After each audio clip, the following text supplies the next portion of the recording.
I was fixing the batteries in my like fan remote, cause God, it's so hot in the UK right now. I'm melting. I'm pretty sure by the end of the stream I will be like boiled shrimp, so I'll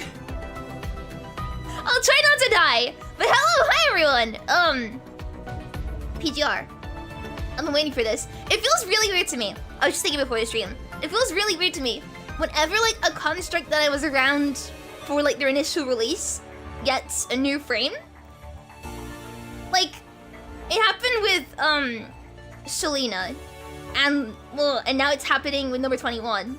I don't count like Lee and Alpha and stuff because like I wasn't playing the game when they first came out because they were like, you know, very early constructs. In Lee's case, they were released, so like I don't count them. But it feels weird to me seeing like constructs get new versions. Like, I knew her, I saw her when she came out, and it does feel like watching your like daughter grow up, honestly. It really does feel like it. This is my old 21.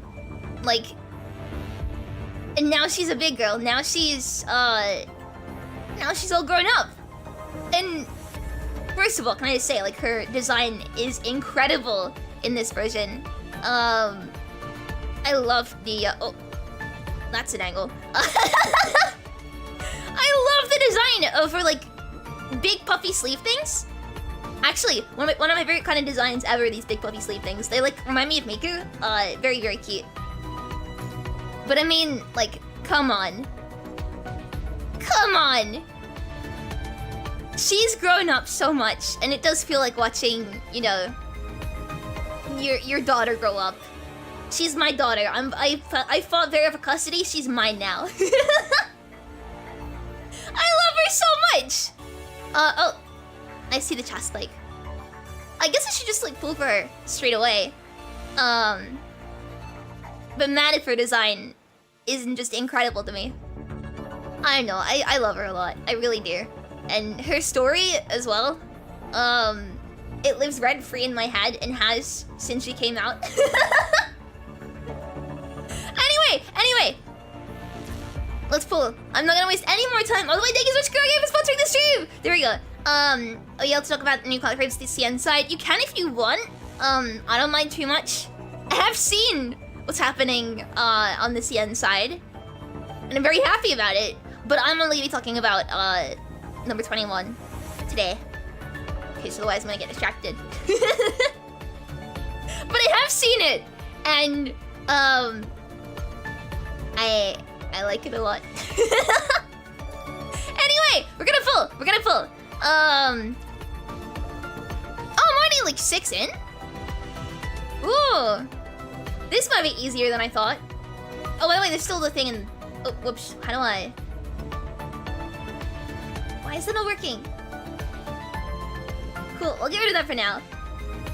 Remind me to put it back when we actually start the story. Which, by the way, I realized last stream... One second, I'm gonna cough. Not that I'm stalling or anything right now, but I realized last stream, I thought I finished the chapter. Turns out I just missed the final node.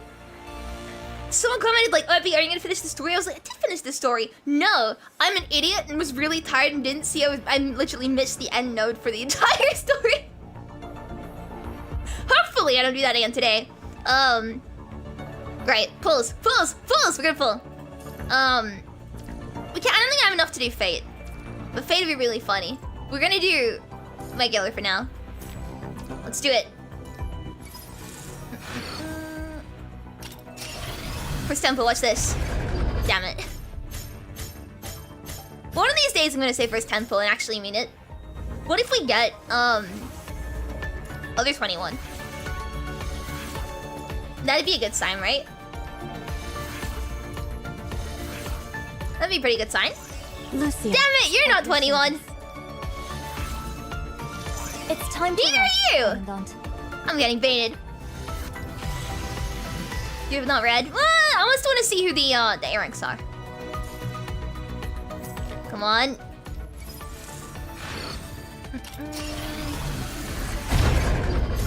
If we get like normal 21, I'll be happy. Wow, it's the end of this as well. Thankfully, you can just kind of skip through these pretty easily. Nice. Who organized the schedules already? I'll take Karen. I'll take Karen. This is a third temple, right? This is 26 to 36. I really should be careful about which thing I start on. Why don't I'm 6 in? 5, 6, 7, 8, 9. There it is. Karen's cool. She gets a pass. Yeah, exactly. Karen's cool. So I'll let her off this time. 21. 21. Commandant. I'll take Chungyu. People might slander him a lot, but I actually kind of like his character. He's cool. It's just the 4th, right? Yeah. Come on. 3, 4, 5, 6. There it is. New A rank? You can't say that! You cannot say that! That is so mean! Poor Changyu. Ray Raven. You guys are gonna behave, okay? Right, we're now at 46. Please don't tell me to pity, please. Please? I've been really nice, come on. No, don't do this to me. There she is. Or not, well, could be Lee. Or Watanabe, or anyone. If it's not, like, you know what it is? 21 hasn't come home in anyway. This is... Who organized the schedules Damn it. already? I should have wished for Vera instead or something. I should have wished for Vera. Right. 4 more pulls and then we go weapon matter.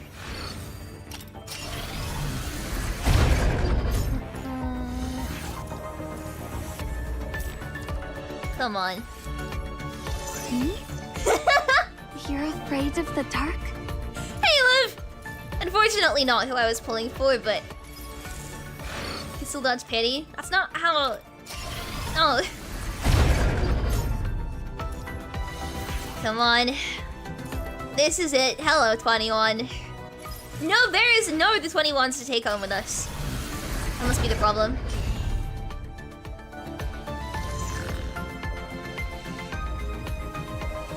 What's your voice line? I don't think there is one. She's so cute though! Alright, let's go for the weapon. Right. No. We want weapon research. Whoa! Managarm. Is that how you pronounce it? Oh, that's kind of cool. Right. We've selected this. What other weapons are in the, Isn't it Lee's? It is Lee's. Okay. And this one... Plows! I should have known that. Right, let's do a pull. 0 pity! Come on, I haven't lost one of these in a very long time, so... Come on. First temple, watch this. Damn it. If I remember correctly, last time we did a temple and got it straight away. I think that might have destroyed my luck for this. We'll see, but I don't have much hope given that last time was extremely lucky. I believe though, I believe. Next one's the charm. What's this?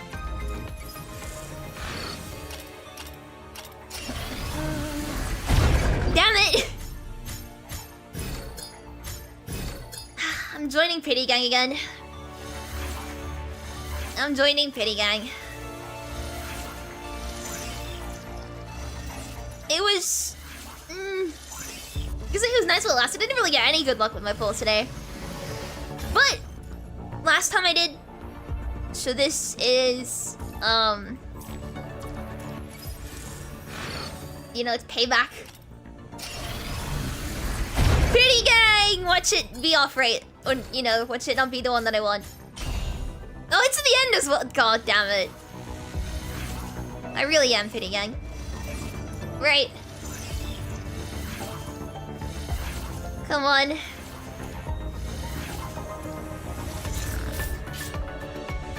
I was actually worried for a second. I am never punished. Nice. Right, let's give her a weapon and have a look how she plays. Actually, you know what we can do first? I talk too much. I don't think I've fully, prepared everything I need to level her up. But I still wanna try my best. Let's make my eye. Ugh. There we go, right. Give her some gifts. That's level 4. I don't think I'll be able to get very high. Maybe not even 5. Come on. Come on. Just think everything I have in her right now. Oh no, 5 isn't coming. 5 isn't coming. We got 5. I think anything else past that point is, yeah, it's wasted, so we'll just get rid of this.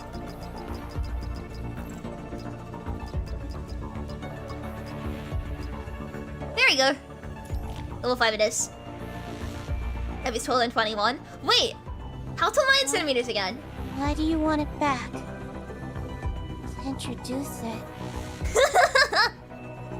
No need.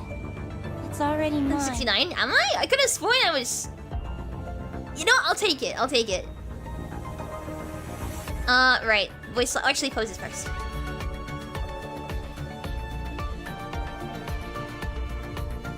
She is so cute. Where'd she go? Come back. Come... Hurrah! Were you scared? No. Oh, I lost my bet with Noctis. That was really cute. You're tired as well. Lost hearing in one ear. That's great. I love when that happens.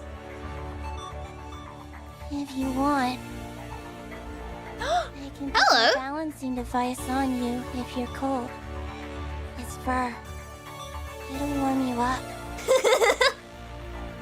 One sec, I lost hearing in my eye. Not in my eye. Oh god! In my ear! In my right ear! Don't know why I said eye. You can't lose hearing in your eye. Oh, that's a weird feeling. Is it happening randomly recently? No. I wasn't. No, I misspoke. It's been happening a lot recently though, and it's weird. I don't like it. I don't like it at all. I think I'm good now. Okay, cool.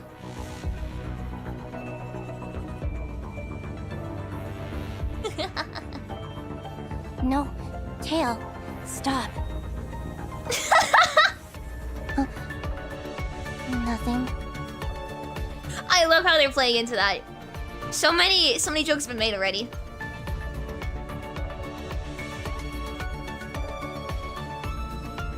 Ooh! My new frame is very good at balancing. Wait. Let me try that again, but I'm gonna do something. I don't know if you guys saw that. I don't know if you guys saw that, but like, look at her expression. Look at her expression.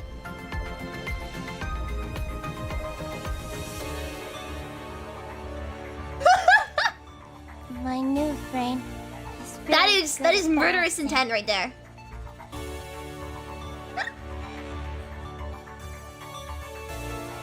That is absolutely murderous intent. And I'm all here for it. All of her animations have been really, really cute. Honestly, I think she's one of my favorite in a while because she's been really utilizing the space. Is my Whoever balancing mocaped her is device you can tell they had a lot of fun with it.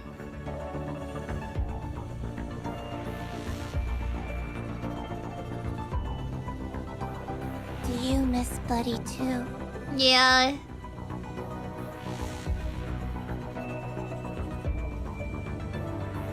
Buddy is right here. Oh.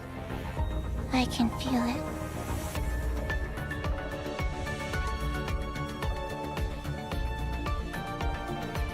Hey, give me your hand.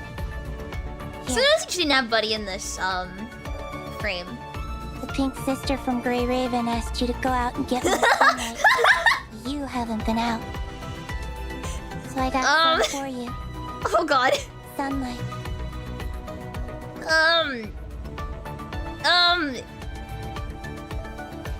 You do not need to call me out like this.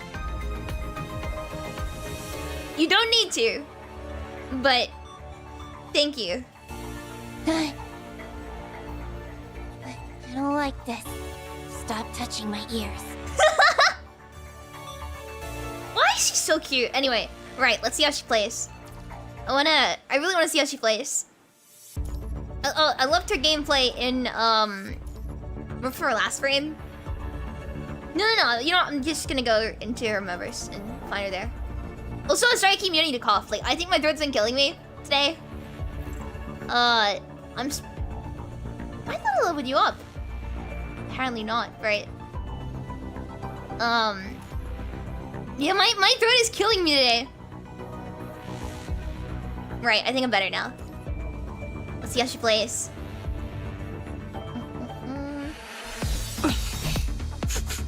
Sense of my prey. Ooh! The growls are really good. We're really attempting basic attack. Number 21 will quickly sing her claws to strike the target multiple times. Let's see the animations. I want to see this. Whoa! She's just straight up like shown combo up, unfortunately. Upon red up creeping, number 21 will charge forward and swing her claws, pulling enemies in range and dealing lightning damage. Tear them apart. Oh my god. Upon a yellow 3-up ping, number 21 will slide forward and thrust up, dealing lightning damage to the target. Tear them apart. This won't deal any. Okay, cool. Your talent. I like them. Are you running this way? I absolutely love her English dubbing. Probably one of my favorites. Pray. Run.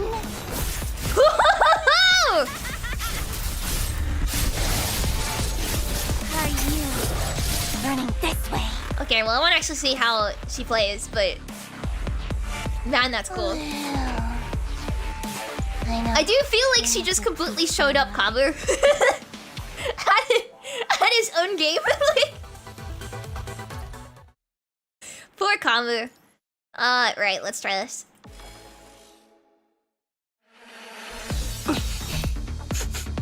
Sense of my prey. The growling feels very authentic. Casting a 3-ping, number 20 will enter the Predator stance. Tap basic attack to dealing spirits to cast pounds, forceful pounds, literally. Image, okay. Tear them apart. Oh, I see. Casting forceful pounds, number 20 will gain wolf spirit points, restore HP to allies within range. Your talent. Wait, okay, so you have to time it. Tear them apart. Oh, that. Oh! I see it. So you won't get the arrow, right? Like that. Are you running this way? Oh, okay. Maximum wolf spirit points. Press the basic attack to enter wolf spirit form. Keep tapping basic attack to unleash consecutive attacks while restoring HP.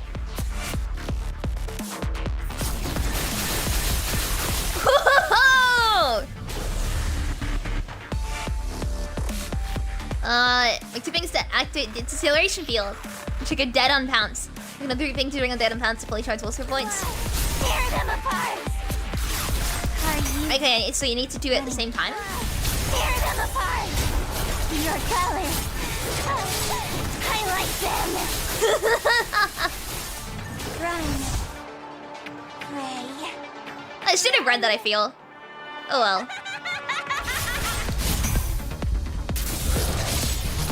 Your talent. The timing is take a while to get used to, I think, for me.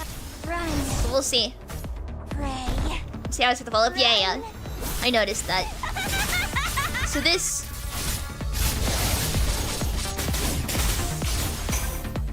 Your talent. So the arrow's like that. Like that, I see. Hey, don't slow down. It's a very brief window. Are you run? Let me try this again. I'll see if I can figure it out. Run. Oh, that's so cool. Tear them apart. There we go, that's the one. Run. Pray. It looks so fun. It is really fun. Plus, our English voice lines are going so hard. I love when that attack heals as well. That's pretty silly. I keep missing them for some of the orbs. Tear them apart. Are you your color? I think we just have to like spam like this. Are you running this way? Oh, whoops, accidentally cancelled it. For the best insane laughter, yeah, I think so. Because previously the record was held by number 21, but her past frame, so like, definitely an improvement. Right, watch me get destroyed. I know she's like, not hard to understand, but the timing is what's throwing me off. Still, I'm gonna try my best.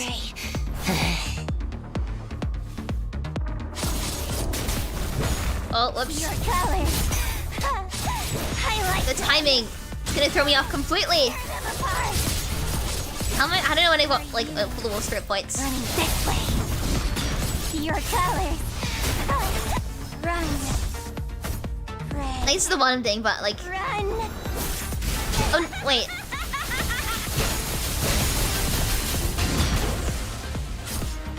Run. Okay, so now Pray. Run. I'm trying to watch the gauge. I think I need to go through the tutorial again, honestly, to get the timing right for the orbs. Pray. I love when he was Surface member, hell yeah! See, that attack's the most fun for me. Tear them apart. I love that one so much. I know. We need to keep some alive. And the kicking of her feet. Wait, her feet have got claws on them? Not that I was looking or anything, but... Huh? That's cool. Imagine getting kicked in the face with that. It would leave a massive mark. Let me have a look. Oh, you can see them! Oh god. Yeah, that would like destroy someone. Anyway. Let's play the story. Main story, Case and Styled. Right. Story time. If you don't get spoiled, now you might want to like tap out. But if you want to play the story with me, watch the story with me, let's do it. I'm excited for this. Because number 21's like original story still lives rent free in my head when I'm thinking of like making OCs. So, right. Beyond where white stops is boundary formed by a black restraint, past which the white cannot traverse. I'm not sure how long this is, or how, no, just how long this is. But I wanna get through as much of this as possible, because I've been looking forward to this for a very long time. The white snakes through the place. Contrary to what she remembers of the place, however, this place doesn't have the same wall clock that tells her exactly what she needs to do. The clock here doesn't play all the lyrics she remembers by heart until it strikes 6. And it isn't the clock strikes until the clock strikes 7 that a mobile medic bot circles around here, and that lights on a medic bot. The only flickering colors here beside the white can be seen. Whoa! What a nice start. I love these live 3 cutscenes they've been doing. I've noticed them, like, you know, these passy patches. I think it was like since Bianca patch they've been doing this. I really love it. Inside the lightless room, the white having made its way across the floor, snakes up her strands of hair and the sideburns, stopping cold right when it reaches her artificial throat. Beyond where the white stops is a boundary formed by a black restraint, past which the white cannot traverse. Wrapped in black is a white girl, sleeping quietly and reminiscent of a half-finished machine that's yet to be activated, as the machine making adjustments to her restraint works away around her. Right on the other side of the observation room is a pair of eyes that is intently reading every single line of her data through the one-way glass. Woo! Chaos and Snow, chapter 24. Ah! Basilius! I keep forgetting she exists, and every time I see that scalpel, I get happy. Doing worse than yesterday, it seems. I thought BPH-22's mind had been stable all week and it was given a pass. Yeah. Her mind isn't at its best today, and it's probably because her assistant bot is away today for regular checkup.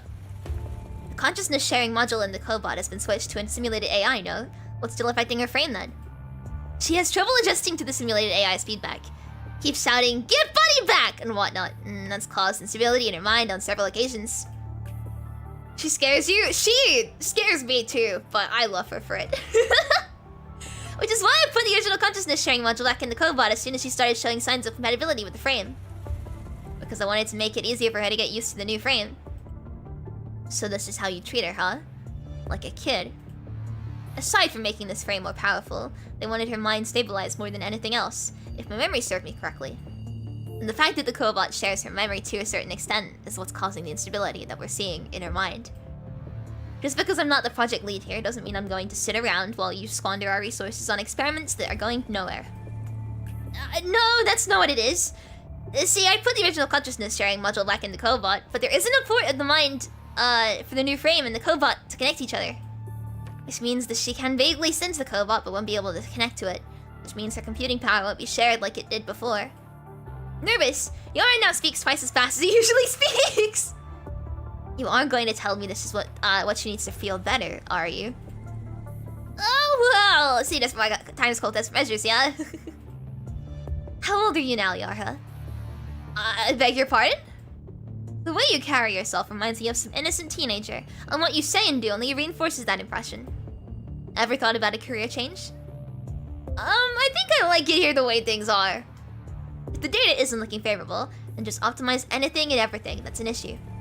I understand that BPH-22 is your brainchild from your from research. That's a funny term to me, which is why you were assigned to the project lead in the first place. But I still need you to know your place and refrain from being carried away. Sharing mind with a weapon is a nice try indeed, but science is all about perfecting what isn't perfect based on what we know from the past. It's high time we did away with all the experimental decisions from the past that are causing the shortcomings we're seeing now. The way I see it, you're treating BPH-22 like an artificial baby with her umbilical cord still uncut, which explains your lenience towards her failures thus far. You stated in your project proposal that you wanted to help her achieve combative independence. God damn it, I can't say that word. And I really hope you follow through on that, or else it's best you request this project be terminated sooner rather than later. Right. Is this what her combat data has been like? We're seeing significant improvement in the new frame as opposed to what we saw with the old frame. Her mind only lost control 3 times, and we were able to stabilize her with a restraint every time she lost control. Seems like this frame is still a far cry from being put to combat then. A small improvement is as good as nothing. You were going to wow us with an improvement that we have never seen before, no? The restraint won't just keep her from losing it, it's also going to partially cap her compatibility and slowly give it back to her as her mind stabilizes. Yes, I'm quoting what you said. There's no point in capping her compatibility, given she hasn't even reached the critical point. Well, I never thought this would be a godsend anyways. She's all yours. Just keep in mind that the deadline is fast approaching. Dumping the cold black coffee from the mug in her hand into her recycler, Vesalius leaves the terminal on the table and ceremoniously makes a beeline for the observation room's door. I love her so much! First things first, if I were you, I'd get her used to fighting on her own. And I'd start by getting rid of that placenta. Hey! Be nice! Oh. Vesalius points the terminal next to Yara before vanishing around the metallic door. Yara wakes his monitor up from sleep, which now displays options for activating the AI module in the cobot. Yara stops in his tracks with cursor on one of the options. As he looks at the girl beyond the one-way glass, memories from her first ever combat experiment hit him. And that cutscene still is rent-free in my head. Good, Yarha. Let the show begin. Show us that one-of-a-kind frame you're so proud of. The pure white construct girl tore apart every last one of her enemies in the experiment zone, which Yarha never saw coming.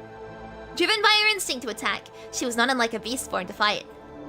The bestiality known as, number 21, just sure I read that word correctly, was wreaking havoc in her human-like frame. It was bestiality that could be no purer. Newborns tend to be strongly impressed by what they first encounter in life, and such impressions usually leave them with unfathomable influence in ways not immediately obvious. Her days spent doing nothing in Daedalus did not help her grow as a human newborn. Reborn as a construct and having gained her senses, number 21 was immediately accustomed to fighting endless battles out of instinct. Where the regular construct has to adapt to being a construct and all the perks that come with being a construct after modification, number 21 had to dig through her bestiality to find her humanity. While the modification technology for constructs has been put to many a battle on a large scale, the influence of the mind on constructs far surpasses public knowledge. Well, it's true that, from a structural perspective, that number 21's old frame might harbor factors that cause the instability observed in her mind. Her self-consciousness is perhaps one of the root causes to blame. Self-consciousness, huh? Yarhead knows full well how business is conducted in Corona. Working under Vesalius, who is a firm believer of advancement inevitably comes with sacrifices, Corona would not hesitate to prioritize research over many things that are still subject to debate. See, I know Corona sucks, and I know Corona's evil, but like, Vesalius, right? Hear me out, Vesalius. Yara doesn't consider himself a man of justice, because as far as scientific advancement is concerned, justice and injustice are but the green leaves that flank the fruit of success. Yara, however, turns off the monitor without selecting the option on the screen. The cobot doesn't need to be there for the compatibility test, but I guess it's gonna help you feel better when the test is over. Oh, tick tick. All my homies love Buddy. We all love Buddy. So summarize the story so far. Vesalius came in, said, "You're not allowed to use Buddy anymore, cause it's like a placenta," and then left. The terminal screen comes to life again, signaling completion of the adjustment of number 21's restraint. Having ensured the accuracy of the numbers, Yarha awakens the girl. We're done for today. With it, number 21 opens her eyes. Previously sealed for visual synchronicity, number 21 right eye no longer needs to be shared between her cobot and herself, and has therefore been replaced with a prosthetic eye that adds to her combativity. Can't say these words! I have the numbers in your restraint. Feel free to set yourself loose at the test. Are you feeling anything out of the ordinary? No. This is different from the restraining collar they put on me at the Research Institute, but it's not that different. I didn't pass the experiment, did I? It hits your head that the new frame seems a lot more perceptive than the old frame. It might not be completely free of restraint now, but it's likely that number 21 has overheard his conversation with Vesalius just now. I wouldn't say you didn't. It's not Buddy's fault. Buddy? Oh, you mean the cobot? This new body. It isn't like a human body. It's different from what I thought. Number 21 shakes her head. The ear-licking device over her head jiggling a little as though it's picked up something. No, this is necessary to the construct, right? I do like how Corona, big scary scientists, like they were like, you know what we need on our like killer robot? We need cat ears. We need lifelike cat ears. Just like how Bianca's chest is vital to her construct, cat ears are vital to number 21, right? This frame came out with the best experiment data of all the frames you've been matched with. Neither a human nor an animal. And it's just like me. Says number 21 as she lowers her head. A few moments later, she raises her head again. I still want to smell like humans, though. Because people want to throw me into the garbage yard if I don't. They're afraid of me, and I know that.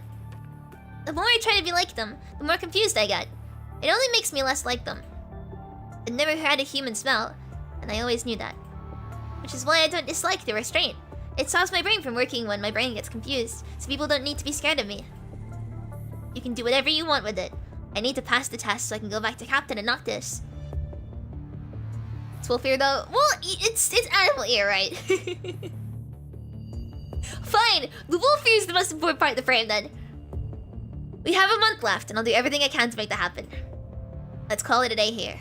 Remember to ask her for export data, to export a data snapshot of your frame every 4 hours. If only I could read. Okay. Man, she's so cute. 3 months later, at the ad hoc military base on Earth. We did pick up signs of activity of hetero creatures in the area, and we need some time to hook into the details. Roger that. And we also need you to confirm whether you're in receipt of the supplies you applied for a few days ago. The system says the transport craft carrying them has landed there. We gave it a quick count just now and noticed the construction materials are half of what we put down on the application form. Resources are assigned based on levels of priority, and the clean zone is about to hit a crucial period with its construction effort. It's all so they can relocate to a safer location sooner rather than later. Anything else you need other than construction materials? We could really use a few hands here. Even 3 to 4 will do. They don't need to be fighters, but they don't need to know how to operate the machines we have here. Our fighters here are all tied down to miscellaneous work, which is why they need a few extra hands here as replacements. And we could use some anti-inflammatory drugs and serum here too. There are quite a few people in the conservation area who came down with symptoms. They're severely short on medicine, and what I have in stock here won't last them for much longer. And we keep getting reports on people that went missing from the conservation area. It probably has to do with the hetero creatures, but I'm too short in time and manpower to follow up now. So on top of the few hands I just asked for, we'll need more people and resources for me to get around to helping the missing people. Well, let's see. Well, a squad from the Purifying Force is on a mission around you and will be passing by where you are within a few hours. They'll bring you the resources you need. I'll send you the captain's identification code to your terminal in a bit. As for the extra hands you need, we're actually short in manpower here ourselves. Our reserves aren't exactly qualified to be part of missions this rank either. That said, I just put your request in the queue. CC will review it and reach out to you. Sure. As soon as Vera gets off the line, a towering figure lifts the curtain and squeezes himself through the tent entrance that's overly small to him. Noctis! Done with the call? Yikes, with a look on your face. Or yikes look on the face, in your face. Here, I've got you the recon report for Zode. Yes, damn gears at CSC wouldn't even send a few hands down here to help things out. This is just ridiculous. And that has to go on the list of all the things you can't handle, Vera. Yep, and that leaves me no choice. To work you into a pulp for the next 48 hours. Wait, what? That's not what this is in the contract, though. Yeah, and you're going to dig that out from under all the garbage you keep in the lounge, right? Nope, probably not gonna do that. She's taking advantage of his laziness! Just keep your mouth shut. Yeah, I'll let that go. We don't know who's the bigger person here. Where's 21? Not back from Zombie. It's a win for me, then. Vera cast the time display on her terminal. She previously put number 21 Noctis on reserve recon missions to observe activities of the hetero creatures around the conservation area, with 2 contracts each. While contracts usually have no trouble carrying out recon missions on their own, given the potential risk and the shrewd perceptiveness of their enemies, Vera decided to be everyone's best interest for number 21 Noctis to join them. Recalling what Corona has said in the report about number 21, the number 21's match to her new frame was not, technically speaking, perfect. Vera fixed up her terminal ready to check in with her. Fortunately, number 21's new frame has proved to be an addition to the squad's overall combativity, and it's on account of this fact that the higher-ups at Familionia have granted her freedom in her new frame, having agreed to later fine-tune it in accordance to activity data. Whenever Vera hits the dial button on her terminal, she hears the ringing of another terminal from outside the tent. And with it, number 21 comes into the tent. Captain, and hi to you too, Noctis. I finished Shun V's recon with the other 2 people. And I've been back for God only knows how long. You got up your game there, kiddo. Shush. Well, we can totally now and try something different. Just don't cry if you lose again. Not going to do that. I'm not competing with a cheater. Excuse me? Exactly when have I cheated?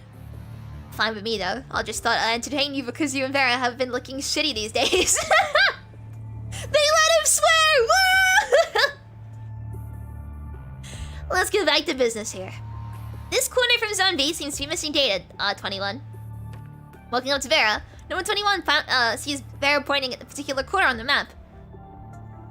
Because they said they were done. Who are they? The contracts that were working with you? Yes. Safety in numbers was indeed one of the reasons I sent you there with those contracts. But I was hoping you'd take advantage of the manpower to get things done. Come on, you really need to pull yourself together. Section 6 from Zone B. I want you to fill in the missing recon data for now, 21. Send it to my terminal as soon as you're done. I'll take care of things from there. They don't want to work with me. What? Biting her lower lip. Number 21 seems as though she's about to say something. A few moments later, however, she walks out the tent in a hurry. Is she okay? She's been acting a little funny since she got that new frame. Probably going to take some time to get used to that frame. And I guess you're done with what you had to do, no? Go and get yourself a set of equipment then. You can leave as soon as I'm done sending your mission to your terminal. Vera catches herself feeling a surge of anxiety. She can't quite word herself. Noctis might have been the first one to have noticed something wrong with number 21 and Vera. Oh, number 21! And Vera finds herself sharing that same observation now. Vera's application to get number 21 a new frame was no easy feat at all, having only succeeded after much planning and bargaining behind the scenes. Vera was hoping that the new frame would help keep number 21's sanity in check, knowing full well how wrong things can go when mind doesn't function properly. All that the new frame seems to have done to number 21, however, is to set her one screw loose, and make her overly cautious where she didn't used to be, even. And given number 21's current state, Vera isn't surprised that her combativity has fallen short of prediction. Hey, what's this gizmo here? Hands off my weapon case. It's the magnetic key to number 21's restraint. Put it back now before you lose it. Bet those guys from the admin department are dying to see you since you've got a bunch of vehicles and supplies to settle. Wait, you're talking about the restraint around number 21's neck, right? Why don't you just go ahead and set her free of that? It really bothers me whenever I see it. Noctis! Bad idea! Bad! Down boy!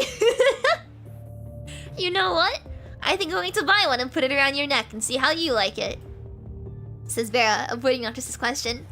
Deciding not to press further, Noctis shrugs as he puts the black magnetic key back into Vera's weapon case. You have the coordinates on your terminal now. You'll see the Grey Raven commandant waiting for you when you get there. Noctis, no bad boy yet. I don't trust his bad ideas. This is far with a capital F. Any vehicle I can use. Your legs, of course. I'd much rather save my legs for when I need to fight. Just shut up and get to work already. The Grey Raven commandant is coming this way with 2 of their members. The hetero creatures there seem unusually active, and I'm guessing there's a bunch of them there too, which is why I'm sending you there.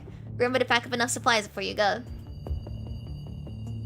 Makes sense. They can bring in 2 more sets of explosives. No, make that 5 instead. Done? Get lost already then. Just send you Grey Raven's identification code. On it, ma'am. On it. Vera wonders if that's where the hetero creatures originate, considering Grey Raven's proximity as the crow flies. Given how little they know about the origin, the area of distribution, and status of hetero creatures, Vera knows for a fact if anything should happen now, they wouldn't be able to keep everyone in the conservation area safe with the handful of constructs they currently have. Now the Grey Ravens are coming, Vera wants to pick their brains on what they've learned. What a bunch of sods.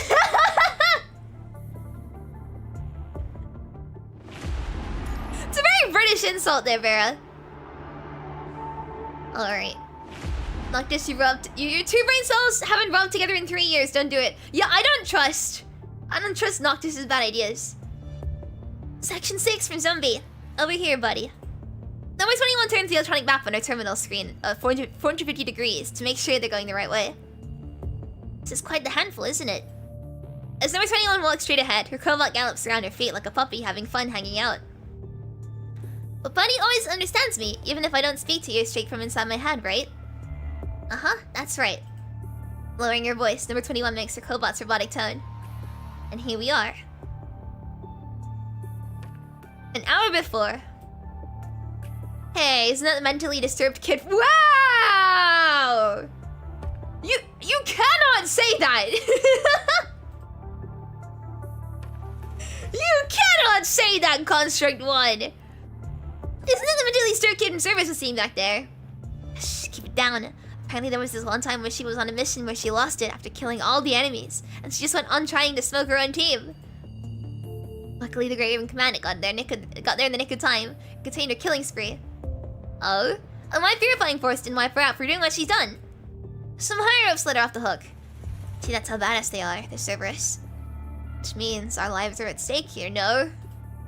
Tell me about it. I swear to God I would never have come if I'd known the Cerberus would all be here. I don't think we have a choice. We're essentially tools and I get to use however they see fit. She's looking this way. Don't come back. Don't look back. All done. Says number 21 as she raises their terminal for the constructs to see the data on it. Alrighty! Sensing her footsteps, the constructs immediately keep a safe distance away from where like 2 cats whose tails have been stepped on. Wow! Does the Cerberus hate? I don't like. There's like okay, right? I get it, because Vera technically is seen as like the Grim Reaper, and number 21 is seen as insane, but still, wow. Stay away. Number 21 is no stranger to situations like this. Number 21 stops what she's been doing and waits for the constructs to finish what they need to do. We're done too! Alright, on to the next one. So can Bianca tolerate a ton of insults thrown at her. People, yeah, it's just... What? Look at number 21. Can you be mean to this face? Can you really be mean to this face? No. Don't do it. From the measuring point, number 21 aligns the anchoring point on our terminal with to the area superscript. It's only going to take a few minutes for the missing recon data to be filled. Number 21 figures that checking what's missing and filling up the gap herself is far easier than having to explain herself to Vera on things she herself doesn't even quite understand, or questioning the two conchicks on what went wrong.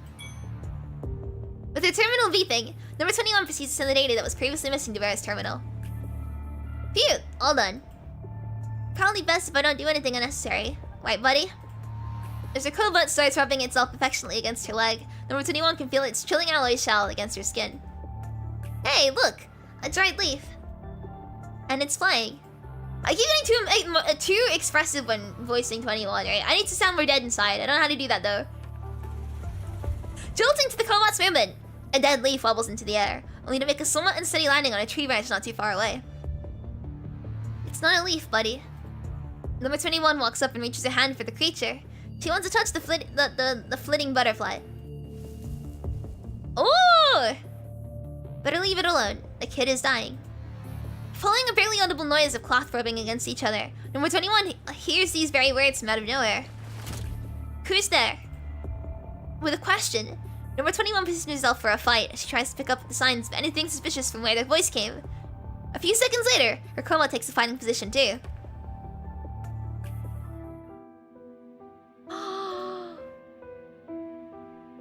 Hi? Did I scare you? My apologies. It's just that I've never seen anyone bat these creatures an eye when they aren't looking for food. The stranger of a girl leans slothfully against a tree branch, her voice sounding so devoid of life that it seems even the gentlest of gusts of wind would take her away. Number 21 doesn't recognize the attire she's wearing, other than the cloak she is in, which number 21 remembers seeing most of the refugees in the conservation area wearing. Number 21 doesn't recognize anything else in the girl. Switching to a more comfortable sitting position, the girl looks back and forth between number 21 and her cobot. She doesn't have the unique stench of a hetero creature, and neither is she in a fighting position. Sensing that the girl poses no threat, 21 lowers her weapon. Dead leaves are hard to come by these days, so this is what I would call a wonderful stroke of luck. We barely ever see them anymore. It's a butterfly, and it's a kind of insect. That much I know. Is it dying? Yes. Butterflies live a short life compared to humans, and this place is no longer livable for them. Oh, I'll keep my hands off it then. This is the first time number 21 is having a discussion with someone about things she's only seen in the documentaries, which makes her interested in the girl in front of her. So, who are you? Are you a construct too? Construct? Right, that's how you call someone like me. But I go by Canon here. Oh, that's such a pretty name! Oh, I go by number 21. Number 21? Which squad do you belong to? I don't belong to any of you. Hopping up the tree she's been sitting on and landing squarely in front of number 21, Canon is reminiscent of a nimble creature that traverses the woods. She's so pretty! Oh, I love her!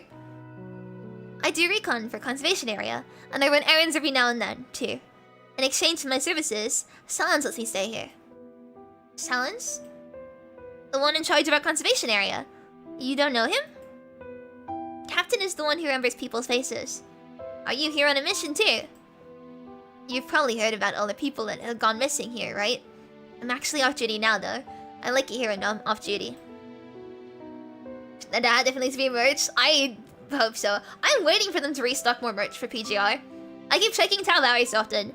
I'm waiting on the restocking the balls. They're like I have the original 4 balls, right? I have the Lee, Chrome, Wanshi, and Kamui ones, right? But they did like a new set recently. I say recently, it was about 6 months ago. It was like Watanabe, Lee, Lucia, and Liv, I think. But they sold out really fast and I haven't been able to get them, and I wanted to go on like resale so I can grab them before, you know, my collection. Anyway, why? Is that your weapon? It looks different from some of the machines I've seen. This is Buddy. Buddy is my friend. Number 21 sounds somewhat proud. She's happy that she's finally come across someone who, just like number 21 herself, sees her cobot for its uniqueness. Can I do anything else other than fighting? Of course. Do a dance, Buddy. With it, the cobot starts spinning the balancing leaf on its either side. Rhythmically, reminiscent of a tap dancer. After a quick round, around to number 21 and Canon, it stops right in front of Canon and shakes its antenna over its head. Oh. Buddy can do a whole lot of things like me. And when Buddy's upset, it wants to kick Noctis's butt too. Noctis is this silly big guy that I hang out with. Haruka. What does that mean? It means ethnic group, but you can see it as family too. Oh, Buddy is my Haruka. Utterly unfamiliar word. Number 21 is their intonation on the last syllable, and unintentionally the corners of her mouth. Haruka sounds good. Teach me a few more words. Well, how about Sinka? Simply put, it means forest. Kinda didn't expect the girl would show such a keen interest in the old language that she spoke. She spent year after year hiding the language that's part of who she is, all just so she would have no trouble communicating with people. The infinite forest that our elders always speak of was turned into a finite, though still extensive, nature reserve at the end of the Golden Age, but people still speak in their native tongue. In an effort to communicate with her people, researchers in the nature reserve had to learn their native tongue. Hannah never imagined that she herself would have to learn the language from the world outside one day to be able to live. Life as a vagabond, is it vagabond, is how you pronounce it, never lacks prizes. In the first conservation area where she only spent a short time living, Hannah remembers people there seeing her as an ominous outsider, when they, just like Hannah herself, were outsiders too. Sinka. Sounds good, but I still like how Haruka sounds better.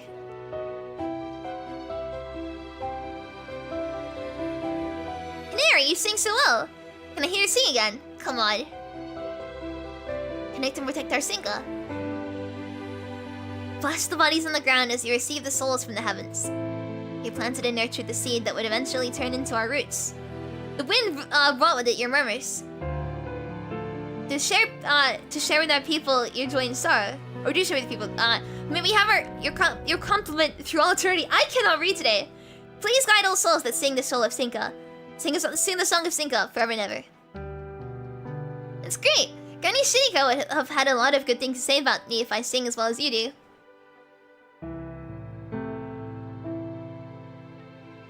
What was that just now? It sounded good. It's a song from home, and honestly, it's been a while since I last sang it. You said Sinka in your song. I heard it. Does that mean you live in the forest? I wonder you find it more comfortable up the tree. The trees we have back home are different from the trees here. Back home we used to have a forest that went as far as one could see. Trees are trees. What's the difference? As number 21 scratches her head, her cobalt makes a confused noise too. Mam Sinka. That's what we call a forest. Mam Sinka accepts all creatures, air and water. When you're in her arms, you don't feel lonely or scared, even if you're just briefly on your own. We could feel her from the soil we stood on and the aroma in the wind when I was a kid. Stopping cold, Canon says no more. Never mind. I just don't want to bore you with all the yada yada. I don't feel bored. Do you have monkeys at home? I've seen monkeys on my terminal. They were swinging around and eating lice off people. Have you seen that one? I've seen like videos of like monkeys, but it's like sped up. Just silly music. I wish there were more monkey videos these days, but like not like regular, like the silly kind of videos, right?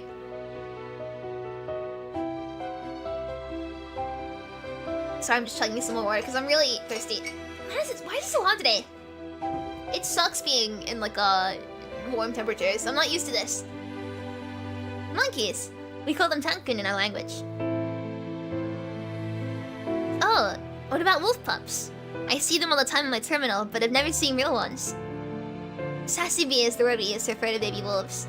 They're only active in certain places though, and I've only seen them twice myself. Young wolves don't usually go around on their own because the packs keep them safe. That's exactly what I've seen on my terminal. I'm looking in the right way. Ah yeah, it's fine. You look kind of like them. Are you a worshipper of Sassy? I look kind of like them. You mean my ears and tail? Like the ones like the monkey flip? Yeah, well, like they just spit, like it's sped up and stuff. Like monkeys are spitting on things. I like that. It's only so I won't go crazy. It must be in a new frame that someone looks like this. Yeah. See, the wolf ears are a necessity, so she doesn't lose her mind. Yep. Go crazy. It happens when I see Captain or Noctis get hurt. Sometimes from headaches, but there are times when I don't know why. It just feels empty and heavy in this. They say I hurt my friends when I went crazy. So Captain got me this new frame. They're going to dump me in the garbage yard if I go crazy. No! Your Captain and this big guy that you talked about, I bet they're important to you. Yes, they're my Haruka, just like Buddy. It makes sense that you'd be sad when they're hurt then. You don't want to hurt your other Haruka though. Council developer, yeah, we absolutely need those ears and tail. Yep! Everyone who works in contracts in this game is extremely based.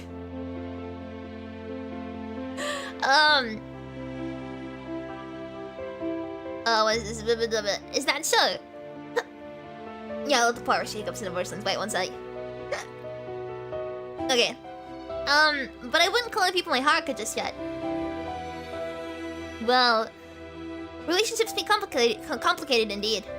When I went hunting with Grandpa Kanger this one time, he told me about this taboo way of hunting. So what you do is, first you catch a Lena chick. Lena's a kind of bird, by the way. Is it Lena or Lena? And then you set up a trap with the chicks to attract their parents. Lena are smart and they fly really high. And it makes it difficult to catch them on the ground with regular tools. When they hear their kids chirping, they'd come back to the ground knowing how dangerous the trap is. Once taken from their parents, the chicks can't survive into adulthood even if you let them go, which is why people have banned this way of hunting. The Song of Sync is all souls are from the heavens. And sometimes I wonder if the lone souls would just keep going further away from home till if our Haruka didn't turn our souls into a tapestry close to the ground. Like now. Sorry, I was just thinking out loud. Forget the last part I said. And, well, good times never last long, huh? I'm heading back to my conservation area now. What's your plan? I'll go this way. Toward all the military tents are westward of my conservation area. If that's where you're going, there's a path you can take beside my conservation area. It's going to get you there faster than if you go through the woods. I can take you to the path where we get to my conservation area. It's like, I'm sitting really awkwardly right now. We just stretch first. Ow, my poor spine! Okay, let's go, buddy. Seeing number 21 wave her hand, the Cobalt carries his plumpy body with astounding ease and hops over a bulging tree root in its way. Tell me more about Sasabi. You said you'd seen them twice. Real Sasabi. Sure, I was 7 when I first saw them. I like this, it's wholesome! It's really wholesome. Okay. Bang, bang! Turn right 60 meters ahead and there'll be an internal path. It'll take us through the buildings. Roger. God, I love Lee.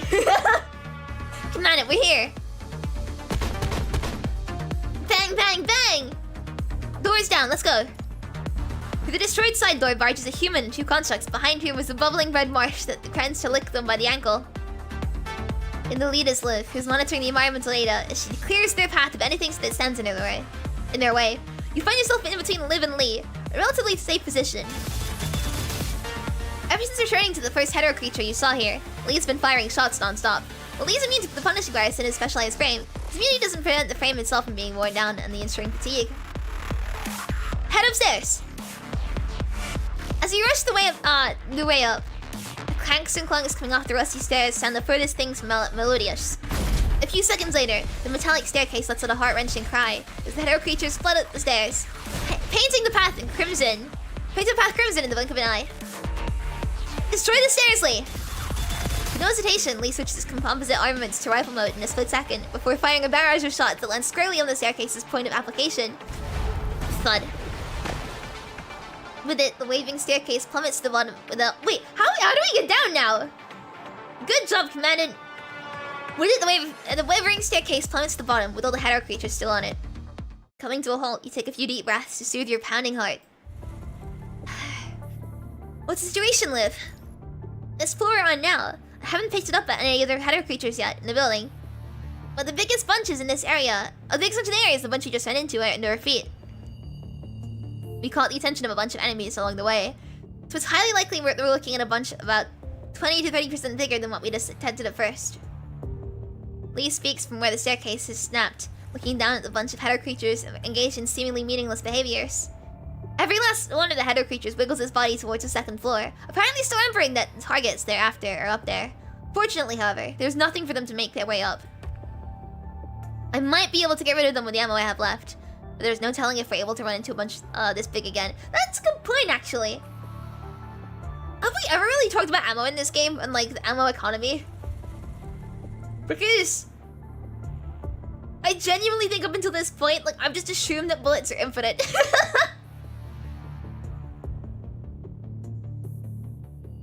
True. Let's wait them out. We can try to circumvent them. Let's stay put for now. Yeah, so they have like, they managed to make a frame that's completely immune to the punishing virus. You know, but they haven't made infinite bullet. Still you right down. Copy that.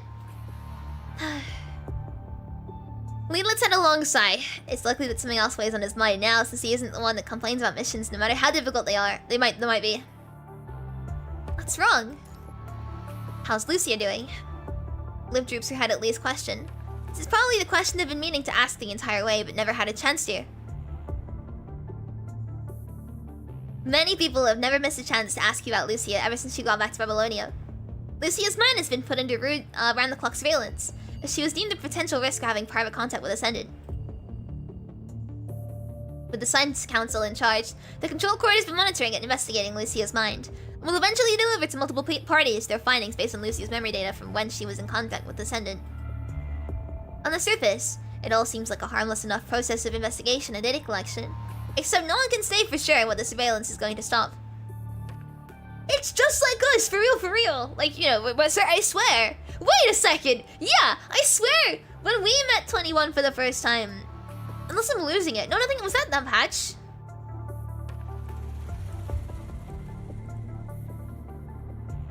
It was a Cerberus patch when we were kind of in surveillance, right?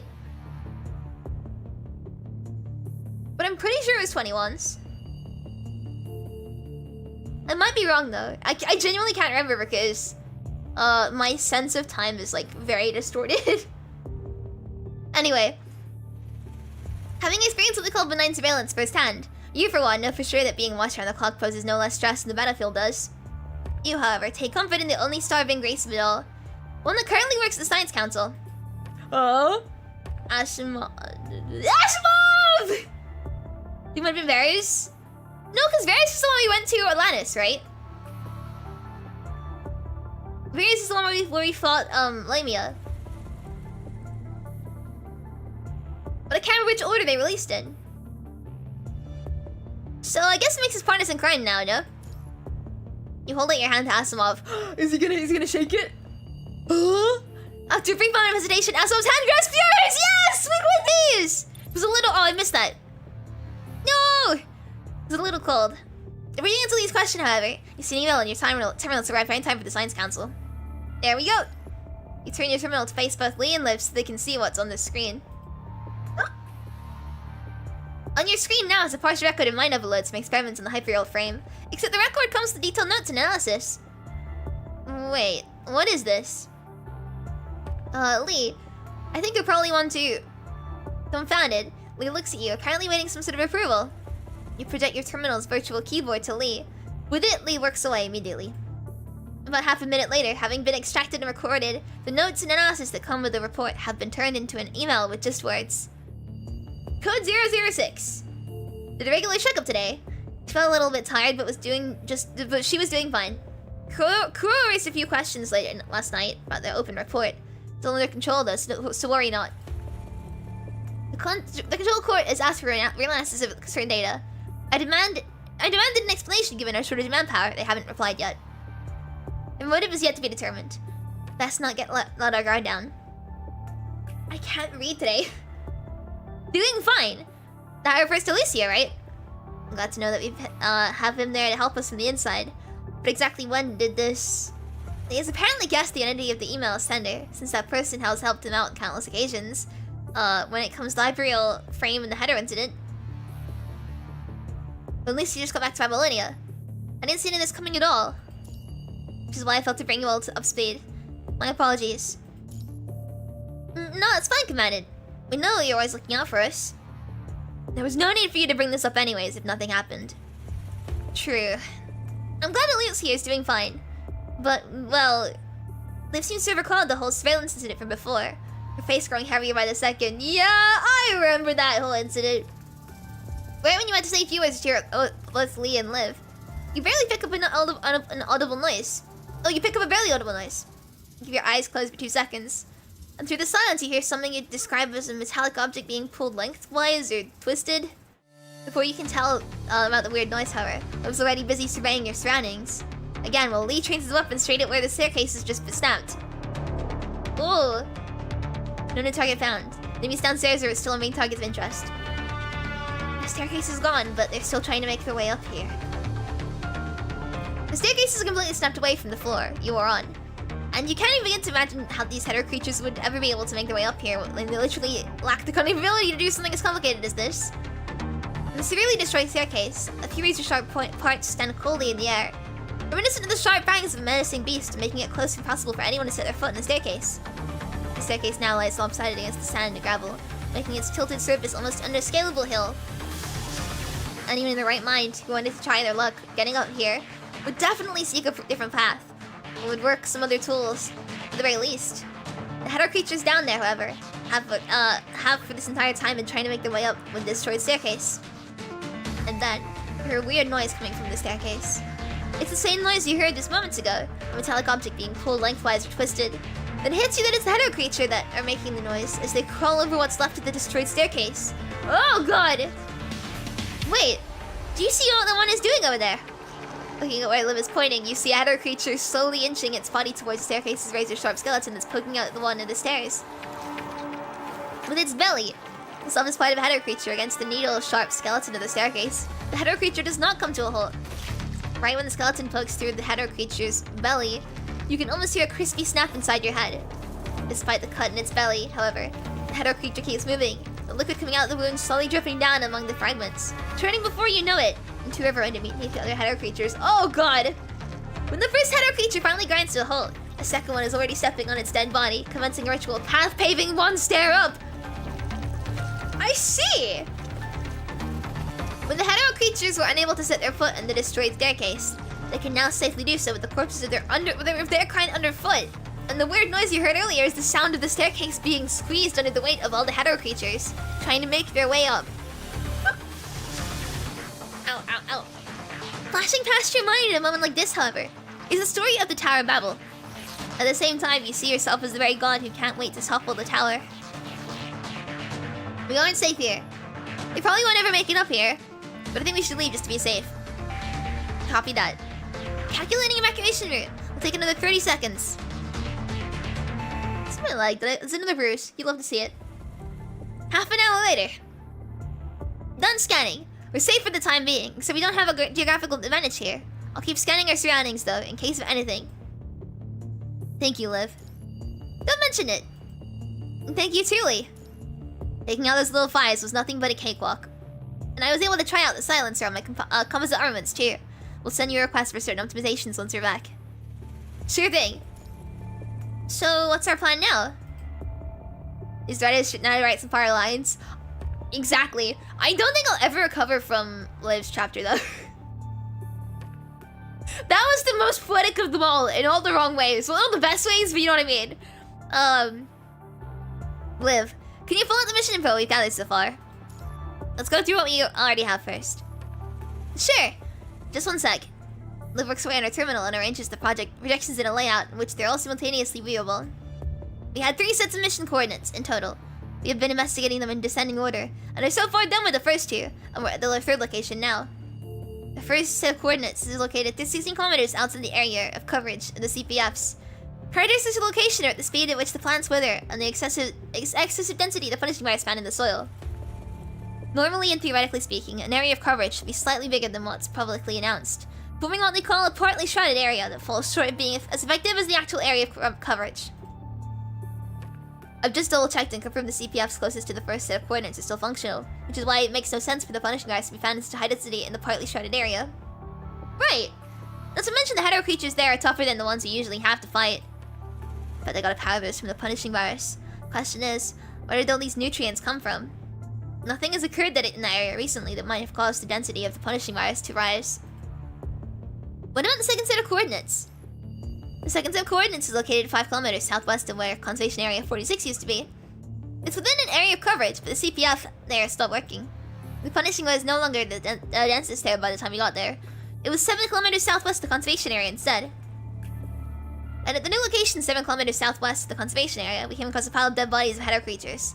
It occupied about 96 square meters. Oh, it's a lot of dead bodies. Based on observation, we believe some of the corpses have degraded and made their way into the soil. Fortunately though, given the conservation area's proximity to the Ember Hetero Tower, citizens from the conservation area might have migrated to the clean zone, and they were the first people to have done so. Which is why there were no casualties when all the hetero creatures showed up. Based on the discussions we had on the way, it's possible the same thing happened to those 2 locations. You mean how a bunch of hetero creatures died and their bodies degraded into the soil? That sounds logical enough. On the assumption that things happened faster in the first location than they did the second location, which is why we didn't see any half-degraded corpses of hetero creatures at the first location, I bet those corpses have completely made their way into the soil at the first location. Like, you say location, man. It's a very big tongue twister for me. Which is why we're seeing the punishing in such high density there. There's one question we need to answer if we're working with that assumption, though. Which is... just who in the world smoked all these hetero creatures? This is the second time they use the word smoke to describe killing people. I'm picking up on it. Without catching anyone's attention. Dumbfounded, Lee and Liv say nothing. The 3 of you all fall silent together. Could have been a new ascendant, no? We can't tell for sure. We don't need to have a definite conclusion now. Well, let me go ahead and bring us up to speed about the location we're currently at then.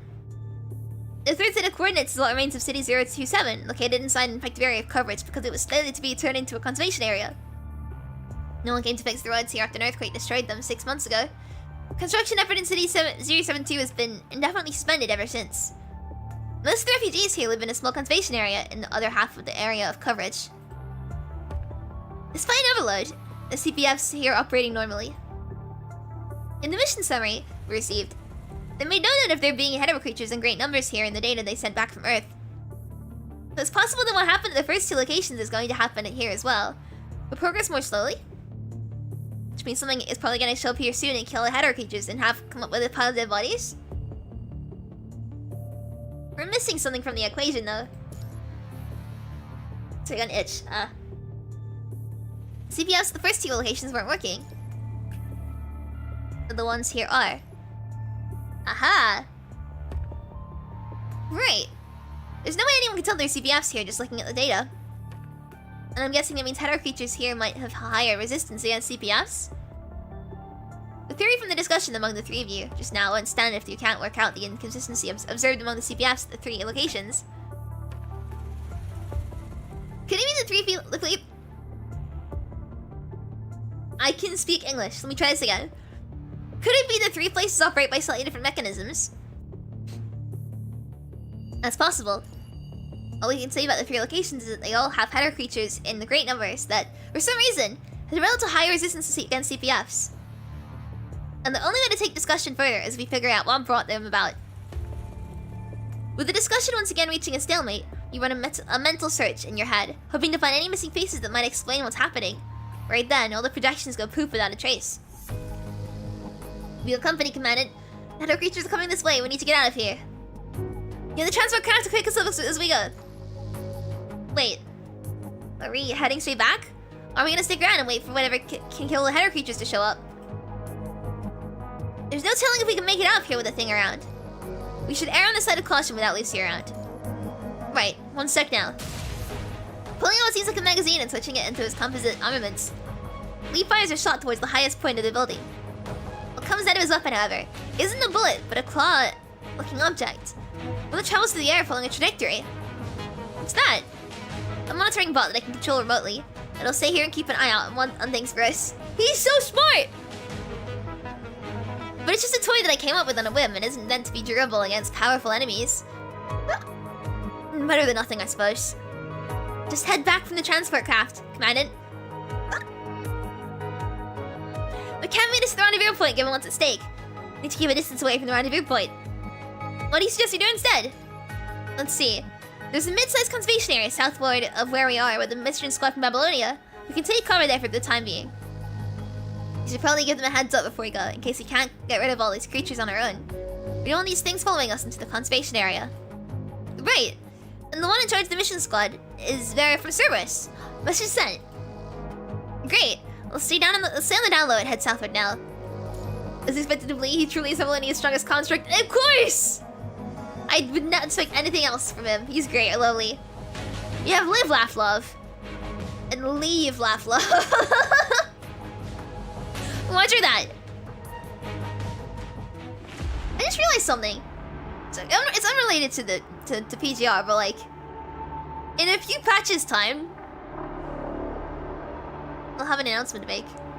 Unrelated to the game, but I have an announcement soon.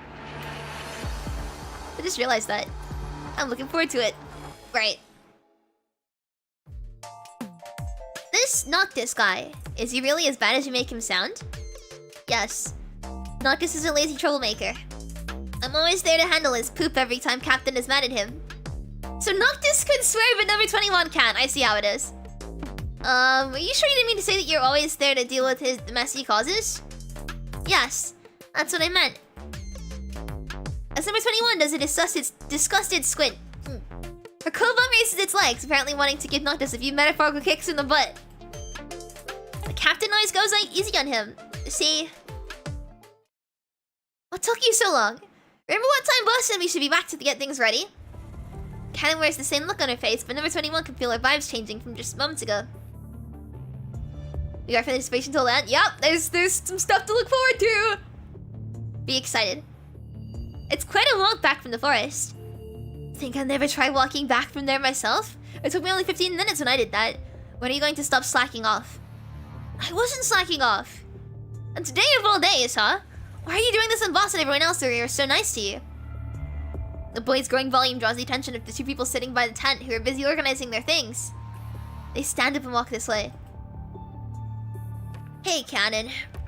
Coming over this way are a friendly old lady and a slender middle-aged man. The old lady greets Canon in a cheering tone while the middle-aged man sizes up number 21 up. Hey, Auntie Winger. No, Granny Winger, we can't. The old lady pats the teenager on the shoulders, gesturing at him to hold fire for the time being. Pouty, the teenager says no more, while his eyes brim with hostility all the same.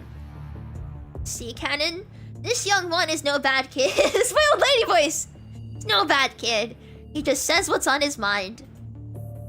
Right. Is this your friend? Lovely. Oh, I've seen her before. She came with the squad from Babylonia. Right, Hoth? Right, I've seen her via the red-haired captain. Superb! Come on in, young lady. I know your squad came to keep us safe. We're celebrating Self-Summation Day today. Commemoration of when Salins led us in forming this self-help group. It's going to get rowdy in a bit. See, Hoth and I were just organizing the light bulbs we've been decorating the tents with. Boss is being too nice to her, I swear to God. Come on, Lilin. Let's not go there on a day like this. Canon's got away with Recon, and Talons has always had good things to say about that. Wait, you aren't jealous of her because of that now, are you? I can't do the lady voice anymore! How do you do a lady voice? It's like just adding vibrato to your voice and sounding weak. See, Canon here is to help, Canon is here to help us. And you really don't want to hold a grudge since we're all living together. I'm sure you'll be amazing with a capital A when you grow up.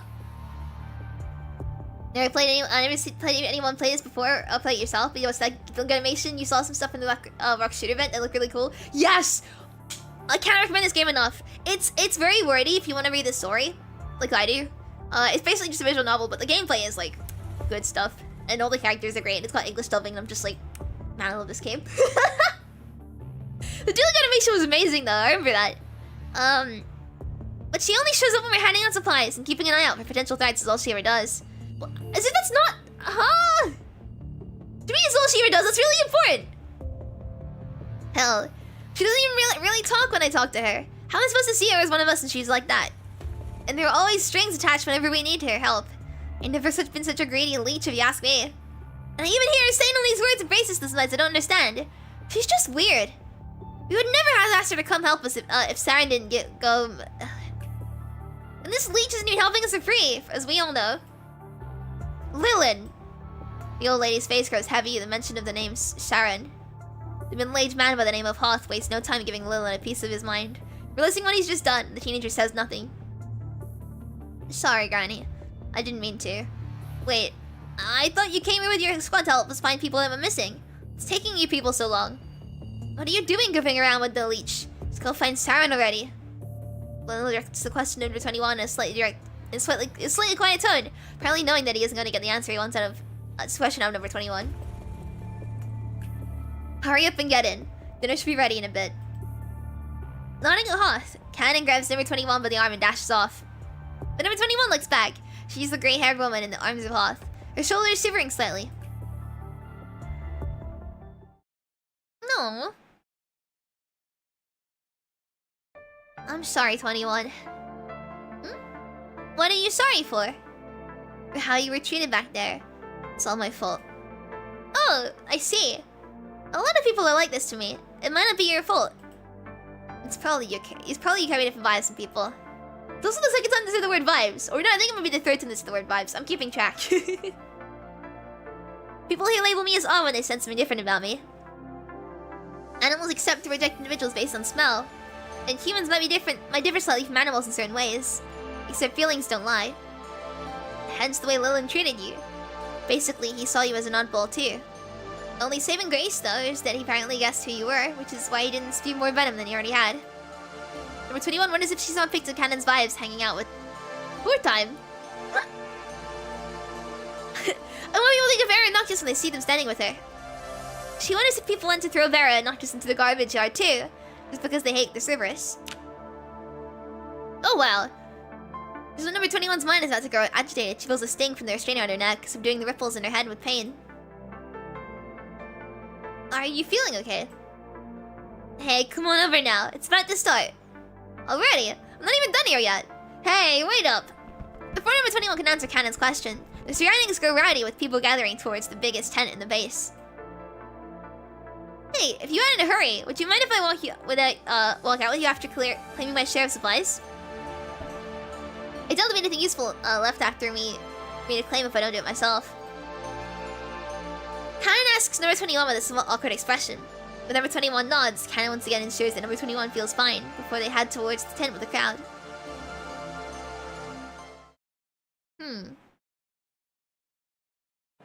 Whoa! The inside of the big reinforced tent bustles with people, most of them with a smile on faces. Caught right in the middle of the festive vibes, number 21 feels slightly out of place. Mixed with the burnt smell of low-quality tobacco and the odor of human bodies, the smell of heated food fills the air and warms the body. The only unneeded decorations put away either outside the tent or in the corners. The center of the tent now holds a makeshift wooden stage. One side of the wooden stage is lined with a slightly disorganized row of long tables, with cups sitting on one of them. People gather around the table to get drinks. We try to sit real quick. Let me change how I'm sitting! Ow!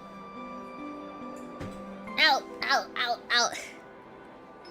Another table carries some food. Food made with canned food and ingredients that have been sitting around for quite some time. Two of the pots sitting on the table seem only passively decorated. Am I sitting? Yeah, I'm sitting normally. Right, there we go. Drilling. All the adults and kids are looking at the food, but none of them fight over it. Canon has been talking with the woman in hat ever since she entered the tent, while number 21 remains standing where she is. Looking up, number 21 sees yellowish light bulbs hanging at the ceiling of the tent, flashing cords of light on the overhead beams, in addition to the main source of light. Many of the light bulbs don't work anymore, but the specks of light here and there still mesmerize number 21. I just asked around and found that Silence was about to give a speech in a bit. Let's go get some food after that and bounce. You need to eat?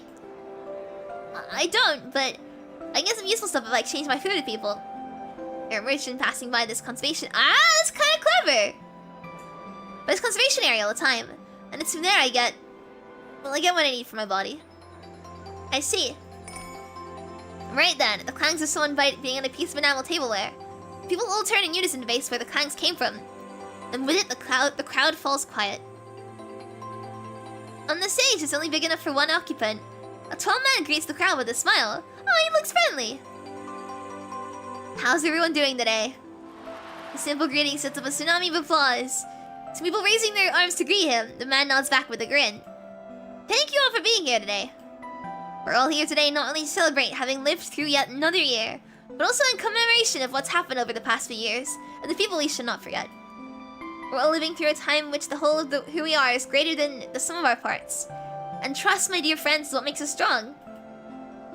Now, I've never failed to take the opportunity to recount the hardship we've had to live through on this special day every year.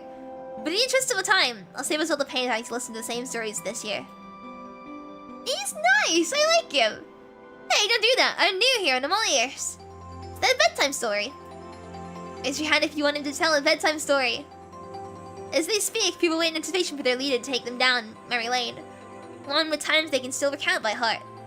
When Silence raises his hand with another smile, people stop talking and turn their gaze to him. Let me take this opportunity to extend my heartfelt welcome to our new friends. You can try to catch me or someone else who knows all about our stories to bring up to speed, but do allow me to skip a few things here and there as we go. With that said, however, I'd still like to ask all of us to pay our respect where our respect is due. To everything we've overcome together, and to all those who have sacrificed themselves for us to be here. With it, the tent falls completely quiet, reminiscent of a church without a single soul. With Silence leading the prayer, everyone is fully immersed in the mood of the moment, even the children. These people might have come from different walks of life, but here they are, remembering the darkest moments they've all lived through together. About a minute later, the crowd finally emerges out of the prayer as the noise of the talking resumes. I'd like to thank all of us here for your trust, because without you, we would not have been here to see the light that shines through the night today, says Silence as he passes his eyes over every face in the audience. There are many who have known him for years.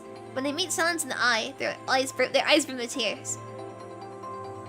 As all of you already know, we're currently facing some difficult challenges. Some of us have come back home wounded, while some having gone missing with their whereabouts unknown. But I'm sure we'll do everything we can to find them like we have so many times before. And I'm sure all of us will contribute to that. And seeing as they aren't here with us today, we'll hold a homecoming party for them when they're back home again. Yes, let's do that! Another tsunami of applause drowns the place, with sobs and cries coming from here and there. I've got some good news to share, too. Given our proximity to the clean zone, we're likely to be the next group of people to move there. And we'll all be safe and free of worries once we're there. I think we're close to the end of the tunnel here. And last but not least, please help yourselves to the food and drinks. One serving per person, though. You know the drill. Guess you all need no reminder, do you? But do bear this with this one last announcement. Yes, I promise this is gonna be the last announcement of the day. This gathering is only gonna last for 2 hours, and you're free to go on partying in your respective tents after that. Please refrain from being outside after the gathering. And that's that. Have you missed me? I'm right here!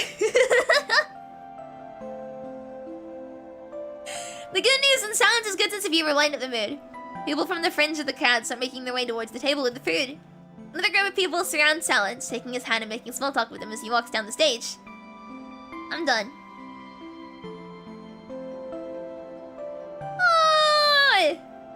Canon made her way to the long table with food even before Silence finished his speech and got her share of food before people started gathering by the table. Number 21 keeps her eyes fixed on the group of people surrounding Silence, apparently not ready to go. Hey, what's the matter? What are they doing? Why are they doing that? Don't they need their supplies? People do that to ease themselves of the pain they feel inside. I keep accidentally moving my chair! Ow! Can you guys hear it? Like my chair when I keep knocking it by mistake. What about you then? The big guy just thanked everyone here, and that includes you, Canon. Silence is probably a reliable and trustworthy person, but he's their leader there, or here.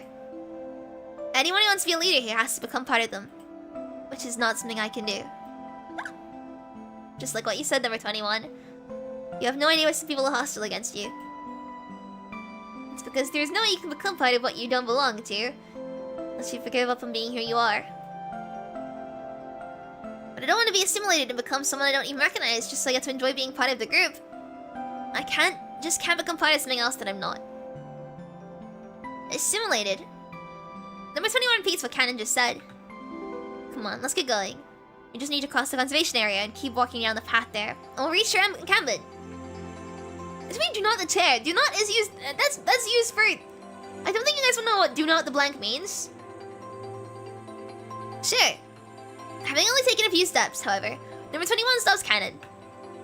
What if this is what I saw in my terminal? A wolf pup goes missing after it's born. How will it ever find its way back to the other wolves? I don't think you guys know what do not the chair means. Well, I guess it's gonna be hard. But another wolf around to teach it how to survive the world, it won't last even a few days. And even if the baby wolf is lucky enough to fend for itself, to even find food, it won't last long on its own. A wolf pack doesn't take in some wolf they don't know. I see. Let's go. Ready to leave. Number 21 starts walking.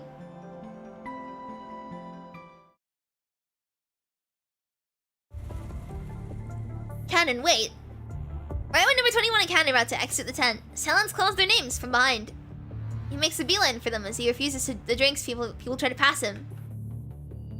Not going to stick around just a little longer, Canon? And this is a constant Babylonia, I presume. How are you? I can't do that. It's almost my shift now. But I thought it was supposed to be Musar's shift. Oh boy, I guess he meant it when he said he was going to drink until he dropped tonight. Canon responded with a nod, apparently not wanting to continue their conversation.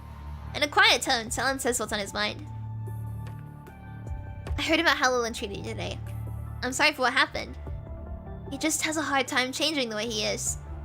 I talk about one for all and all for one all the time, and I'm sure he got that off me. I mean, that's what's been helping us through the toughest of days here. Anyhow, I'll have a talk with him. He's really helpful, and he's on good terms with most people here. The way you live can come across as a little special here. That's not to say you need to change the way you live, of course, and I'm sure you know that.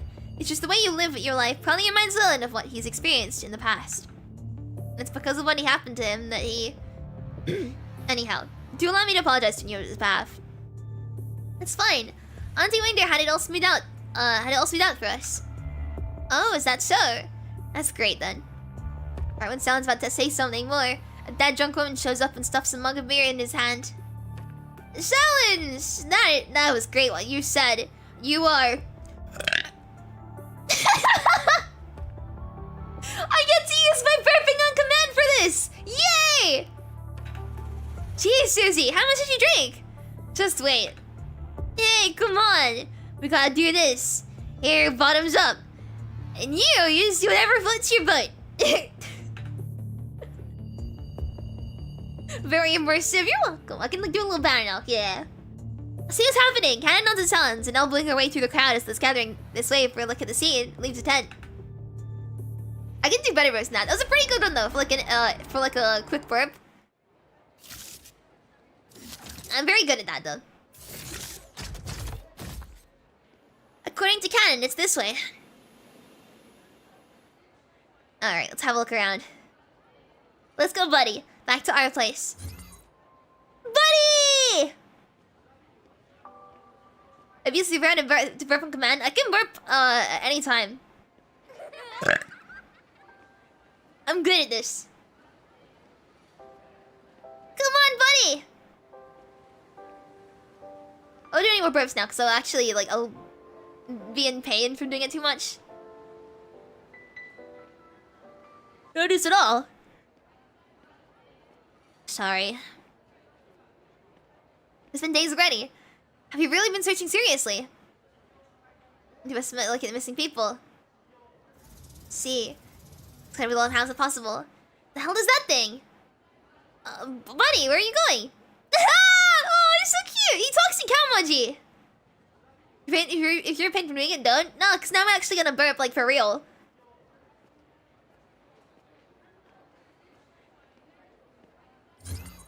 Wait here, I'll go around.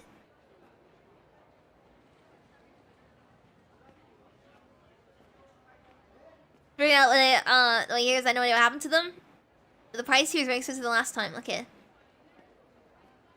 That much money with me.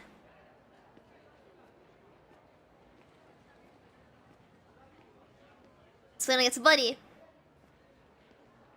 Alright. Buddy! Huh? Strange traces.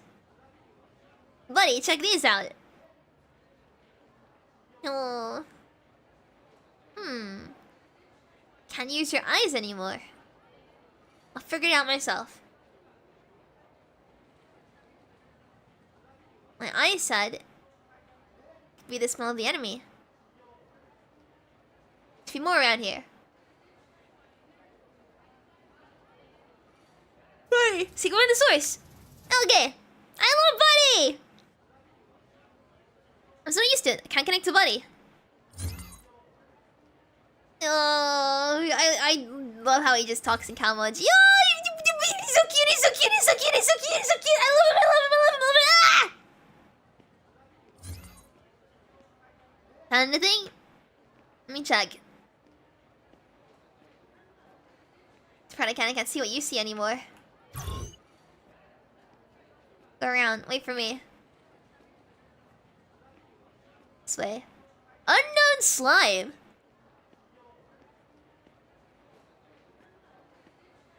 Strange trace again. When they left here. And this should be it.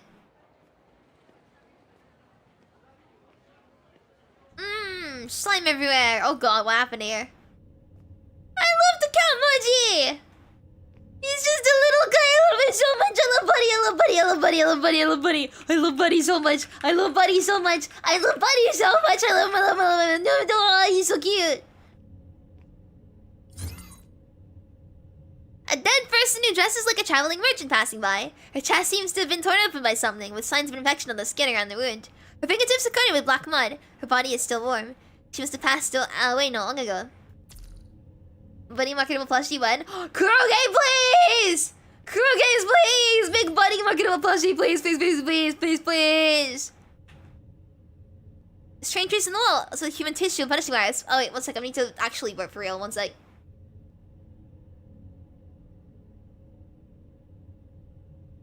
Good thing I'm muted to do that because I threw up a little bit in my mouth. That's fine though. Could it be snails?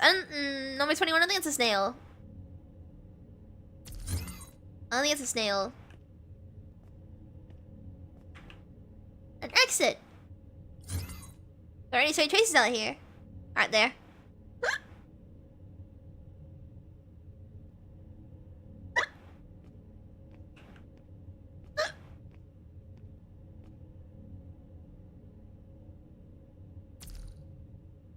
Okay.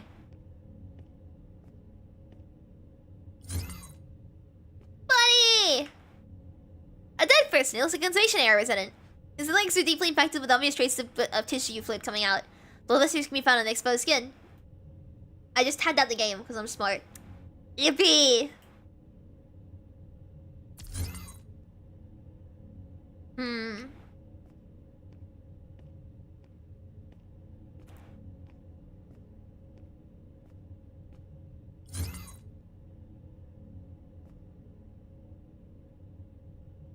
A survivor! Oh wow! He's still breathing, but the one I see is probably passed away.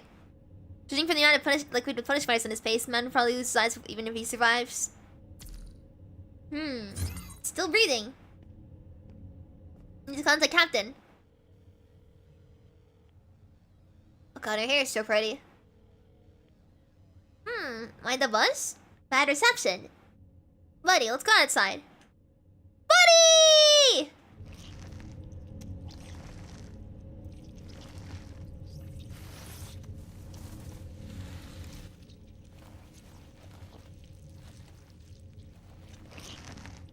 Oh god. Those are the slimy things, I see. Your colors. I like them.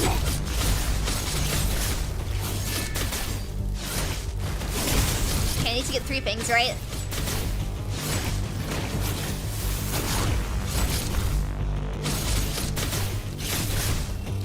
Oh shoot, I keep forgetting. My hands were not on the right keys. Oh no, oh no, oh no, she's going insane. 21, no!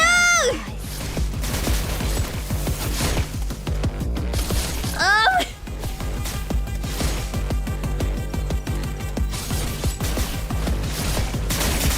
Are you running this way? You're coward. I see. I like this. Are you running this way? You're coward. Oh, I can't see what text is popping up and stuff, and it comes up. V, don't slow down. Oh, shoot. Commands the keyboard for 1 second. You're coward. I keep forgetting. Oh god, it's. How do I get the. I press the. Okay, there we go. Tear them apart. Nice. You're coward. Come on! I like them. Tear them apart. I love this music so much as well. Tear them apart. Nice. Is that it? There's so many of them! Are you? Tear them apart. You're coward. I like them. Oh, you're yelling so much. Yeah, same. Tear them apart.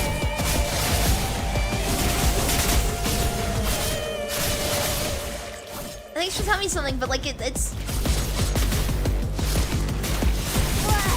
Tear them apart. You're coward. I like them. Okay, let's try to do a tutorial.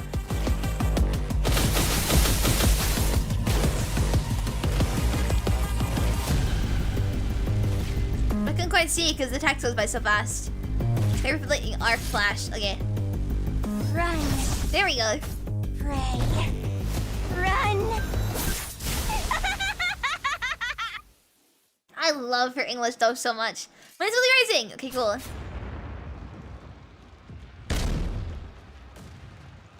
No.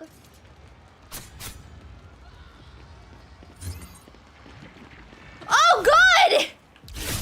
Are you running back to your coward?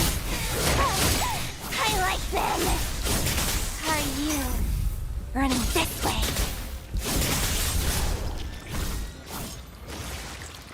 Uh-oh. Uh-oh. Everything is on fire! No! Come on, nowhere, damn it.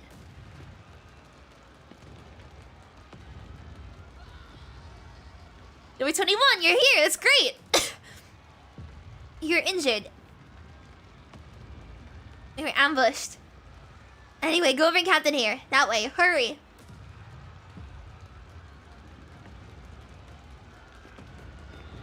Which way? This way?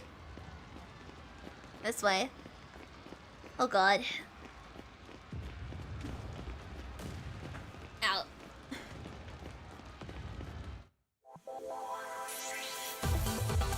Oh God.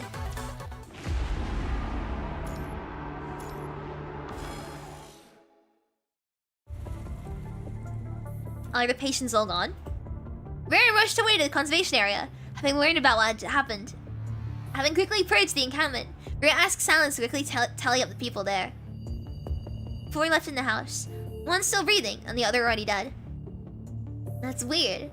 I remember seeing quite a few of them barely able to even walk when I came to check on them yesterday. Nearby, Silence is giving orders to the aggregation of refugees. The refugees form a squad of 6 rows, each with a person tallying them up. A boy of about 5 crouches before a military soldier, screaming his father's name as he wails ceaselessly. The high-pitched cries sting everyone's heart. Silence kneels down and gently hugs the boy before picking him up and carrying him to the end of the first line. Silence is such a nice guy, man! Wingder, could you look after Dak's son for now, please? Having just wiped away the remaining traces of her tears, the old lady rubs her hand on her ragged clothes, to hide any hint of sadness in the little boy. Okay, leave it to me. Silence nods and puts the boy down before sending him off. Silence holds onto the pair of tiny but callous hands. Chap, your dad'll be back soon. You saw the doctor giving him a checkup and treatment earlier, right? Tapping on his head while biting on his lips and widening his eyes to keep himself from crying. The droplets of tears continue to roll down his cheeks every time he blinks. Uncle Shallons, Eddie's eyes are hurt. Wait! That's the guy we found alive?!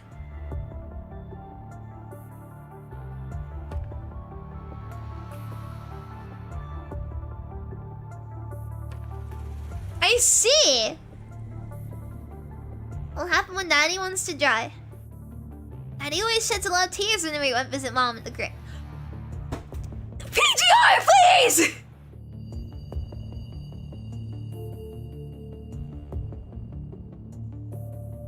You cannot just say this and drop this on me! Daddy always sheds a lot of tears whenever we visit Mom at the grave. Where will the tears go now? Sans opens his mouth, but no words come out that can answer the child's innocent question. Wingder takes Chap's hand. Oh, it's Windger, not Wingder. Windger takes Chap's hands and pulls them into her arms. My dear child, it's all going to be okay. Everything is going to be fine. Chap pulls Windger into the first line as Silence points to a colleague, counting each person in the line. The colleague gives Silence an okay signal. Roughly 3 minutes later, when everyone's been counted, Silence approaches Vera.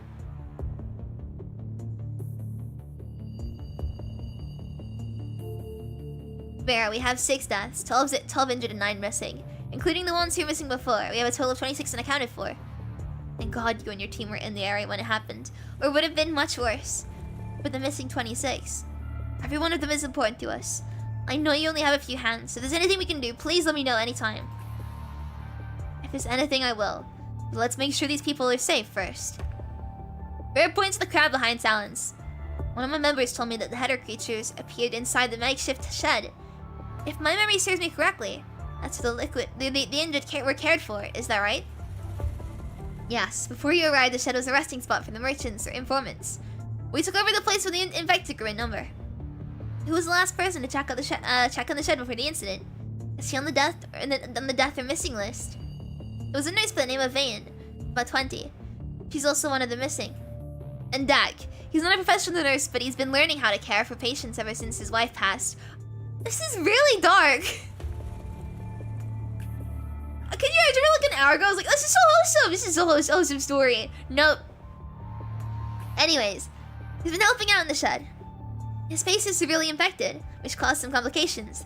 The doctor said he wouldn't wake for a while. The last time I saw the patients, many of them couldn't walk. How are they doing now? Can they walk now? We haven't had enough serum for a long while now. We've been giving diluted or minimum medication, so they aren't going to recover anytime soon. Wait, we got a shipment of medicine late this afternoon. I give them to Vane. Maybe she reassigned the dosage. Increasing medication will heal rotting bones and flesh in a few hours. Has anyone seen or heard patients call for help or run away? We were all enjoying the precious holiday time when it happened. Nobody saw or heard anything before the white-haired guy who was one of us noticed the monsters. What about the entrance to the shed? Any sign of damage?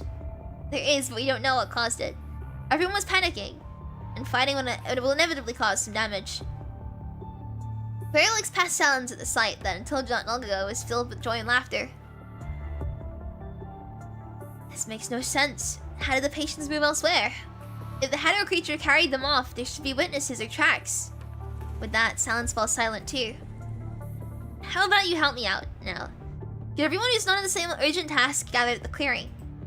I'll leave a few of my people here to protect you. Give me half an hour to search through the area. No problem. I'll explain the situation to everyone. Number 21. Chop and get to work. Yep. Out. I cannot sit properly today. Also, my little finger hurts. I don't know what that is. Ow, ow, ow, ow, ow, ow, ow, ow, ow, ow. There we go. You take care of this sign, number 21. Leave this one to me. Be thorough. Copy that.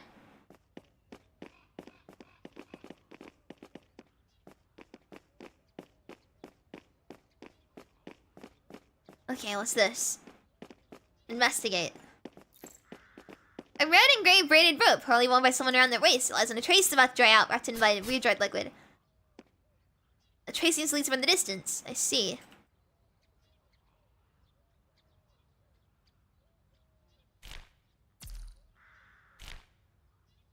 A can't leave now. Oh, wait, why is there... Ah, I see.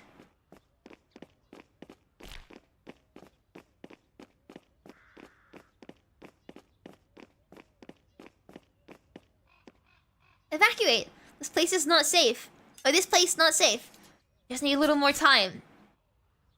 Our friend is sick. We left in a rush and forgot to take medicine just now. Don't worry. Right there once we find it. Here, found it. 2 bottles. Just take both.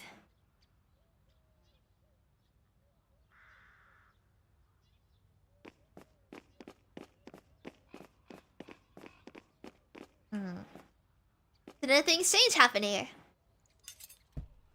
Someone said they saw a monster near this tent. But I can't seem to find anything. I see. It could also be a false alarm. Better keep looking. I think you might handle the keyboard for a little bit, because, for some reason it's cramping up. I don't really know why. Ah, it's fine, though.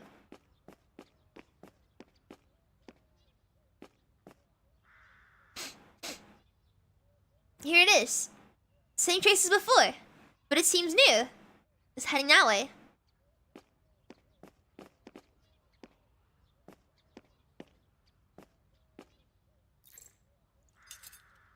The origin of the comes like hetero creature, but like physical destruction, probably caused in the recent combat.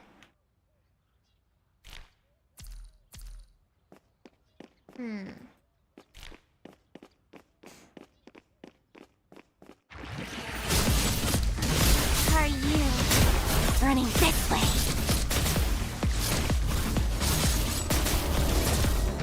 Oh, I can't dodge. What? Tear them apart! Nice. I can't believe we left out some enemies just now. It suddenly jumped out from behind the tent. I was freaking out. Fortunately, thanks. I'll just continue investigating. Oh. I just see some more over this way, right? Here it is.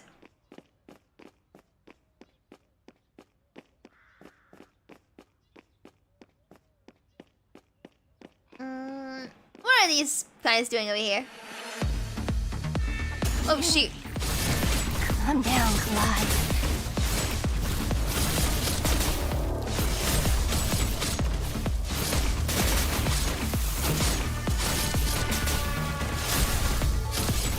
I should have waited a little second before dodging away. Looking at the they attack so slowly, it's hard to dodge out the way in like time, you know?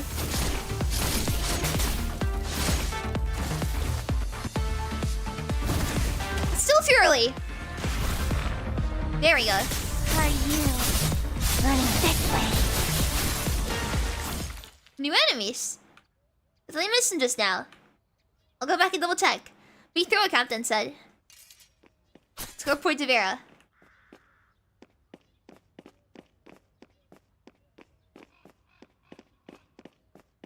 What's she up to? Come on, Vera.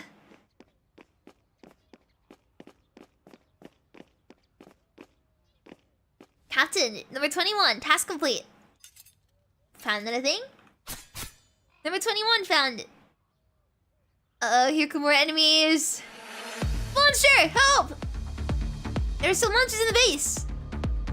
Save your report for later, number 21. Stop them first. Okay. Vera, are you just gonna stand there? Okay, now she's actually gonna help out. Nice. Are you running this way? Your color. Run. Pray. Come on. Run. Nice. It's worse than I thought. You two, go back and bring the transport craft here, along with medical supplies inside. Roger.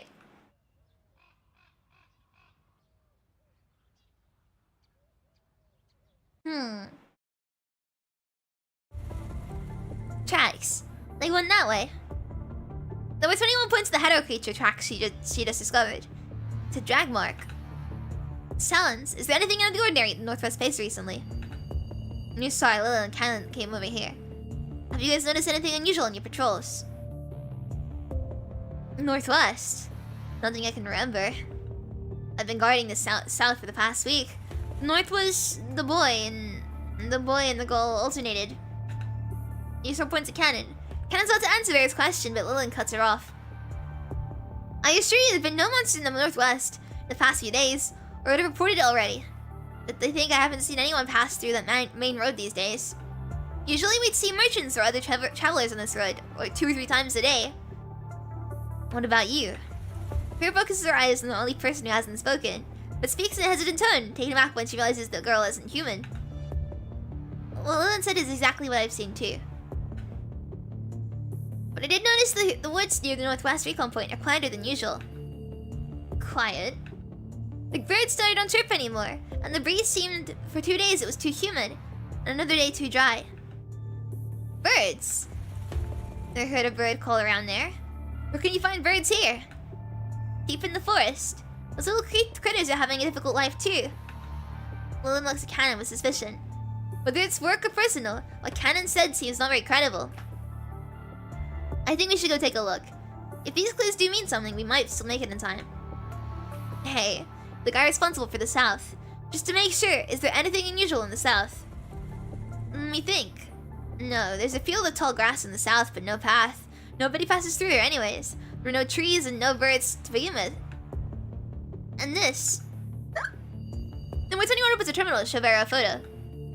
In a pool of purple red liquid lies a worn bracelet with alternating bands of red and gray. Vera moves one step over and waits for Silence to come for a look. He nods solemnly after seeing the photo. This belongs to Vane. It's her late sister's. Vane always carries it with her. I see. Silence will need someone familiar with the Northwest to go with us for an investigation. But just be warned that we might run into hetero creatures. My team and I will do everything we can to protect your man. We will need him to keep an eye out for traces of our items belonging to those who went missing. Can I take her? Bird points at Canon! Yes! We've adopted her now! She's not familiar with the items and habits. Silence, let me go with them. I'll find everyone. I want to see Saren again. Canon doesn't pay much attention to others. What about Lillian? He might be young, but he can carry out missions on his own. He also knows everyone well. Ah, damn it! We could have adopted Canon! Okay, let's do that. But know that you'll have to follow my orders. He's way too excited about that. I will. If we see a monster, I'll hide right away and we'll get in your way. Also, be aware that we still have no idea what's going on. We're heading out to make sure that nothing bad will happen again. Our goal is not to rescue missing people. Also, rescue the mission people. I hope we are clear on that. I understand, but I still hope if you see any of them, please bring them back. Even one is better than none. And I'll send 2 members down south. Forget if you can fight or run at least. South is safer, relatively speaking. We'll be scouting there. Some people might run outside of the base in a panic. Ow, ow, ow, shoot, I'm stretching my legs. Can I stand real quick? My legs need to be stretched. I have been sitting for a while. I want to stretch my legs. Ow. One day I'll invest in actually, I was gonna say I'll invest in a standing desk. With my new tablet, I don't think I actually have room for that if I get a standing desk. I'll find a way to make it work, but I might not have enough room with a standing desk. Oh no. Okay. Got it. Silence at first shows a few middle-aged men who begin checking their weapons and belongings after hearing the order. Then he waves at Muzar and Canon as they walk towards the group of men. You and you two go with the group.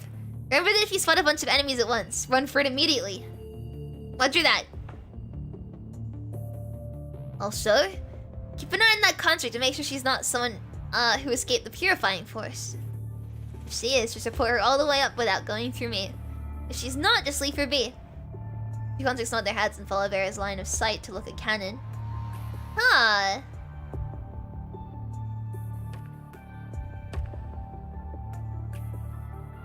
Okay. As if sensing attention, Canon suddenly turns around and scans her surroundings. Two contacts quickly take their eyes off her and pretend to talk about the mission.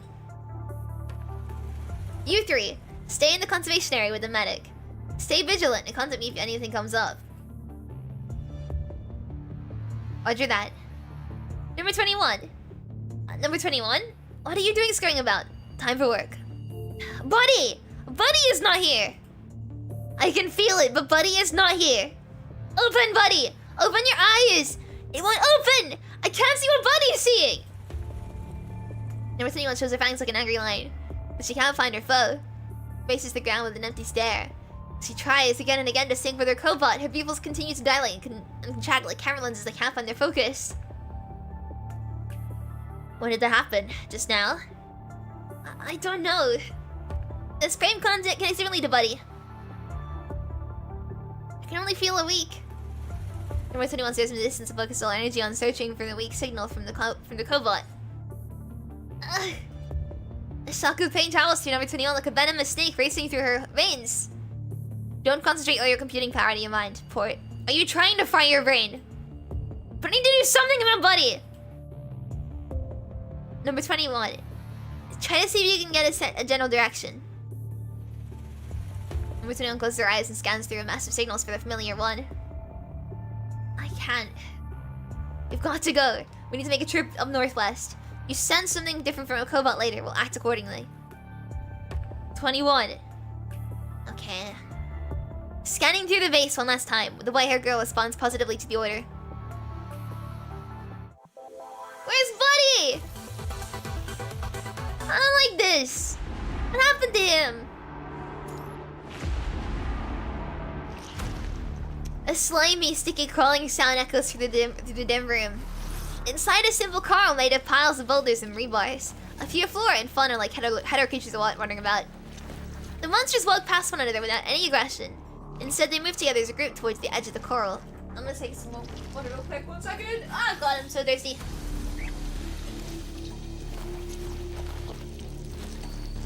It's all warm! No! I have 3 bottles of water with me right now. I always have 3 bottles of water at any given time. First one is like warm, so I was like, okay, I'll just take a sip of the second bottle. The second bottle is warm too! I'm not drinking warm water. It's too hot for that. Cold water is great.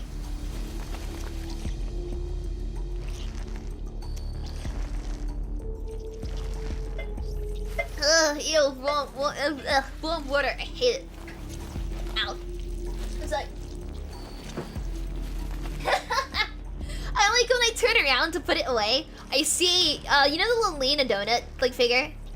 There's like a set of figures from PGR, right? I've got many of the figures.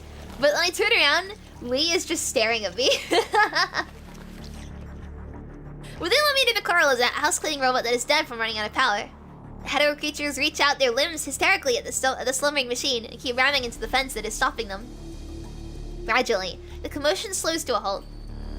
The 2 like hetero creatures extend their crown upward and grab onto the highest rebar of the coral. Next, 3 amphibian-like hetero creatures slowly climb upward along the bodies of their kind. After some struggle, they realize the slimy skin of their kind is not suitable for climbing. The hetero creature leading the procession extends its concealed blade on its limb and stabs into the body of one of its friends, pushing this affair up another level. Scuba feature figures know you what's in danger. Yes! They're so good! I have I have the live one, with the Levions. I have, Alpha, and I have the one that's like all the donuts, but I only have the Lee one of that, because the Lee one was like on, I got it from the CN store. You can buy them in a set, like on figure stores, but you could buy them separately on the CN store, and they only had Lee, so I just got Lee. I also have all of the balls, but not like the new ones, only the old set of balls. I also have the, I have a towel that is... They made official merch, right? It's like a towel of Lee's summer skin. That came with a little print. I have that. I also have the Lee anniversary acrylic stand things as well. Along with a ton of badges. And like tiny acrylic stands as well. I have a ton of the merch. If you don't link to the Taobao store, is this it? This is the link to the Taobao store if you want to have a look. You have to use a proxy buyer to buy some stuff if you want it. If they got the balls back, they got a Luna Ball. By the way, this will contain spoilers for future patches. Just keep that in mind. It's the CN store, so there will be like CN frames. But if you want to see what they're selling selling an Ita bag as well. They're selling a Lucia Ita bag, which I think is adorable, and I'd get it if I didn't already have way too many bags. But they've got really good merch on there, and I should go and do another spree at some point. Once all of my what's the word? Once my project is complete. I mean, yeah, that's the thing, the Plumiku bag, it's what I was referring to, the Ita bag, yeah. I haven't got it, but I kind of want to get it. The thing is, I already have like way too many bags as it is. Especially Ita bags, so like I have a ton of them. Well, I have one right now, I'm getting a second one soon. It is tempting though. And I could get it. But what am I feeling with anyway? Sorry, I'm getting distracted. Story. I just really want the bag though. It's so cute. So cute though. It is so cute, man. Once my project is complete, I don't have to worry about that anymore. Maybe then I'll have a look at the store. Right now, I gotta focus on the project, and then when like that's all good, that's all done, that's all good, then I'll have a look at more stuff. The last set of future climbs into the branch leading to the crown. The thin branch finally splits straight down the middle from the weight. The unfortunate climber and the two plant-like hetero creatures tumble onto the earth, their crowns still clinging to the top. The two hetero creatures then made it over the enclosure closed in on their prey and begin their aggressive attack on the silent machine. Cinderelic! Sir, I call from Lythos. Or even, they have left, sir. They left the eye, which I asked Mr. Monster to remove. Everything else is as you predicted. Your cargo is ready in the paper crane. I don't think we need the batch to know what this means. Yes. Social activity also appeared in City 027. That means we should prioritize projects related to Cathilla. Right. We can let Mr. Monster join the project if that's okay with you. Lythos glances at the man beside her, but he's looking downward and is quiet as the long winter night. Maybe meeting him as a destiny steering us into the future we see now. Cinderelic and I couldn't be more thankful for the projects related to Cathilla, but they might not be the best for you. If I may, are you sure you want to initiate the backup plan? They are backup plans precisely because they'll achieve the results we desire. Don't worry. Then I know what I should do next. I really hope she'll become the key that you need. Are you going to keep absorbing them? Cinderelic points at the hetero creatures that are still attacking their prey. Get rid of them. There's no room for doubt. But only a proportion of samples displayed cooperative behaviors. It already proves it's possible. Go and turn them into Earth-like creatures. This will make it easier for sentient humans to understand and manipulate hetero creatures. You also need to start preparing items related to Cathilla. Yes, sir. Want to get looks at the girl with wings to see if she has any other concerns. I was thinking about what Lythos said earlier. The Project Cathilla might not be the best choice for you, because the project will destroy the original person in the survivors. I mean, a higher risk with haywire. The tower's evidence that humans discovered the key before us, but lost control of it. Beyond anything, unusual concentration of the punishing virus will only create more chaotic hetero creatures. And creatures created from the red tide are difficult to predict and control, like the tests that impulse Lythos left at the Copperfield Aquarium. Confining into Earth's natural laws before they got haywire is the better choice for us and for the humans. So go and make your dream come true. Yes, sir.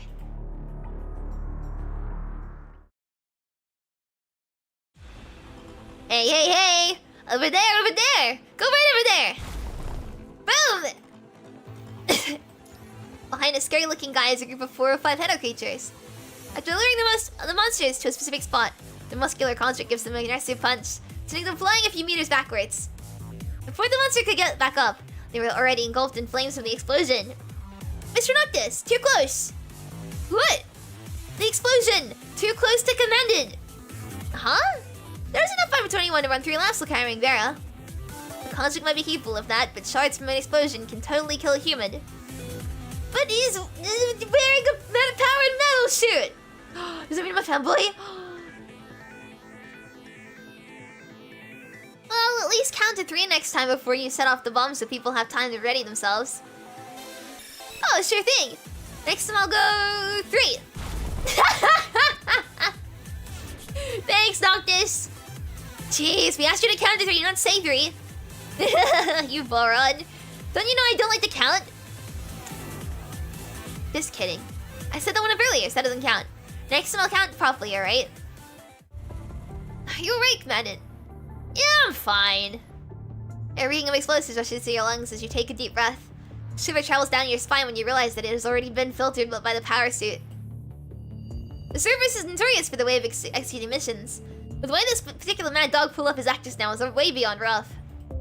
With his help, however, you managed to lose a great number of your pursuers in just half an hour after leaving City 027. You encountered some enemies here and there on your way to the conservation area when the Cerberus area stationed. But the hetero creatures aren't much of a threat with the corrupted around, or the 3 cosmics around. Ugh. Is it just me, or the trash harder to get rid of than usual? It's not. They're definitely stronger than before. The enemies you fight on your missions also becoming stronger. No, that's why I thought I was imagining things. But I think it's time to take my explosives to the next level. Does your mission have to do the hetero creatures too? I think so, but not to fight them. Barry's already having a headache dealing with people from the conservation area. Sorry, I'm just really not able to sit still today. The people are difficult. How would I know? But Barry hasn't sent me to beat anyone up, so I guess they're okay. Oh shit. Was I supposed to say that? Whatever. If someone asks, I'll just say the little foolish girl said it. Maybe it's a lack of resources. After we get there, we'll be able to help. Really? Boy, aren't you kind. We've already sent our location to the transport craft. Should we ask them to pick us up later? Yes, I have something of a theory. But I might be able to test it at the conservation area. The sound of explosions and gunshots slowly vanishes. Before you know it, every last one of your pursuers has been eradicated. That's the last of them. Now let's get you to work at the base. Wait here for a bit. I know a secret shortcut, but let me go check its location. The muscular construct sprints straight into the knee-high undergrowth from the large road. Commandant, what caught your attention exactly? Remember what happened at the stairwell? Some hetero creatures committed suicide to become stepping stones for the rest to climb. And maybe, just maybe these hetero creature corpses at the first and second sets of coordinates are the result of mass suicides. Right. You haven't heard of the enemy committing mass suicides? Yes, this is so weird. Huh. Well, let's say this theory was true. Why did they do it? I have no idea. But if they actually committed suicide on purpose, then I think we're about to see some drastic changes in the battles coming up. The desire to survive is in the genes of every creature on Earth. It connects every living individual, forming a web that instills the temptation to live into every creature.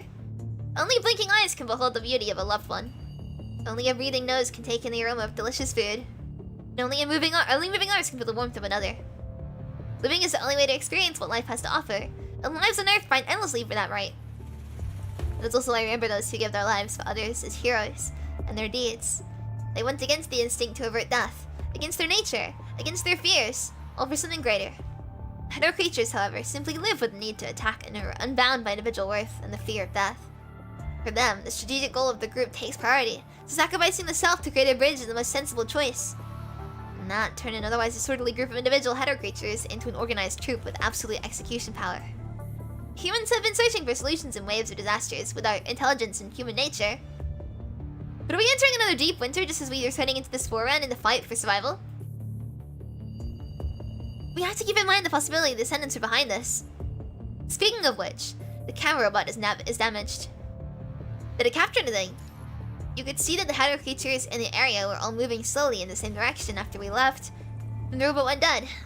And the work seems a little too neat for it to have been the doing of a hetero creature noticing and immediately destroying the robot. Just upload the footage. We'll analyze it by frame. Hey, Grey Raven, over here. Notice how I was down from a tree, crushing a handful of lush vegetation. Hey, are we going to wait through this meadow? Yep, you can't tell us the path, right? I told you it's a secret shortcut. Just follow me. He strides confidently into the natural sea of green right away. Let's go, Commandant. Please follow Liv. I'll be right behind you. Lee says after a frustrated sigh. At the other end of the meadow, with weapons in hand, the humans and constructs are cutting a path through the tall grass. The two groups will soon meet somewhere among the sea of green. Hmm.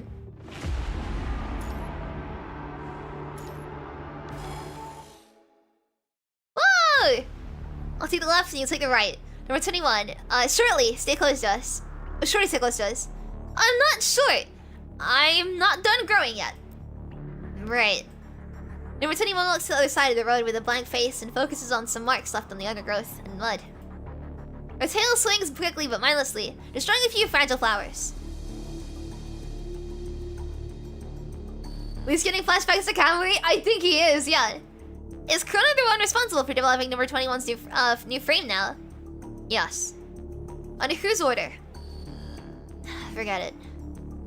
We need a lot of help in Chrono, even if we wanted to design it ourselves. We have no data on our current design. This frame might just become the victim of some complicated war one day. It's better to let one party complete the entire design rather than have both sides be skeptical at the other's design. For developers, getting the new frame to work is the only way to obtain new valid data. So I can understand why he decided to hand over the authority of design. But I can promise you I hold significant influence, even if I can only supervise the process. I'd like to receive a copy of every progress and compatibility report. This is a reasonable request from the supervisor of number 21, right? I'll see to it as long as the classified development information is kept safe. On behalf of number 21, I really appreciate your help. The red hair construct puts on a bright smile, but on a perfect smile it stirs raging, suppressed anger. Oh, good going then. Right. 1 second. I know number 21 has a little common sense and has trouble with words. But do you know anything about what she wrote about her wish for a new frame? What did she write? To have the smell of humans. I see. Ever since she returned from a mission in the little town, the smell of humans became one of her favorite phrases. Vera never paid much attention to it when it appeared in the daily squabbles of Cerberus. The smell of humans. That is something that becomes non-existent the moment someone chooses to become a construct. Noctis is no brighter. It very would give him a painful kick the moment she heard him say something like that. For someone who was robbed of her human experience, crazy phrases like this seem oddly fitting. But nobody knows what number 21 still needs to become the human she imagined. The original goal was to provide her with some extra options on top of stability. But the light testing has shown the frame cannot follow her wishes even if it's to maintain stability. And as far as frame stability goes, most constructs experience fear and panic. When the imagined self is different from the actual self. Basically, it's when their inner self cannot accept reality. Does number 21 really know her heart? She's showing a slower compatibility in the human-like frame than her current frame. Number 21, can you find what you're desperately looking for? Captain! Is Buddy going to die? If you're the one who was lost, are you going to sit there and wait for death? No, I'll come back to be with you. Then you should know more than anyone else that Buddy isn't going to give up so easily. Right. Having some motivation recovered, number 21 rushes back to her research area. I found some footprints over there. The boy's yell emanates from nearby as he waves at Bear with an exaggerated gesture. Without waiting for her response, he swiftly dashes towards the newly discovered clue. Hey, don't run away like that. Number 21, follow him. Alright, let's do this. Look here!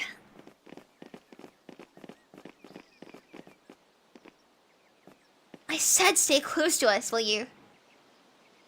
But I saw something... Fine. These footprints are new. Alright, Shorty, tell me what you think. I see. Oh, wow, yeah, that looks suspicious. Look at this footprint. It's missing a piece. It looks like Auntie Bane's. What do you mean?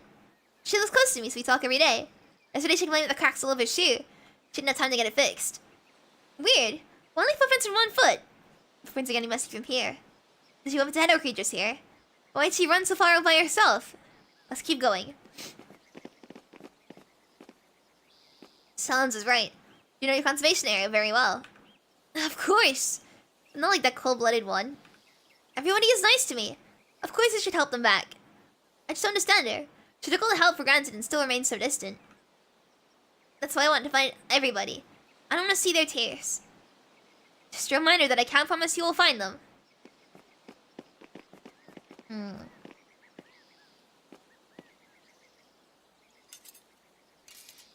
Captain, there's something in front.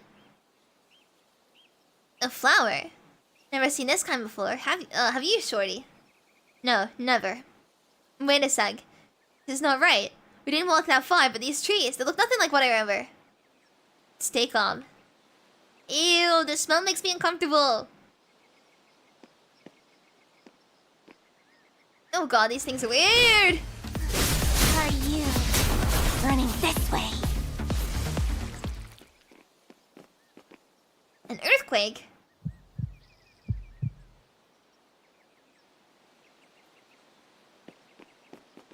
Whoa, the ground is shaking.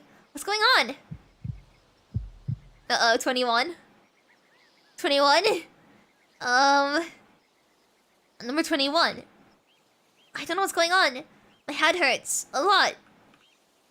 Is it because of the restraint, or... Here we are again. Can you just go home to your mommy?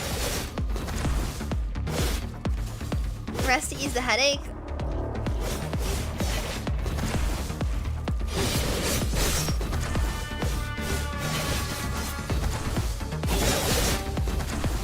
You rested? Pain seems to ease a bit.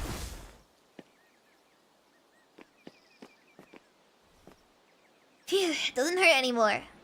Are you alright? Don't just stand there, Shorty. Run! Protect him, 21. Get away! Okay.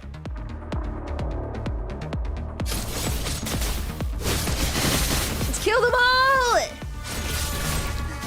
Are you running this way?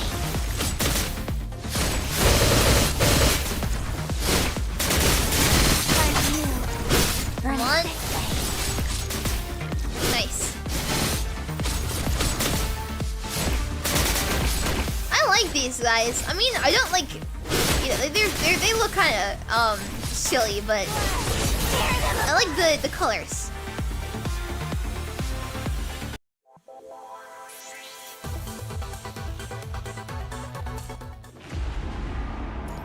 Alright, let's keep going. Ooh. I'm on a video.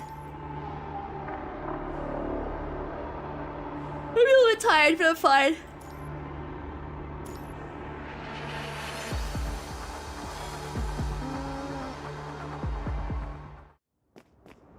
Wait, I'm gassing out. Keep up.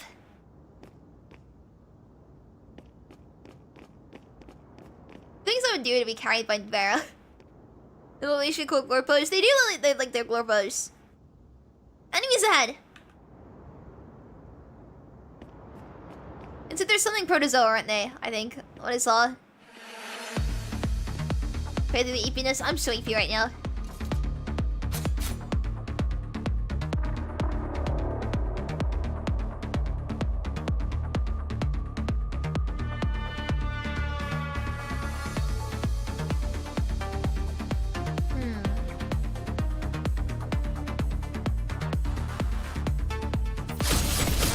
Your colors. I like them. Are you running this way? Oh. This guy isn't helping us at all. I mean, I can't really because he's a child, but I'll clear around here. Let's rest up for now. What happened to your face, Shorty? You alright? I think so. The weird leaves scratched my face when I was in the run. Oh, it's not good, is it? This is like a writing trip, isn't it? Let me take a look. Take this. Use it to clean your wound first. Send you back just to be safe. No, don't! Where do you find the clue? I only need to... The injury is too risky for you. But it's just a tiny scratch. And you must listen to me. Do you know the forest here? From there on, did something like what I remember. Any footsteps, the enemies are coming. Can they just give us a break? I don't trust the scratches and like, you know, deadly in some way, you know? Like the plants, this kind of alien looking flora and fauna and stuff. Like surely that's gonna do some damage to you. That's a whole writing trope of like toxic plants. You're getting like scratched by them, but it just, you know, does some damage. I'm seeing the death flags already.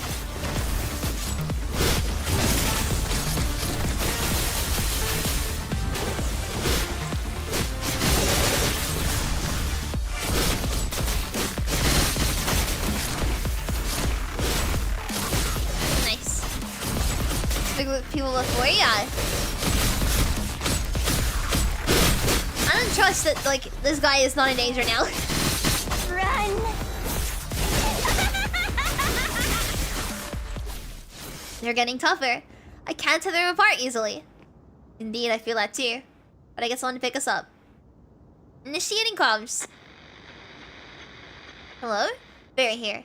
Base, do you copy? Can anyone hear me? I need someone to pick us up.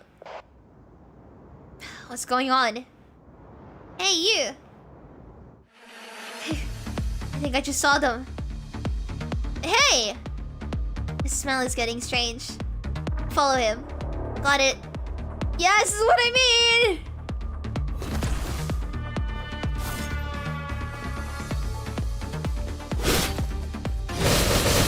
Siren, wait for me. Oh no, he's going mad.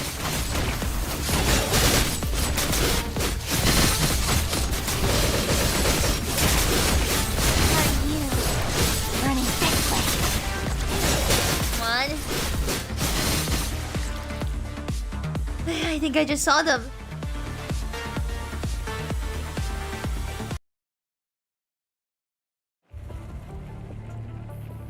Still can't get through. Oh, the communication signal is disrupted. But it was still working yesterday. Is this stuff jammed? It's been stored in an exclusive box all this time, so technically this can't happen. While the two of them talk, the construct persistently attempts to adjust the equipment's parameters, only to hear static noise on and off. How about this? Since there's no other option right now, I'll stay here and try my luck with it. And I'll keep you updated once there's any progress. The construct gives you a nod, you nod as a nod before turning back to work on the malfunctioning device. Let's look around first. Showing no objection, Noctis shrugs and proceeds to follow you out of the transport craft. I'm so sorry, Commandant. Did I hurt you? As you step out the craft, Liv rushes over, almost colliding with you, while clutching a medic box in her hand. I'm totally okay, don't worry. You did not swim up into me. Are there a lot of casualties? The medics said they have already provided treatment to all the wounded after the incident. Oh, you noticed it earlier that I was gonna hurt myself? Update. I'm now hurting. You noticed yesterday the brain is a deterioration in everyone's wounds. Even with sufficient doses injected, the serum seems not working as efficiently as expected. Yeah, this is what the plants are gonna do damage. And one of the medics accidentally came into contact with an infected patient's bodily fluid, so I'm bringing medicine over. Liv, be careful. After giving you a brief nod, Liv hurriedly departs, grabbing the medicine box tightly in her hand. Hello, officer? Just call me Abby. Officer Abby. Is there anything else I can help you with? Talon's expression shows genuine sincerity. Before arriving here, your squad Noctis ran into a search group in the south of the conservation area. Noctis exchanged information with the construct in the group. They decided to let one of them escape, escort Noctis and you back. After learning about what happened in the campsite from Salons, you intended to contact Vera for a discussion regarding the next step. However, you soon discovered significant signal disruption in the vicinity. As if enveloped by a veil of mist, the entire area suddenly lost all communication signals, casting a sense of unease over everyone present. I can send my man to assist if you plan to rendezvous with Captain Vera. It's to be discreet before taking any action. With location unknown, our decision could put another group of people in danger. You're right. I'm just worried about the kid's safety. If they run into any danger. Apparently there's everything they can to protect him. And I'm sure you sent him on the mission because you believe in him. Yeah. Knowing that believing in someone and worrying about them is not contradictory as leader of the conservation area. However, Salons has to maintain, composed demeanor for the sake of his people. The other thing is, my men noticed some unusual activity in the south and we're gonna check it out. You assigned a contract to come with us. I heard you guys bumped into some monsters on the way over. So I'm thinking they might have wandered somewhere nearby. Noctis, can I leave that to you? Are we really setting Noctis up on this? I feel like it's a bad idea. Oh, I was kind of expecting you to let me search Vera in 21 so I could see them burst in tears upon my arrival. Anyway, dealing with those hetero creatures is all part of the gig that Vera gave me. As Noctis moves his shoulders around, he follows Salon's way with his weapon in hand. Vera's team already relocated their tents from the military encampment to the conservation area. With the aid of their devices, Lee is running a thorough analysis of the available data. Lee, how's it going? I've been trying to all the way here, but the videos can't be uploaded with their low-level channels on and off. Ah. But I've had all the data sorted out for our squad as you asked. Now tell me about your speculation. You see the 3 dots flashing on the screen before you, representing the 3 central verification filters located near the mission points. The dots marked with the numbers 1 and 3 are emitting a green glow, suggesting these CPFs are operating normally, while the other dot appears grayed out, which means the CPF near mission number 2 is shut down. Using each of the 3 dots as the center, Lee highlights the range of influence for the CPF. Coincidentally, all 3 of your mission points fall within the boundaries of the respective circles. Our current location is right here. With that said, Lee marks the conservation area with the new dot. You set the operation terminal from Lee and hide all the other marks, leaving only 3 mission points in the conservation area on display. According to Silence and Bear's men, I'm assuming the conservation area will soon be the 4th location where hetero creatures gather. The possibility stands. Since similar situations haven't occurred here, the command center didn't include this area in a mission. That's my assumption. Should we ask around the CPFs? No? So you think it has nothing to do with the filters? You nod at Lee and slide your fingers across the terminal, causing the map on the screen to zoom out gradually, revealing a wider area. Hold on. He immediately picks up your thought and takes in the terminal back. 2 seconds later, a bigger dot is marked on the map. The Inver Hetero Tower. The clean zone centered around the Inver Hetero Tower comes into view, in a ring area outside which the 3 mission points in the conservation area fall. This means hetero creatures are gathering abnormally in the vicinity outside the clean zone. We haven't collected enough evidence yet, so this is just a speculation. If this is true, it means the enemy has secretly started an even fiercer counterattack after humans just gathered the upper hand in this war. If events unfold as anticipated, the first area reclaimed on Earth, symbolizing hope for mankind, may become a secure but enclosed prison. If the hetero creatures in the entire ring area somehow learn to work together, the absolute safety of the clean zone will need a reconsideration for sure. Report! I picked up a signal! The construct who had been occupied with the transmitter in the transport craft bursts into the tent and almost stumbles upon entering. Calling, you hear me? The transmitter plays a capture call, but only a few words can be discerned from the audio due to the overwhelming static noise. Sounds like Vera's voice. There's no way we can reach her now with the current signal disruption. Can we track down the location through this? Only more advanced communication devices can manage that. Unfortunately, this one we have on hand isn't one of those. This was initially planned as a simple mission, so we didn't request any of the advanced equipment except for the standard ones. If I could know this earlier. Neglecting the construct's complaint, Lee's focus seems to be drawn by something on the ceiling of the tent. Sensing his unusual behavior, you follow his gaze and direct your attention towards the same spot. Having seen it, the construct abruptly ceases his mumbling and joins you in Lee looking up. What's up on the ceiling? At the focus of your gaze is a capsule-shaped level vial attached to the ceiling. The red liquid inside seems to be trembling slightly. An earthquake, but it sure doesn't feel like one. The tremor doesn't come as you expected. A few seconds later, the level vial already turned still again. Was that wind? But this tent is military-grade windproof. Does this say gold on the ceiling? No! As Layla, okay, right. Here, okay, I never understand the gullible thing, right? Because surely, if you were gullible, you would just say okay and believe it, right? Looking up and looking at the word gullible proves that you're not gullible because you're testing a theory for yourself. It doesn't mean you believe it, it means you're testing to see if it's actually there. If you just accepted the word, if like someone said, oh, it's gullible on the ceiling, you went, okay, then that would mean you're gullible. But looking up means you're not gullible. I never understood that. Oh, got my throat. Ugh, one sec.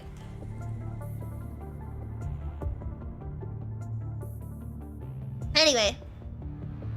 As Lee lifts the tent flap, you expect to be greeted by a powerful gust of wind which shake the tent.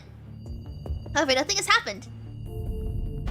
As you and Lee lock eyes in contemplation, a sudden tremor falls through the ground beneath your feet, disrupting the momentary stillness.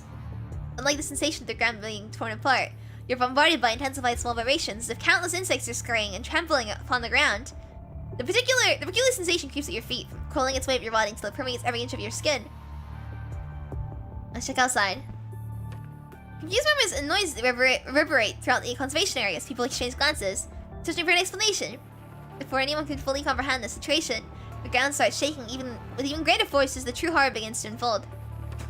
Amidst the rustling sound of vegetation, Some of the grassy plants anchored in the shallow topsoil are effortlessly torn asunder, exposing their twining light round roots.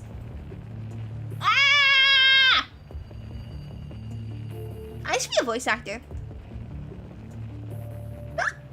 Earthquake! It's an earthquake! Run to the open space. Don't get close to any buildings and forget about your stuff in the tents. What is that? With the transmitter still in hand, the construct makes an exaggerated lunge to steady himself, pointing towards something in the distance. 10 out of 10 scream. Thank you. As you turn your gaze in that direction, a mesmerizing sight unfolds before your eyes. The treetops, adorned in a bright color, slowly emerge from the depths of the dark green woods. Ooh! Oh, that's kind of creepy. I don't like this texture. Their growth defies all expectations, surpassing the normal dimensions of trees in a matter of moments. And their roots soon materialize above the woods without even touching the soil. Evie, you wanna gacha character with Evie voice? I mean, I was joking about the voice actor thing, but I would kill the voice gacha character. These roots are connected to stocky stems, originating from a central wooden body that appears unbending. In other words, those tree crowns are branches extending from one tree. No, it's inaccurate to refer to it as one tree. It resembles a plant composed of various intertwined parts, chaos existing in the form of a living organism, and it can only be remotely categorized as a plant as it exhibits both wood-like and texture and patterns. A globular florist. It's the only phase you can manage to form with your mind.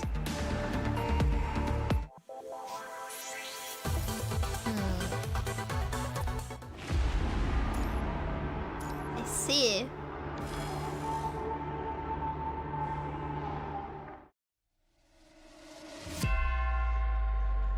Wait for me, guys. I found you. Stop, shorty. Ah, you're here. You running over there too? Oh, it's the red tide all over again.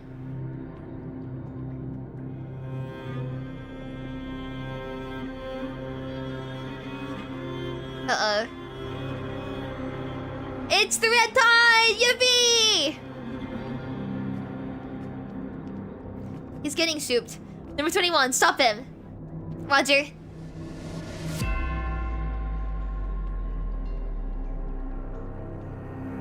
Come back!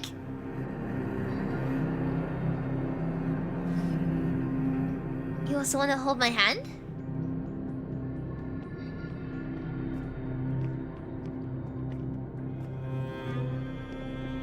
He is so getting souped. Got it. Number 21, come back!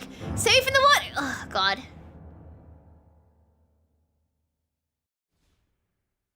Phew. Enemies. Captain needs my help. Captain! Not good enough. Your colors. Why? Tear them apart. Your colors. I like them. One. Run. Pray. Run. Not good enough. The frame is running again. Is the device working properly? Fine. Are you? Take care of them first. Okay. Why? Tear them apart. Run. Pray. Run.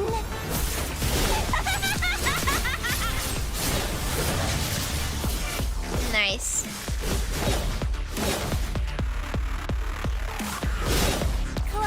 Oh. Tear them apart. Nice! Not good enough. All clear. We didn't lose,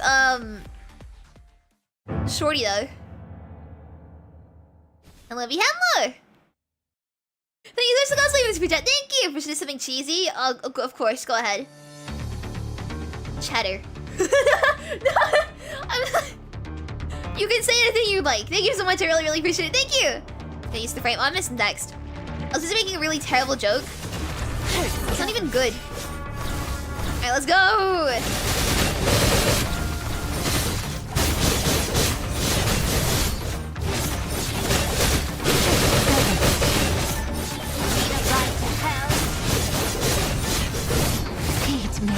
pity laugh. Thank you for the pity laugh.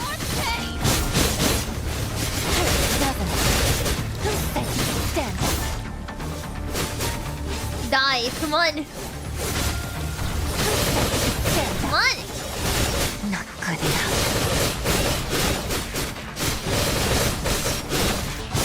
Just the one guy left. Nice. Oh, more guys! Come on! Feed me. You know, Ushio's been sleeping himself somehow. Good night! Let me get some good rest. At least some of you guys fixing your sleep schedules. I can't say the same. I was awake at like 7 a.m. this morning. Need a ride to hell. Not good enough. Okay. Ride to hell. Stand up. Can't seem to do all the combo thing. It's fine.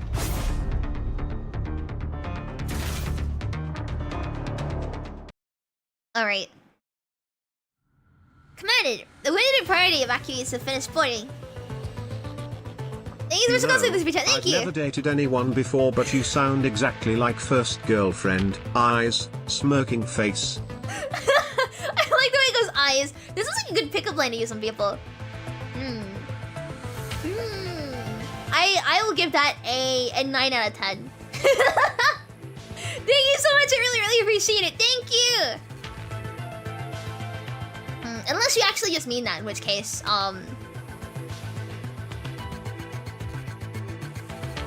actually, I had something creative I was gonna say, and I just immediately forgot it. I'm really tired today, in case you can't tell. I was gonna be like, man, your first girlfriend must have had an annoying voice.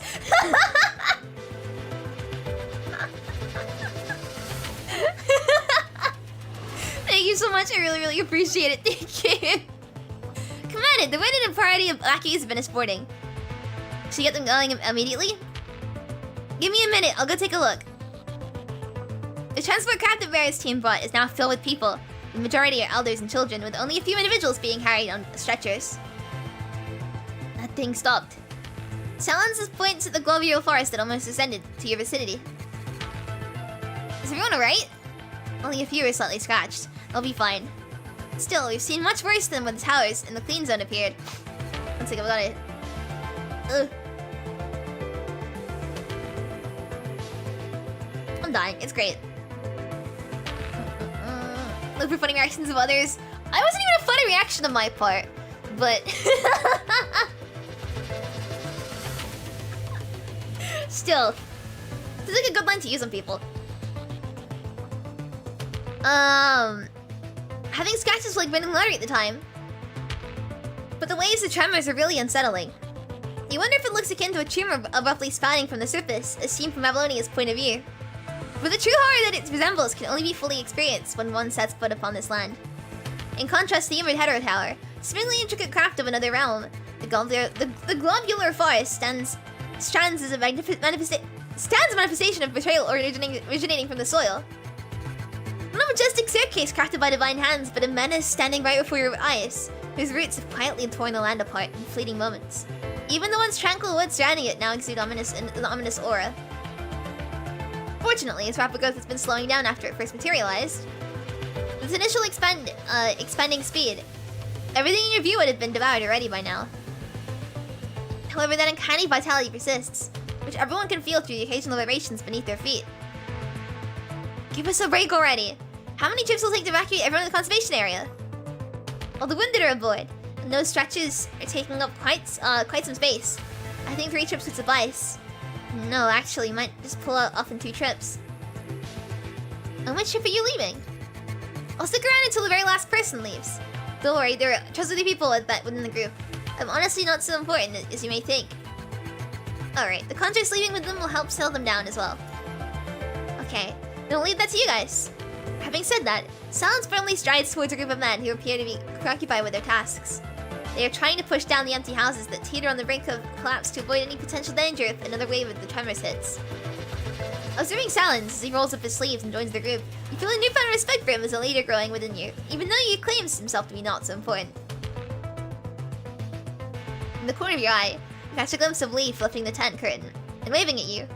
After one last gaze at the transport craft that's taking off, you hastily make your way back. You found this. The thing placed on the table as an assistant device for remote connections. An exclusive piece of equipment that belongs to the Cerberus. I knew there should be something that could come in handy. This channel for remote connection with constructs is exclusive to Cerberus, and its specs are more advanced compared to the standard ones. It's worth a shot. But I heard that, the command is pretty much the only one who can establish a remote connection with Cerberus members. Even if you manage to make it work, there's no guarantee that it's fine. The construct mumbles something like, the Graven Commandant is surely a legend. It's facing towards the frustration like he's depicting the pain of building a mind connection with some crazy constructs, all based on the groundless rumors he's heard. But the imaginary pain apparently has a little effect on his work efficiency. He quickly finishes setting up the device. Lee lets out a quiet sigh. I'll call him over to get some emergency medical supplies, just in case. As far as I know, no one has ever built a remote connection with that new frame. You sure about this? There will soon be one. What I mean is, the new frame has not been fully calibrated for remote connections. It might take you a few attempts before you reach her, and trust me, the process won't be a walk in the park. You gotta be prepared. In moments of strangeness, the sun startles, and even times that she's seemingly lost in her own thoughts, you've experienced the full spectrum of her emotions. It's just a change of her frame, but number 21 is still number 21. The most pressing matter at hand is to help them overcome the current adversity. Let's do it. You close your eyes, huh?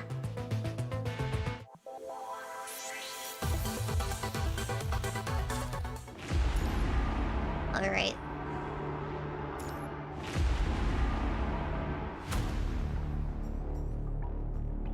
Oh, it's, yeah, it's just what my eyesight looks like as well! All of the floaters! I was 7 when I first saw them. It was a little lone wolf seeking refuge in a tree hole. Exhaustion and hunger weighed heavily upon its weakened body, leaving it no strength to flee. As I walked closer, it showed its fangs to me threateningly, but I could see its paws trembling. The elders warned us not to touch them, because their sense would be changed because of that.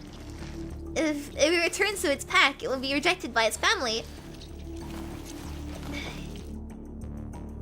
The sense of hearing is freed from the ringing noise first. The ears above started to turn left and right by themselves, trying to chase the drifting sounds lingering around. Then it's a sense of smell that comes back alive. A rich herbal aura carried by the gentle breeze flows into the body through the air. The night dews, yet to be dried by the morning sunlight, cling to the leaves and grass and impart a gentle coolness to the palms and feet. With an instinctual surge of power coursing through the neat muscles, the hands tighten, the sharp claws effortlessly puncturing through the tender why is this so difficult? With an instinctual surge of power coursing through the muscles, the hands tighten, their sharp claws effortlessly puncturing through the tender grass, delving deep into the moist soil. Something feels off, but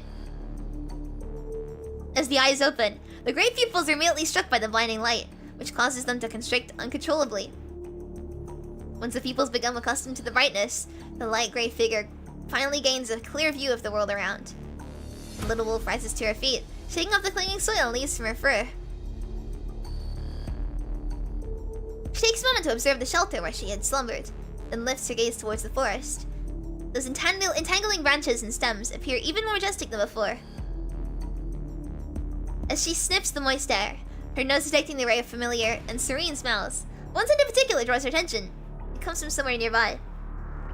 Go track it down, a voice in her mind prompts her. Her pace quickens upon the thought.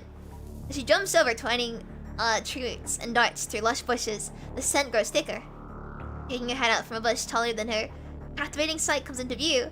A wolf pack peacefully resting in an open space ahead, their bodies nestled closely together.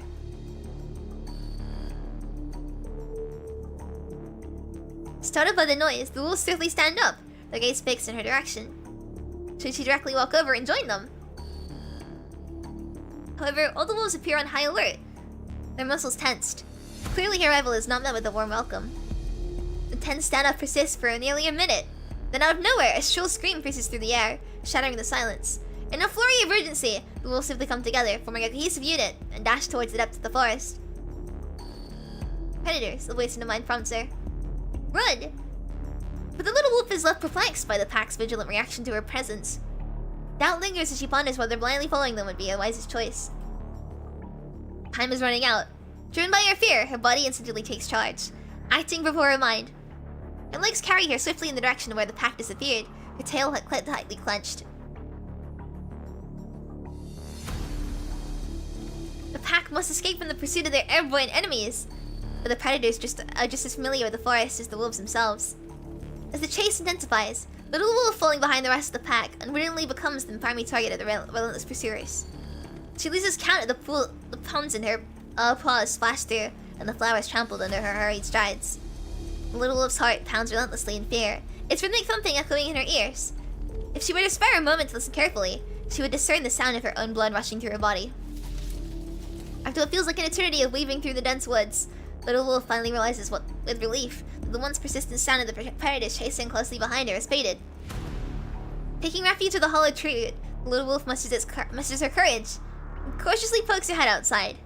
She peers around to ensure there are no piercing gazes fixed upon her. The scent of the pack lingers in the air, intermingled with the natural fragrance of the surrounding plants. The wolves are still somewhere nearby. Let's join them. Can't survive alone, a voice in her mind prompts her. Slipping before the pack once again, the little wolf stands poised and prepared, ready to face whatever challenge lies ahead. As the two pack leaders feast upon the fresh meat of their recently hunted prey, the unexpected arrival of the little wolf propels them into a defensive posture. They step up to protect the food, and a threatening roar reverberates from deep within their throats. The little wolf remains still in the distance, her tail obediently hanging low, not showing any intention of snatching the food. But the acquiescence of the leaders, the remaining wolves who are waiting to feed cautiously gather around, their eyes fixed upon the lone traveler who dared to venture into their turf. Their gaze of examination does not carry much more warmth than that of the predators. The wolves sniffed the little wolf one by one, examining her scent and assessing her presence. Some are teetering on the edge of losing their temper, their jaws ready to deliver a bone-crushing bite any second. Soon the pack leaders redirect their attention from the trembling little wolf back to their prey. Whether it's her obedience or the possibility of her serving as a decoy to distract the enemies, they seem to perceive her as a presence as a non-immediate threat. Sensing a change in dynamics, the lower-ranking wolves cease their aggression and retreat to their original positions of waiting.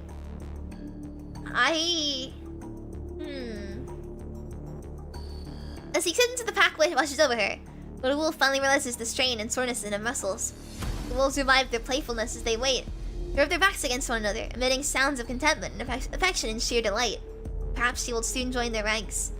As little wolf envisions the exuberant play, she cannot resist the urge to excitedly roll on the ground. However, the playful wolves abruptly spring to their feet, lowering their bodies in a cautious stance towards her as if perceiving her behavior as unusual. Fortunately, the leaders conclude their feast at the very moment. After confirming she poses no threat, the wolves eagerly pounce upon the remnants of their prey, relishing their meal. The little wolf swallows a mouthful of saliva, but she knows that it's not wise to join them now. They will not think she intends to challenge... the hierarchy. God, I'm struggling to read today. The itch as well. Ugh. Amidst all the sounds of flesh being torn apart, she curls up, seeking to keep her body warm and minimize the energy consumption.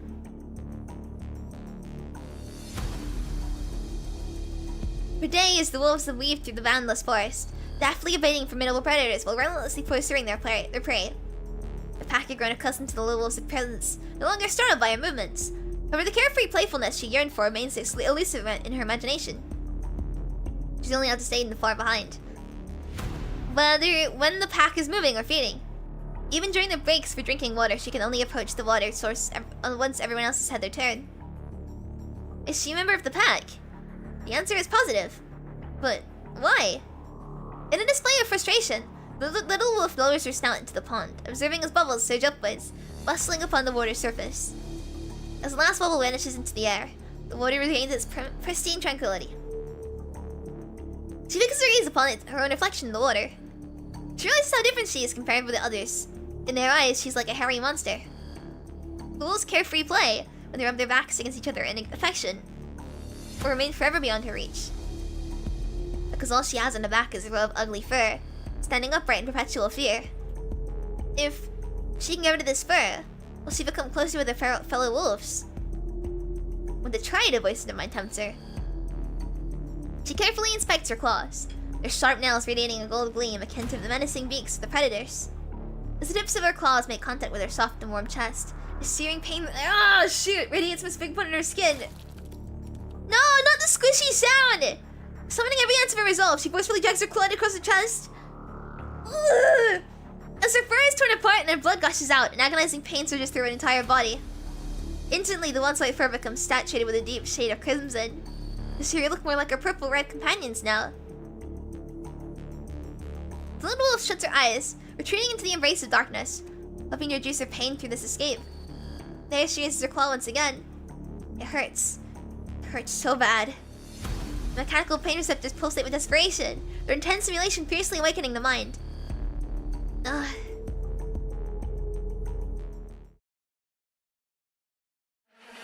Number 21, wake up! Out of my way!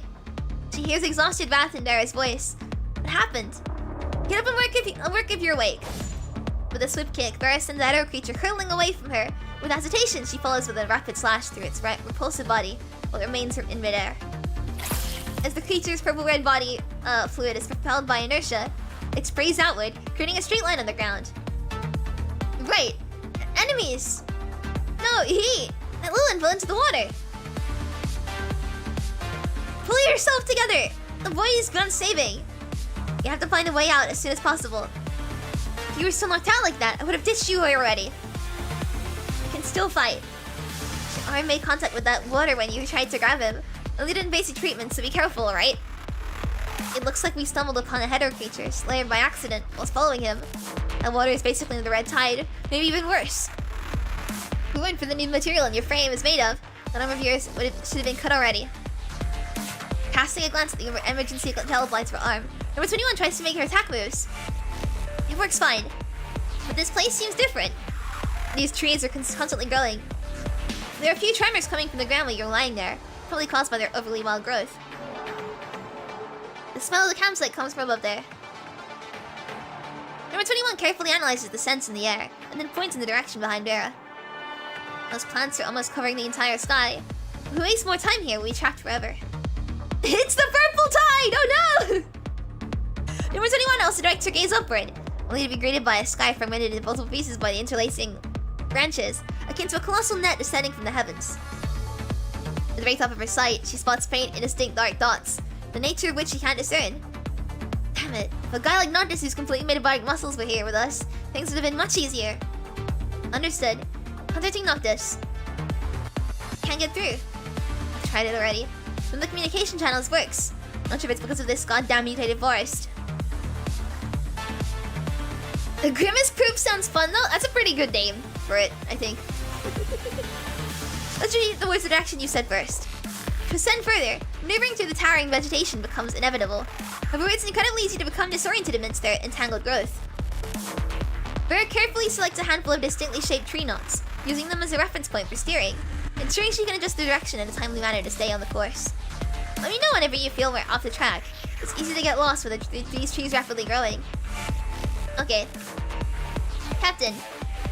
Having just taken a step, Vera turns back and sees number 21 looking upward. A cluster of enormous vines, which has absorbed the spearing of the red tide, has unexpectedly given birth to an additional massive pod. The outer layer of the pod is stretched to its limits, nearly translucent, allowing a glimpse of a blurred black shadow within. It's moving. The dark shadow, like a newborn disturbed from its slumber, begins a relentless struggle with its cozy cradle. The massive pod quivers and quakes in response to its restless movements. It's falling off. Number 21, out of the way.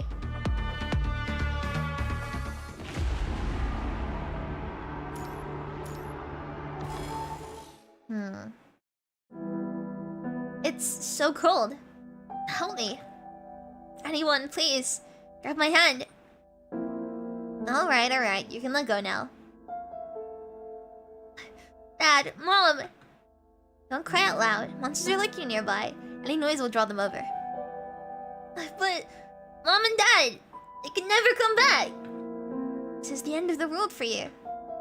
They lured the monsters away for you and even left you food. You have to pull yourself together and make sure that the sacrifice wasn't in vain. I don't want food! I want them back! Shh. The woman's woman swiftly clasped her hand over Lillian's mouth while simultaneously stomping on the expired food can that slipped from his grasp. But after carefully listening to the surrounding sounds for a period, the man and the woman show a palpable sense of relief. Look, kid, I couldn't care less if you'd eat or not. All I need you to do is stay quiet. Make a noise like that again, don't come crying to me when things go south. Take it easy. You're just a poor kid who's lost his parents not long ago. He's just joking with you. Here, take this. The woman pries open the lid of the slightly misshapen can and places it into Lillian's mud-covered hands. The touch of the cold metal sends a chill that surpasses even the frigidness of the late winter roads, seeping into Lillian's fingertips. Eat it or your parents died for nothing. What? God, this is so messed up. The woman holds no intention of causing the boy sorrow, nor does she press him to embrace the harshness of reality. Her voice devoid of any inflection. The woman states the fact, treating it as yet another incident in their endless struggle for survival, just like the countless others that already happened. Tears continue to stream uncontrollably from the child's eyes, flowing like an unending spring of sorrow and swiftly dropping onto the battered can. He gazes at the woman before him, her hunchback evoking memories of his mother's frail expression.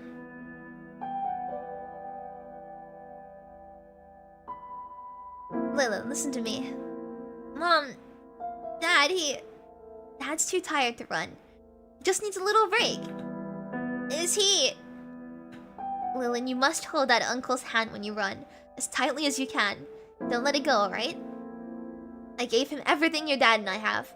We'll take you to somewhere safe first. But I want you to hold my hand, Mom. Mom, are you leaving me?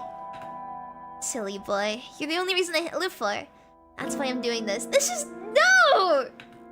Having said that, the woman choked on her words and instinctively chose to withhold them, unwilling to subject her child to the cruel realities of the world. It's a deal, then. Remember, you must hold his hand. Don't let it go, alright? Before hearing the answer from Lillian, the woman pushed him towards the leader of the survival group with all the strength she had. Upon ensuring her child's safety beside the man, the woman mustered a smile upon her pallid face. With her hand pressed against the wound on her stomach, she resolutely dashed towards another path. Lillian, you must... you must run fast! Like this, but faster! Run! From deep within her chest, she unleashed a final scream of despair, a piercing cry that cut through Lillian's mind like a sharp bullet. He held that man's hand as tightly as he could. The other hand felt not as warm as his mother's, not as big as his father's. He still held it with all his strength, just like his mother told him.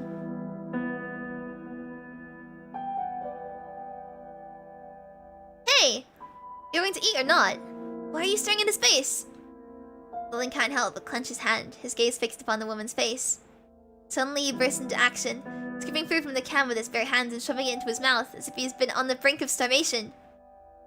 Too much salt. So salty. But the soup Dad made with canned food before was really good. You can have some of my water, but don't drink it all. Leave me some. Rummaging through her pockets for a while, the woman retrieves a half-empty bottle of contaminated water and places it next to Lillian. Returning from his patrol, the man exchanges a meaningful glance with the woman. They step away from the rest of the group. The voices hush as they start talking. He must be injured. The man's gaze shifts towards one of the companions, who is currently taking a moment to rest. You sure? What are you going to do? I saw him pour water onto his left calf. Didn't even have enough to drink. No chance in hell he'd waste it on cleaning himself unless there's some kind of injury going on. So what else can I do? We already agreed that we aren't just traveling together and nothing more. Everyone should be on the same page. Except maybe that kid. With that being said, the man catches a glimpse of the boy stuffing himself with the canned food, impatience evident on his face. The boy's father hadn't given me that half bottle of alcohol last week. I wouldn't have even considered bringing him along. I couldn't care less about the food he left us. Supplies are just waiting to be snatched from all those corpses scattered around. And here I thought you still had some sympathy left in you. Come on, it's just a kid. How about you adopt him as your son? For what? So you can bury my body once I die? I don't even have a body left to bury if those monsters have their way with me. But that woman, she was something else. Didn't even bat an eye before getting herself killed, while the kid just clung on to me like the whole damn way here. What the hell am I supposed to do? If he can prove himself useful, I guess he can tag along. See, that's what I've been trying to tell you. You just don't get it. But you might if you actually take him in as your own son. Cut the crap. The woman giggles quietly, the eccentric laugh making her sound like a twitching bat. Hey kid, from now on you're gonna start taking shifts with us for lookout duty. I'll teach you this once in the morning. Just once. And you'd better learn it. I kind of dead weight dragging us down here, got it? And call me by my name. I'm not your uncle. Without waiting for Lillian to respond, the man proceeds towards his resting spot, while the woman falls silent as well. She retrieves the water she just offered to Lillian and walks away. Lillian puts the empty can aside, his stomach so stuffed that he feels the urge to throw up. For the first time, he has finished an entire can of food by himself. For the first time, he has fallen asleep alone without snuggling up to someone. With his eyes firmly closed, the boy prays that the food he recently ingested will quickly provide warmth to his body, guarding him from the freezing embrace of the lengthy night.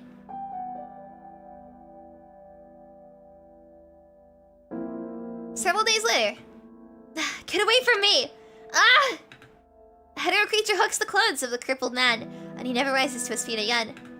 More and more hetero creatures are drawn to the direction, which buys valuable time for the other people who have already been drained by their frantic escape. Let's split up. The hunchback woman nods at him and makes an immediate turn, rushing towards a narrow path of the younger woman. Fuck, I wanted to go that way. Drained from the relentless running, Lillian lacks the energy to calculate the chances of survival for each path. He tastes the metallic tang of blood in his throat, struggling to breathe like a dying horse. His overworked lungs protesting with every gasp. With every gasp, goddammit! There's only one thing left in his mind. Hold an uncle's hand tightly and live. But Lillian had been forbidden from clinging onto the man for support since day one, so he'd only resort to staying as close as possible to him. Ah! Let me stretch real quick. Oh god, my poor spine. This chair is a little comfortable to stretch in, I'll say. Except, like, I do feel that my lungs are just constantly cramped.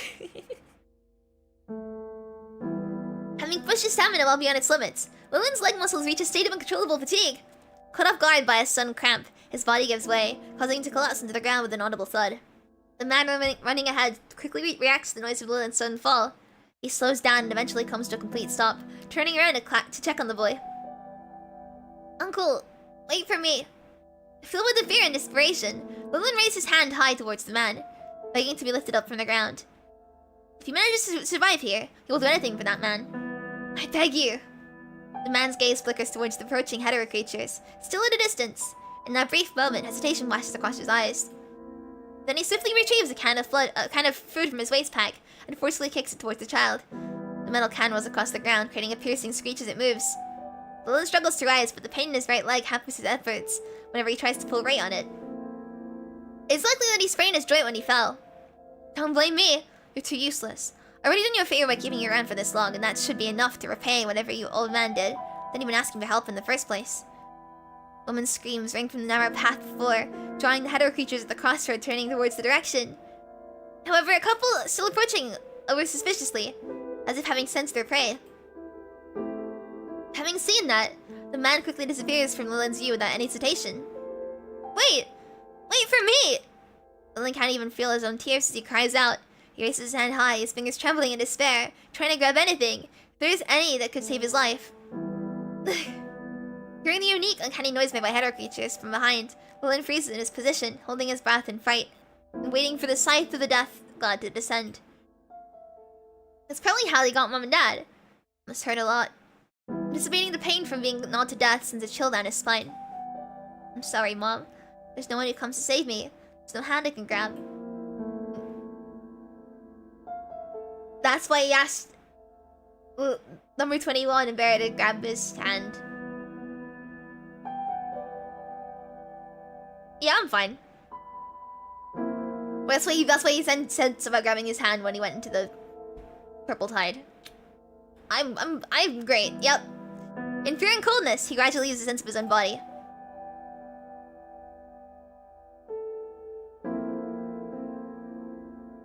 It's so hot, Dad. Don't make the fire burn so much.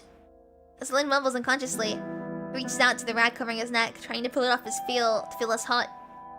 Geez, Talons! There's a kid here. He's still alive. His body is cold. He's dying. Easy. Let me take a look. Darn it, it's hypothermia. Bring some blankets over. Dad, it's so hot here. Hang in there, kiddo. You're gonna be alright soon. Here, put him in my arms. My coat should be warm enough. There you go. Be careful. Let's take a break here. The kid probably needs some time to recover. Ask Muso to take people for lookouts. No problem. The swell in his leg looks insane. Did he sprain it? My goodness, then we gotta be gentle. I'll slam your belt leg. You can rub his other foot to keep him warm. But I'm not really a fan of foot touching. Fine, let's switch up. You rub his hands, alright? It's noisy and hot. His nerves are awakened once again. Pain starts to rampage in his body. Someone is holding his hand. It feels soft, warm, just like Mom's hand. Kuro is super crying now. They're great at this. They're really, really, really good at this. What did Mom say again? Right, hold that hand and live. He's warming up. He's clenching my hand. Sarah, keep your voice down. Mom, I'm not old enough to be a mom yet. I should be more like a big sister to you. Sarah, will you ever look a real adult? That was a fine thing to say. Hey. Can you hear me, kiddo? Help me. Surround let's go Lilith's hands, making space for Silence to take the boy. Sense the disappearance of those warm hands. Lynn hysterically raises his hands towards the two in front of him, as if drowning in the water of despair once again. It's okay. You're safe now. Silence immediately holds his chapped little hand, indulging those frail nails that scratch some lines on the back of his hand. Don't go. Don't go. Don't leave me alone. Uncle, I'll do it. I'll do whatever you say. I can handle the lookout work. I can practice. I'll practice it every day. I beg you, I still have cans of food. Cans, here. I only eat a little. I won't be hungry. Lynn struggles to extend one arm for the embrace of a robust man, pointing at a can of food lying on the ground nearby with his trembling hand. The woman next to Silence goes to pick it up and hands it to Lilith after dusting the snow off. But there's no strength left in Lilith's hand to bear its weight. With a clank, the can drops in front of Silence. Please, take it and help me. It's okay, I don't need it. Please, I beg you, take it. Lynn's gaze fixes upon Silence's eyes, yet his eyes show no focus. He mumbles the same words again and again, fearing that he may hear something like "forgive me" from the adult. Alright, I'll take it. As an exchange, gotta stop worrying and have some good rest. You'll come along with us. Silence gently strokes Lynn's head and wants to tuck the little hand back under the coat. But that hand is still clenching as tightly as possible, showing no sign of yielding. Don't worry. Everything's alright now. I'll come to help you whenever you call me. I promise.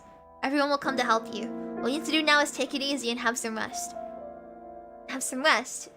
Sort of PTSD? Yeah! This is messed up! Is it? Yeah, I remember. Everyone was good to me. So I must prove my value. I'll stay with you forever. I don't want to be alone anymore. Boss, Sharon, Granny Winger, Dad, Mom, I feel awful. Who are you? Exerting every ounce of energy, the boy struggles in the red tide, trying not to keep falling. His efforts proves futile. He opens his mouth in an attempt to call everyone's name, but the tide moves faster than his voice, gushing into his mouth and corroding his voice inside out. Anyone, please, you promised. He's now completely engulfed by the purple-red tide. Some changes are occurring to his body, yet he may forever lose the ability to feeling it. Huh? Saren, I knew you're here. I was right, and the others, you're all here. You didn't lie to me. That's great. Thank you for your hands, everyone. No! Oh God. No happy endings in PGR. It's so cold. Help me. English voice acting! Please. Grab my hand. No! Grab my hand. They did not need to go this hard for a crying NPC.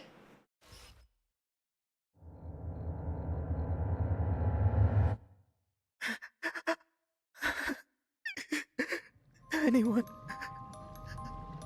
please. Grab my hand.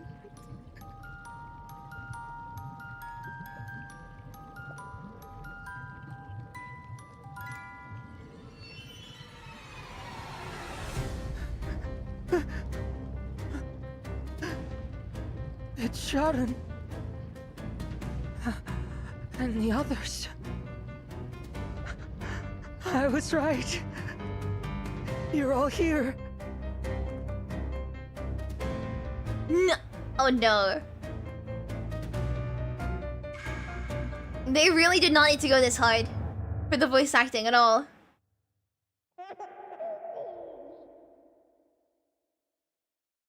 Yeah. I remember. Everyone was good to me. You didn't lie to me. That's great. Thank you for your hands. I'll stay with you forever.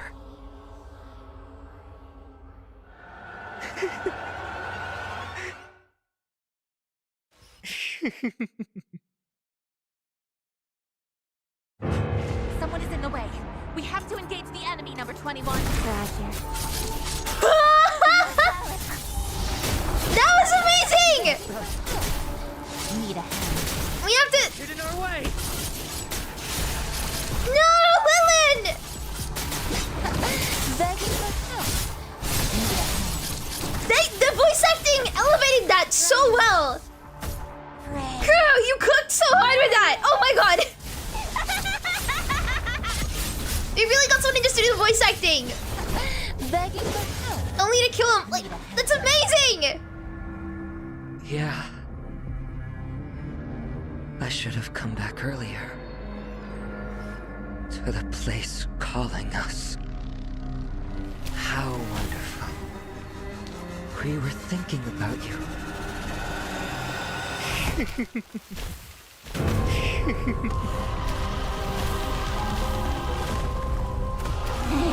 Oh my god. Calm down, Kalais. Who's that? Don't get in our way. This is really good. What are they cooking when they did this? Oh my god. Your Kalais.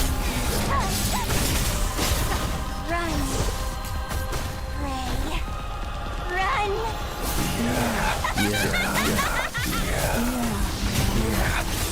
Are you running? I don't really have any words right now. I'm just kind of like in awe. Begging for help. I don't know what they were cooking when they made this, but oh my god, it's incredible. I like them. Run. Pray. I know I'm not playing 21 the most optimally, but like... Tear them apart. Grab my hand.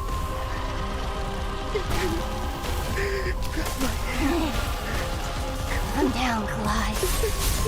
I genuinely cannot believe they gave this English dubbing and gave it this level of attention. How wonderful. We were thinking. Sharon! Your Kalais. What? Begging for help. Need a hand. Run. Pray. Yeah, Run. everyone was They did not need to go from voice acting for Lilin and Sharon. ever. And not only that, but like they got such a good voice actor for Lilin. That was like unnervingly good. Oh my god.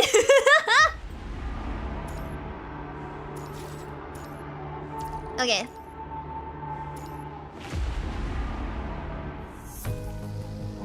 No.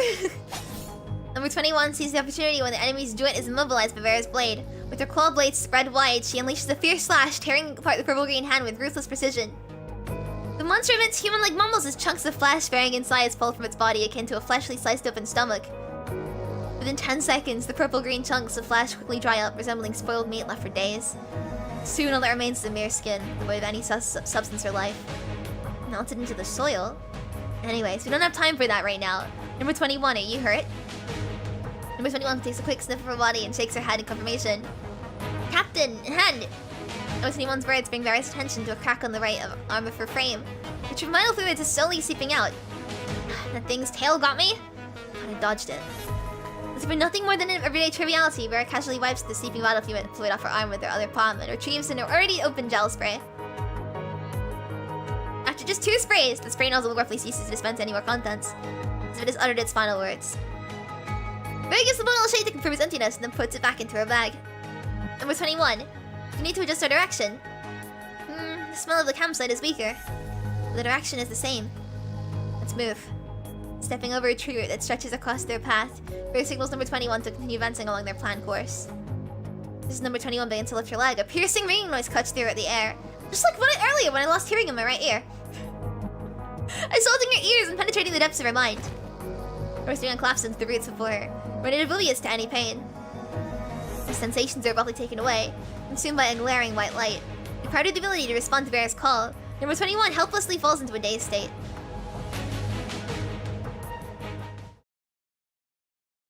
What do you mean, Abby ... It's not my fault I'm losing my hearing in one ear. The smell of blood.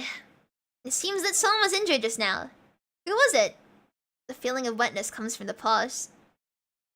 The little wolf's eyes flutter open, only greeted by a sensation of numbness on the side of her stomach. Lowering her head, she finds a gaping wound where her fur has been torn away. Her paws, stained with the blood and fragments of her flesh, serve as grim reminders of the injury she sustained. The moment she comes back to her senses, an excruciating pain devours her. She holds it back with all her strength and inspects the reflection in the water. Good! The fur surrounding the wound is now dyed in a vivid crimson hue, and so are her paws. Does that mean she and her companions look more alike now? The little wolf stumbles towards the wolf pack, proudly displaying her dyed fur to the wolves. The companions, previously huddled together and at the rest, swiftly rise and emit threatening growls, warning the little wolf in response to her bloody presence. Is the new color of her fur not thick enough? The little wolf comes to a halt and raises her paw once again. No! No! The wolves, the face of the formidable adversities, swiftly pivot and dash towards a more concealed area with denser vegetation. Before the little wolf can react, an ominous shadow swiftly darts past the wolf's head, accompanied by the piercing cry emanating from the sky. It's the predators! Startled, she disregards the still bleeding wound, her focus shifting entirely to the urgent need to escape. Without a moment to spare, she propels herself into another desperate sprint. With the pack no longer in her sight, the little wolf relies solely on her sense of smell, tracking their movements through the faint scent lingering in the air. Is she smelling it wrong? The scent seems to be growing weaker. No, it's her running speed becoming slower. The adrenaline-fueled escape manages to divert the little wolf's attention away from the pain caused by her strained muscles. However, she remains acutely aware of the pulsating veins on the side of her still bleeding stomach. As time passes, her limbs grow heavier with exhaustion, and the sound of fluttering wings echoes behind her head. She can sense through imminent danger, knowing that the pairs of sharp talons lie in wait, ready to seize her soft and delicate neck. It's plunging down. The little wolf's pupils mirror the menacing shadow, resembling a swift arrow hurtling through the air with deadly velocity. She hates the distinctive roar more than ever this moment. Foreseeing her impending demise, the little wolf holds her sprint, resigned to the grim fate of becoming the predator's meal. Knowing the black feathered arrow will arrive in the next instant, she quietly closes her eyes.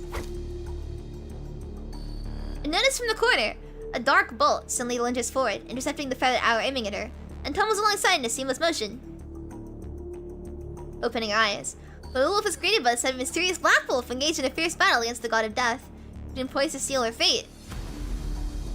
With its blade-like beak, the giant eagle clamps down on the front paw of the black wolf, attempting to regain balance by its fluttering wings. Undeterred, the black wolf tenuously gnaws at the bird's neck, ignoring the scratches inflicted by the prey's talons. A dense scent of blood permeates the air, causing the little wolf to twitch instinctively. Stirred by the primal thirst lying within her nature, she can't resist this resounding roar of aggression. Treading upon the giant eagle, which nearly exhausted its final breath, the black wolf gazes down upon this challenger. Immersed in the lingering fuel of the previous battle, the black wolf prominently reveals its formidable fangs, poised to plunge into the next violent confrontation. The inexperienced little wolf instinctively tucks her tail beneath, a subtle display of recognition that she's no match for the seasoned hunter standing before her. With its claws, the black wolf finally firmly grips the lifeless edge. Look at this eagle. What am I reading right now? I'm fine. I can read. Yep. Letting out menacing roars that resonate from the depths of its throat. The little wolf is keenly aware of the black wolf before her, would not hesitate to tear her apart, should the need arise. Slowly she retreats, moving backward and finding refuge within the dense foliage of a nearby bush.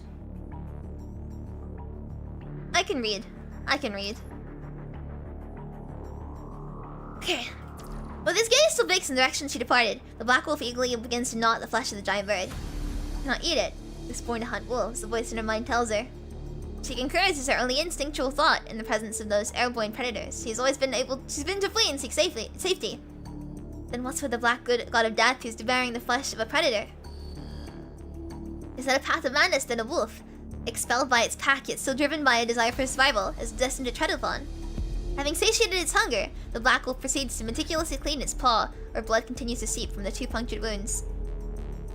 Casting a glance towards the bush where the little wolf is hiding, the black wolf then staggers away in a different direction. As the black wolf departs, the tension gradually subsides. The little wolf cautiously emerges from the bush, ensuring the scent of the wolf blood is significantly diminished. Her body, drained of strength by the wound and arduous escape, protests vehemently, craving the replenishment of blood and flesh. The entrails of the predator emit an eerie aroma, tantalizing the little wolf's acute sense of smell and presenting an irresistible invitation. With trembling limbs, she cautiously approaches the lifeless body of the giant bird step by step. "If you indulge in this forbidden feast, your companions will never accept you," a voice in her mind tells her. She involuntarily swallows a mouthful of saliva, her hunger and instincts tormenting her rational senses. Even her vision becomes obscured by a veil of alluring redness. In a final flicker of consciousness, she manages to regain control just as her teeth are about to make contact with the flesh. As if waking up from the sweetest dream, she takes several trembling steps backward, washed over by a wave of fear. Instinctively, she tucks her tail tightly and summons every ounce of strength within her to flee from the scene. She doesn't hold her escape until the peculiar aroma is completely absent from her senses. It is then that she realizes she is strayed far from the course of her companions. Frustrated, the little wolf circles anxiously, meticulously sniffing her surroundings, only to arrive at an unfortunate realization. She's lost the trail of her companions. What does she do? Run around hoping to luckily run into them in this boundless forest? She's never passed the same place here, and this forest is of a size beyond measurement. She's alone again. It's like when she first woke up. Having thought about that, the little wolf lets out a sorrowful whine. The more pressing matter now is how to survive by herself before finding the pack. Without companions by her side for cover and support, whether in the pursuit of prey or during moments of rest, the little wolf can easily lose her prey or be detected by predators. Wolves are pack animals. This is etched within their nature. Every fiber of her being longs for it, or she would never have sacrificed her fur to win acceptance for the pack. As the little wolf contemplates, a somewhat unsettling idea takes shape in her mind. What if she follows the fierce lone black wolf for now? Her heart pounds uncontrollably in her chest upon the thought. She sniffs the lingering scent in the air, detecting the faint yet distinguishable odor of wolf blood. Perhaps she should learn to survive alone from it before finding her companions. While she may be deterred from hunting predators, the skills are universal when it comes to hunting. If there were any unusual activity, the black wolf would likely notice it before her. However, it seems sees her as an enemy. Though lacking confidence in her ability to survive in those menacing fangs, she holds faith in her capacity to escape as long as she maintains her safe distance. Unless the black wolf is pushed to the brink of starvation. In comparison to struggling to survive on her own, she realizes, She realizes that she stands a better chance by following the black wolf. Moreover, the time is running out for her. The scent of the wolf blood is gradually fading, almost masked by a fragrant aroma of plants. She misses opportunity to track the wolf blood. The black wolf pull her if it stops bleeding. The little wolf shakes her head and resolves to press onward, diligently discerning the lingering scent of the blood amidst the surrounding herbal aromas.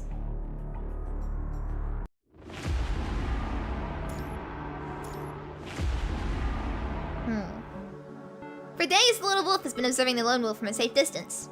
Despite her strong desire to learn how to survive on her own, she finds herself unable to suppress her curiosity. Can a lone wolf really last on its own? Adopting the hunting techniques she learned from the lone wolf, she successfully hunted for the first time, albeit capturing a mere vole that even managed to bite her paw during the encounter. Learning from the lone wolf, she now knows to keep her ears alert, to sleep only lightly, and to conceal her traces when predators soar overhead. She unilaterally sees the black lone wolf as a temporary instructor of sorts, even empathizing with it as it fights for its life against its prey. Hidden within the bush, its foliage reaching higher than the fur on her ears, the wolf ponders whether they can be regarded as companions of a peculiar kind. Though she's not yet found an answer, she remains steadfast in her resolve to choose the pack if the option presents itself. She'd rather go with people who don't accept her than someone who is like, you know, similar. Then...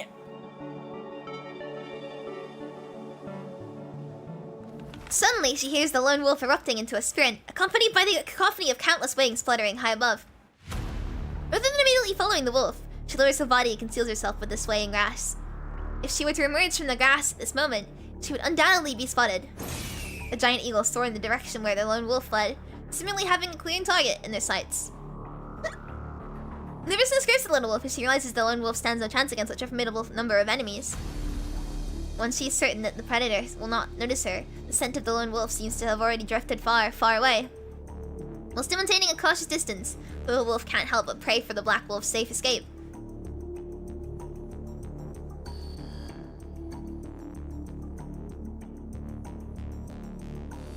After a short while, she senses that something is amiss. The familiar scent of blood once again wafts into her nostrils, steadily growing stronger. The little wolf navigates through tree holes and dense bushes, carefully controlling her movements as she draws closer to the source of the scent. Finally, before a curtain of grass, a veiled density, she comes to a halt and peeks out in the most discreet way.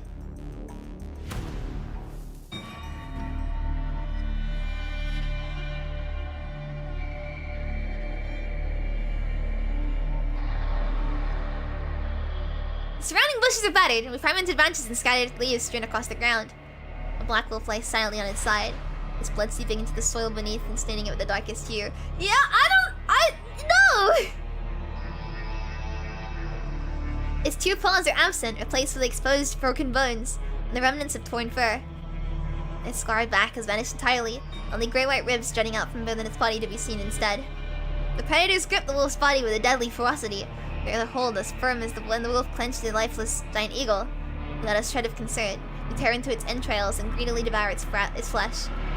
During the frenzied feast, the still streaming blood spatters everywhere, with some droplets even landing on the grass where the little wolf hides. The little wolf's claws instinctively grip the soil, delicate paws encountering the unyielding touch of rocks. Swingers reminded her to remain completely silent. She can't help but stare at the eyes that have been accompanying her all this time. The golden pupils are still open. They seem like a vortex that is about to pull her consciousness in. This is the ending that the lone wolf cannot defy, a voice in her mind tells her. This time, the voice seems to emanate from the very skull of the lone wolf, its eyes locked with those the little wolf, not allowing her to take her eyes off. Look at it. Have you thought about why it failed?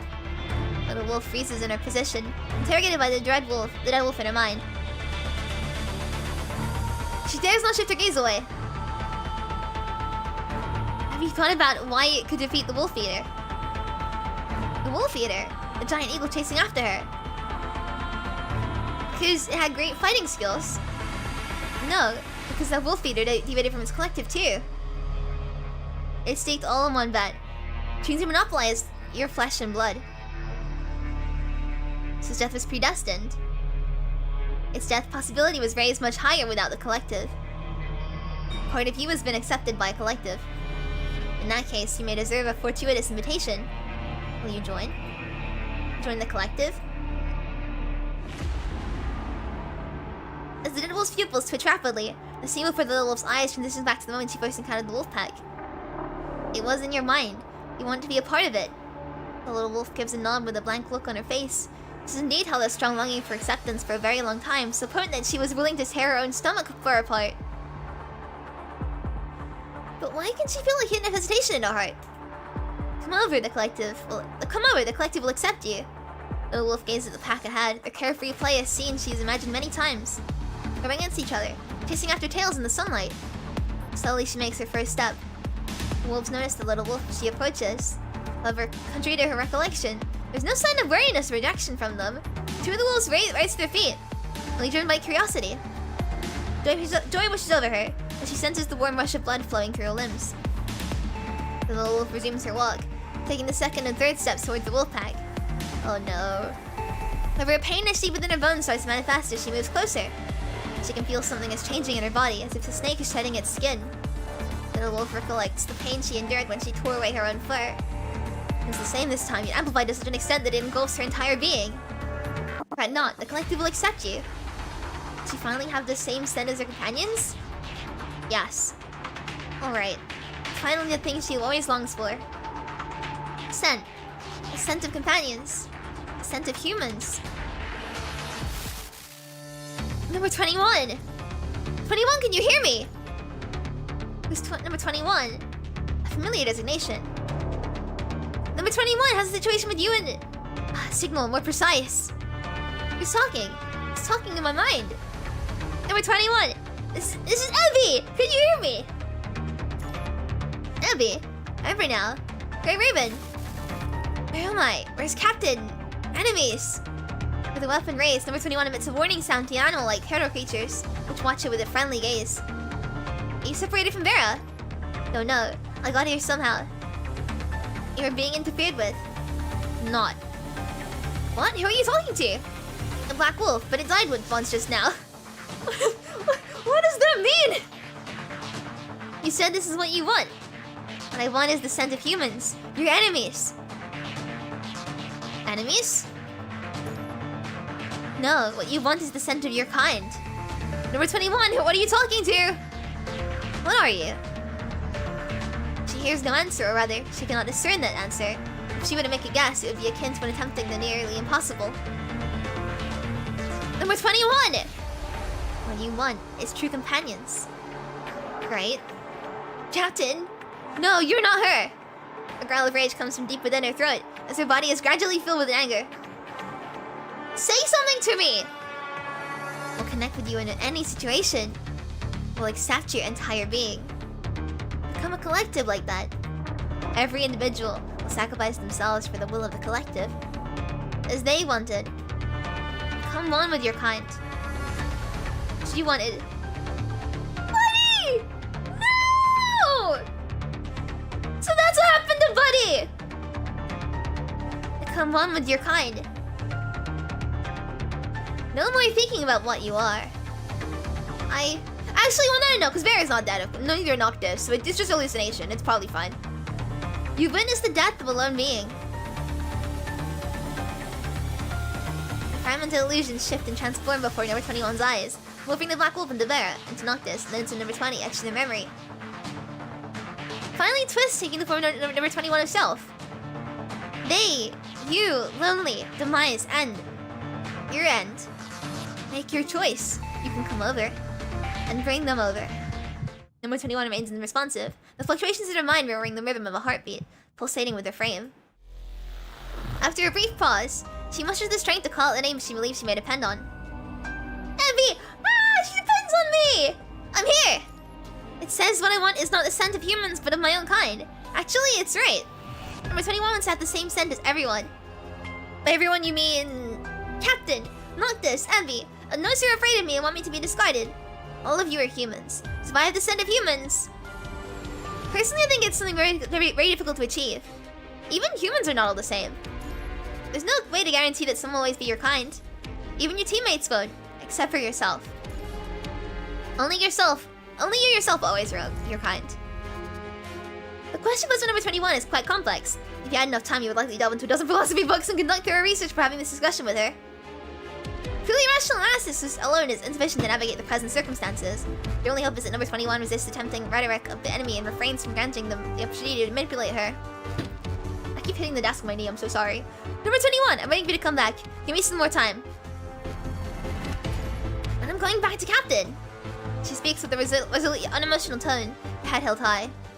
If what you say is true, Abby, it's fine. I can learn from humans. Reject.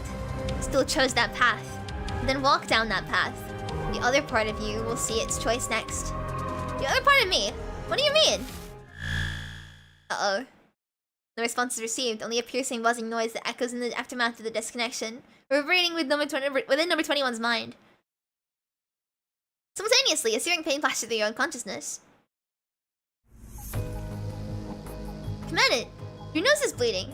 Take this first, it'll make you feel better. As you open your eyes, you find Liv standing before you, already holding the medicine. Your hand trembles as you take the pills and swiftly toss them into your mouth, swallowing them all at once. You shake your head, declining the water that Liv offers, as you feel the urge to have your senses and nerves stimulated by the bitterness of the medicine. Disconnected again. It's too unstable. I'm lucky enough to even connect with her. Man, Emmy, you should probably take a break first. No matter what, repeatedly attempting to connect and then getting disconnected can really take a toll on your body. Hello, Ushio and chat. Good morning. Good morning! I'm experiencing that. Alright. Has 21 lost it? Where's Vera? How's she not done anything about it? They might be in a tough spot right now. We should go help them. Let's get ready. As the globular forest rapidly expanded, Noctis is helping the people from the conservation area by removing hetero creatures that accidentally wandered too close. After safely evacuating everyone during the earthquake, he has anxiously been waiting for further instructions ever since. Upon briefing him with the latest information, a rare seriousness settles upon his face. He rummages through his tentacle bag and proceeds to load handfuls of compressed bombs from the ammo box. Let's pull that one lump to pieces and dig those two out, eh? Get yourself in the right person for the job. Commanded, there's an aircraft coming our way. Judging from the insignia, it should be the Purifying Force. Purifying Force? Is there any tracking mission nearby? No idea. Let's go talk to them first. I think Baron mentioned this earlier. Folks are probably here for an errand, delivering the supplies Vera asked for from the higher-ups. Commanded, should we ask them? For their help? They came from the southwest and they're heading north. They can't avoid that area. Direct contact could be risky, so it might be an option for them to move with us. Moreover, they might carry more advanced communication devices, which would provide a safer means to contact the Belonia or Cerberus. You're right. They use your nod before exiting the tent, prepared to discuss with the approaching Purifying Force members regarding the next course of action. Through the gap of the raised tent flap, radiant golden sunlight streams inside. You peer out from the corner and behold the vast forest bathed in the warm sunlight of the setting sun. Beneath the dazzling glow, the forest appears as a majestic marvel of nature. However, it's not crafted natural forces, but rather of the tireless worker ants that seek to gnaw at the destiny of mankind. The will of the collective. Such words are also mentioned in the conversation between it and number 21. The individual plants merge seamlessly into a unified entity. It's their damaged roots that necessitate the exchange of life-sustaining fluids, weaving together the patched entirety. Creating a collective is a means of survival. The distinct boundaries of each individual serve as the fundamental cause for the longevity of the diverse beings, species, and even the entire world. It is the presence of each individual that lends profound value to unity and collective contribution. Hang in there, number 21, Vera. You can have your teammates address your doubt in that familiar lounge of yours, so make sure to come back safely, will you? Right. Let's do this.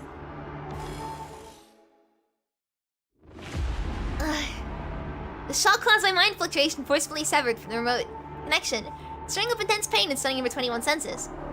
She shakes her head, trying to make this rolling world stop. Captain? Vera's grasp pulls her slightly back to reality, but immediately afterwards a strong smell of vital fluid invades her recently regained sense of smell. Hello, number 21. Vera smiles at her casually, like a morning greeting. Despite the vital fluid seeping from wounds of various sizes scattering on her face, arms, and body. Countless bodies of hetero wolves surround Vera number 21. Some battered, some with indiscernible parts. Others already wizened. The only intact spot is where number 21 collapsed. With her blade, Vera fends off the purple-red sea of wolves, her vital fluid splattering around its coastline during the fierce engagement. Some drops even land on number 21's body. Fighting restlessly until now, the construct known as Redhead Death shows number 21 a smile of ferocity. Ferocity lingering from the battle. Yet her hand is surprisingly trembling while holding her blade. Captain! The vital fluid in her body, fueled by an intensely elevated emotional index, circulates and flows rapidly, resembling a volcano at the brink of eruption. What do you think vital fluid tastes like? Probably oil. I don't think it'd be very good. Metallic, but not in a bloody way, in like an oily way, you know? So, like, not even like a good kind of oil. It's just like really greasy and like bitter, I think. Softly posing a question, Vera finally collapses onto the ground. As number 21 kneels beside her, the boiling volcano in her chest swiftly cools down, with coldness creeping into her body from the ground. She has disregarded the once raging impulse triggered by imagining the lost Vera or Noctis. The reality before her feels unreal. So unreal that she's already entirely dismissed the sensations she recently regained. Psst. Are you going to cry? Amused, Vera observes number 21's expression, but there's no time for them to waste. Time's running out, so I'll be straight with you. Number 21. I don't know what the hell is wrong with you recently. I busted my ass to get this new frame. Although the development rights are all transferred out by Nicola, the problem is probably you yourself. I don't know what kind of human scent you want to have, but seriously, do you really need that in Cerberus? Everyone has it, except for me. They and I are not the same kind. That's why they want to discard me. Being discarded, I don't want. Oh. Huh? Who are they? You mean you're going to die if someone asks you so? I don't want to die. Bear releases her weapon and places her hand intimately on number 21's shoulder. In the next moment, she tightens her grip on the thin, pale neck chained by the restraint collar, her hands stained with vital fluid, applying pressure on those pulsating veins. I can't believe you're allowing yourself to get this stupid. It's time to step up and take responsibility for yourself, number 21. Quit living in this fantasy world of wanting to be everyone else, passing the buck on to others. Humans stay together because this is their way to utilize each other. Whether it's you or that dumbass Noctis standing in my way one day, I will let either of you just walk all over me.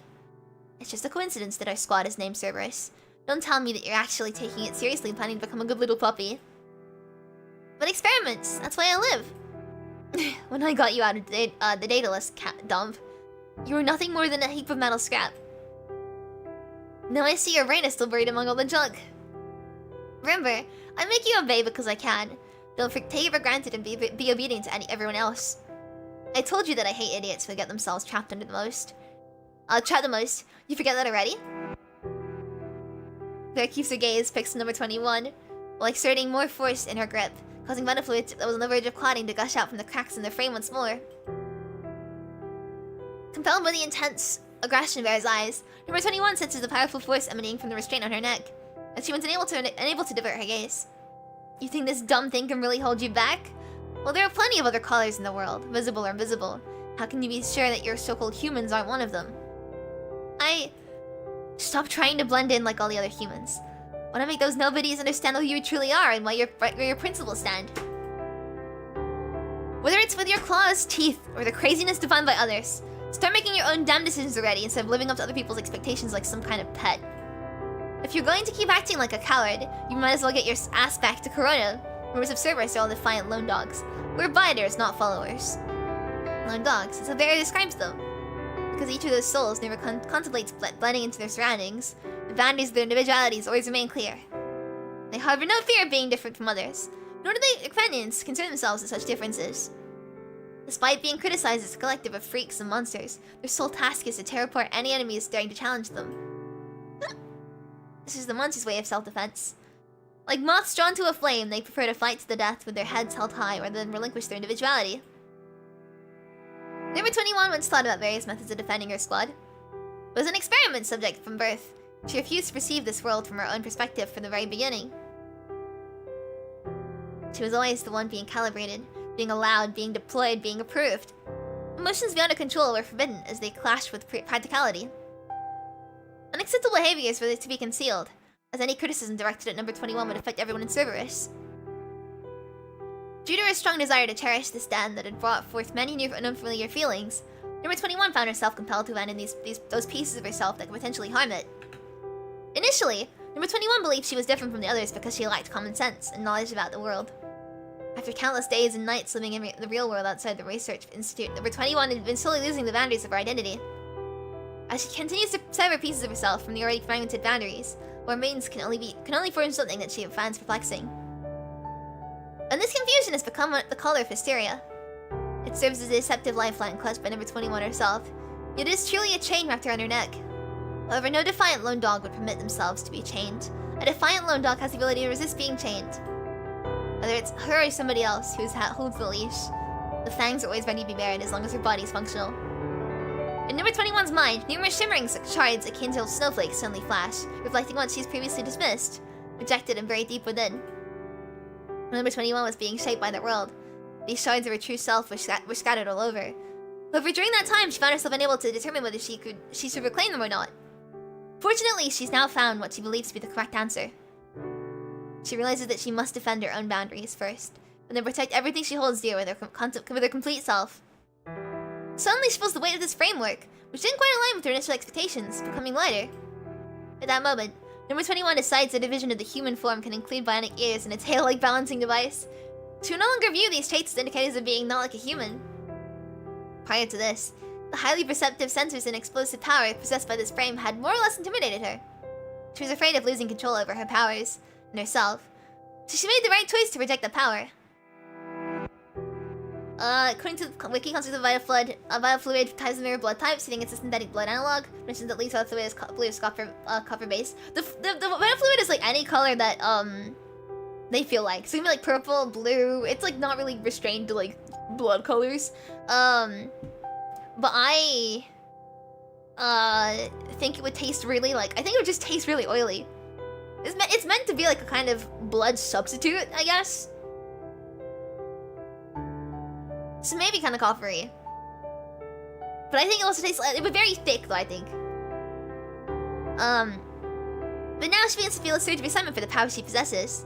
Unbeknownst to herself, number 21 is undergoing a rebirth as a new and whole entity within a metallic body and data consciousness. Without a fixed form of either human or animal, this one is more liberated.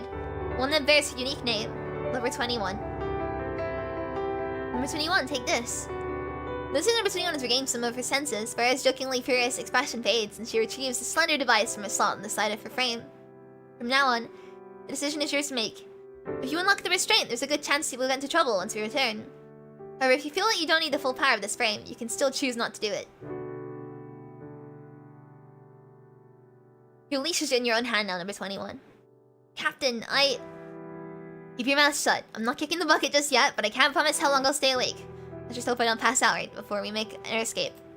Keep an eye out for the buds once those nasty creatures start melting away and seeping into the soil. A new group of hetero creatures will be born from those buds soon after that. We can't last long against that number of enemies. We must push forward as fast as we can. Get me up. Number 21 carefully puts the restraint key away and helps Vera up. If we go from here, a direction. Number 21 notices an increase in airflow coming from that direction. The sense of hetero creatures has significantly diminished compared to when she woke up.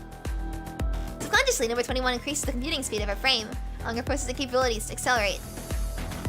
She has this faint sensation that she and Bear are standing on the tongue of some colossal creature, and it won't be long before the forest reveals its fangs, unleashing its ferocious might to tear them apart and consume them for its own growth.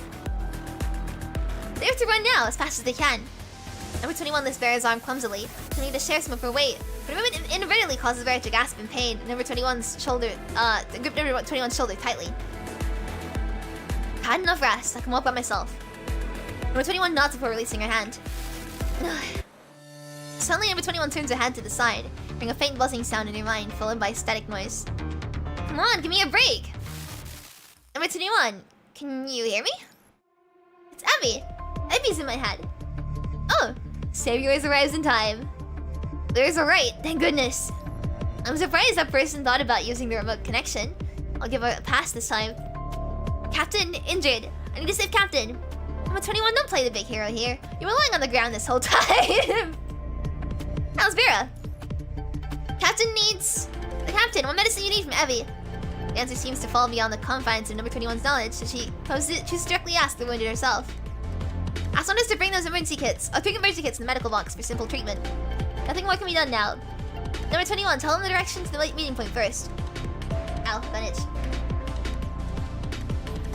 Vera lifts her head to gauge the angle of the setting sun, and provides some general instructions based on the retreat directions number 21 pointed out.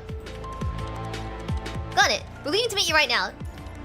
The connection signal might become unstable during the travel. I'll cut it off now to reduce your computing power for consumption. Okay. I've been disconnected, so the signal will be unstable. The smell has changed. It might be coming. Let's move. Captain, you stay at the front. The direction changes, I'll tell you. I'll be in charge of the rear. Jeez, look how reliable you are right now. Then do your job well and let me get some rest. After all, I did the work of two while you were lying on the ground. Got it, I understand. As the sun sets, their shadows lengthen, alleviating roughly fragmented by the branches of the surrounding trees. Vera glances at the swaying, agile, fragmented shadow of the grass, falling into number 21, who stands with her back to Vera, vigilantly observing the surroundings behind them. A smile graces Vera's face as she leads the two of them, walking towards the sun that is slowly descending. Alright, let's do it!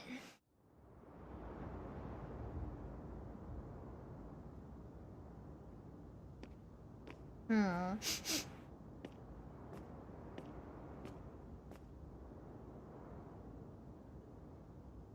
In the way of hetero creatures, you can feel them. Their smells keep changing.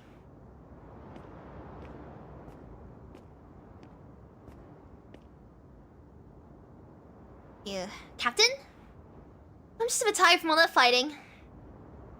Oh, okay. Remember that one time at Daedalus face dump? Should've told you how to move the injured back then. But you proved to me you have zero talent in this through your performance in the healing training. So how should I do it exactly? That's what I did. That's when I was letting enlarge the wound. Safest way to let the wound lean on your shoulder. Understood. Make sure to teach Noctis when you're back. Oh god, she's not doing so good. Captain!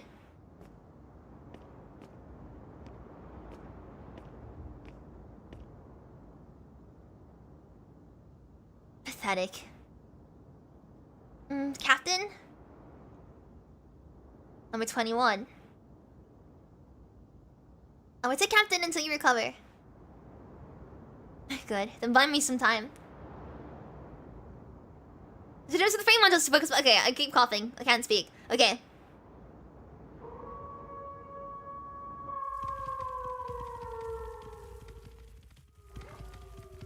Because we're fighting now. Are you running this way? We got this. Tear them apart! Are you We got this! running this way? All of your part. Run. Pray. Run! Nice. Is that all? Oh, there are more.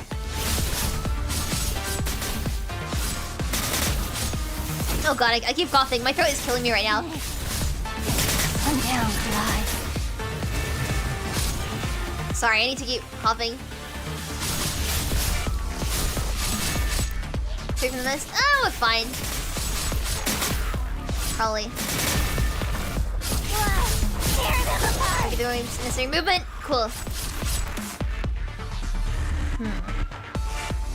Knife, please. I'll do my best.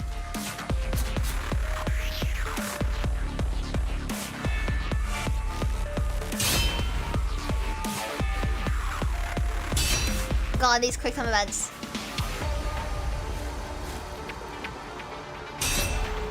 It's just the one button though, thankfully.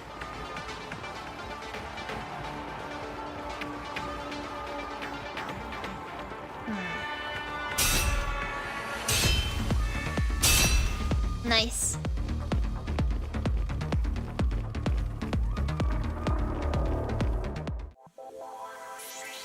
I'm gonna chug some water. Okay. Final fighting stage. This is gonna be the boss, right?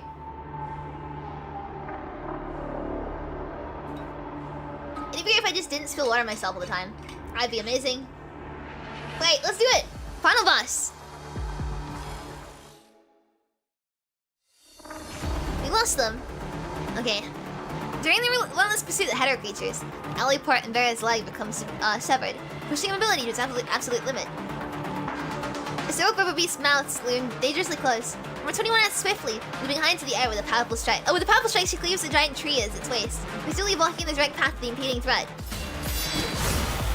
Behind the severed trunk, the hetero creatures scratch frantically at the obstacle that stands between them and their intended prey. As more and more hetero creatures join them in the turmoil, the one sturdy wooden barrier, as resilient as a rock, begins to exhibit noticeable vibrations. Number 21 knows that it's only a matter of time before the hetero creatures reach the barrier. However, the moment immediate answer is asserting they can't escape the force of Rivera pulls unconscious and the exits become completely sealed off by the encroaching plants. With lightning speed, the claw blades retract, and number 21 suddenly positions Vera's arm over her shoulder, doing her best to share the weight and support her. Vera sees speaking the necessary words, but number 21 continues to periodically address her, or else what Vera may want to utter. Captain. Yeah. Left. At the end of the path, they encounter a horizontally going tree. Number 21 exits Vera and squeezing through a narrow gap. But once she herself passes through as well, I can't read! Number 21 promptly severs the giant branch, blocking the path and buying them additional time for the retreat. As number 23 It's number 21. Why am I like this today? Where did tree come from? It's number 21! I got tree in the brain for some reason. I was like, yes, number 23. No. It's number 21. Cut through the Thames consecutively. Her wrist trembles slightly under the strain. Where she recognizes their own discomfort is insignificant compared to the hardships Ferris endured. Navigating through the narrow path, you're greeted by an open view. The rushing wind and gentle sunlight sneaking through the gaps in the intricate web of entangled plants. Their white and red hair intertwines, blending together into a complex hue. Captain, Light, we're there soon. Okay. Number 21's pupils contract violently, resembling those of an animal, as she meticulously calculates the optimal spot to step onto the stairs leading to their escape. She can't afford any mistakes given Vera's dire condition. The hetero creatures manage to breach the barrier and reach them. Number 21 forces her imagination to subside, redirecting her full attention toward the observing staircase. Observing the staircase, formed by the interwoven plants. But instead of a staircase, it's more like a bud-shaped planter interconnected by twisted vines running through them. The bud-shaped plant on the far end appears to have completed a blossoming cycle, leaving behind only a platform-like calyx. On the edge of the plant structure, there's a massive bud that seems in a state of withering, with an organ left that resembles a petal on the veins of a leaf. Utilizing the support provided by the leaf veins, they can make it to the top of the tree web that is not fully closed yet. Recognizing the potential dangers they may face when navigating the vines between the calyxes, number 21 is sights behind Vera in the nearby tall grass to ensure her safety. As they fall from the vines, as number 21 gazes downward, she's met with the sight of a treacherous swamp of thorns at the bottom of the forest.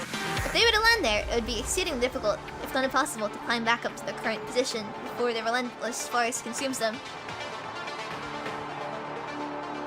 She formulates a rough plan and calculates the time it will take her less than 2 minutes to scout the path ahead. Captain, stay here. Wait for me. Number 21 feels a sudden surge of pain in her mind, as if deliberately chose this moment to play a prank on her. However, accompanying the pain is a familiar yet somewhat strange sensation stirring within her. But she has no time to think about it. The white-haired girl as swiftly draws out her sharp claw blades. Like a wild beast, she dashes towards the setting sun ahead. Captain, hang in there. I can save you soon.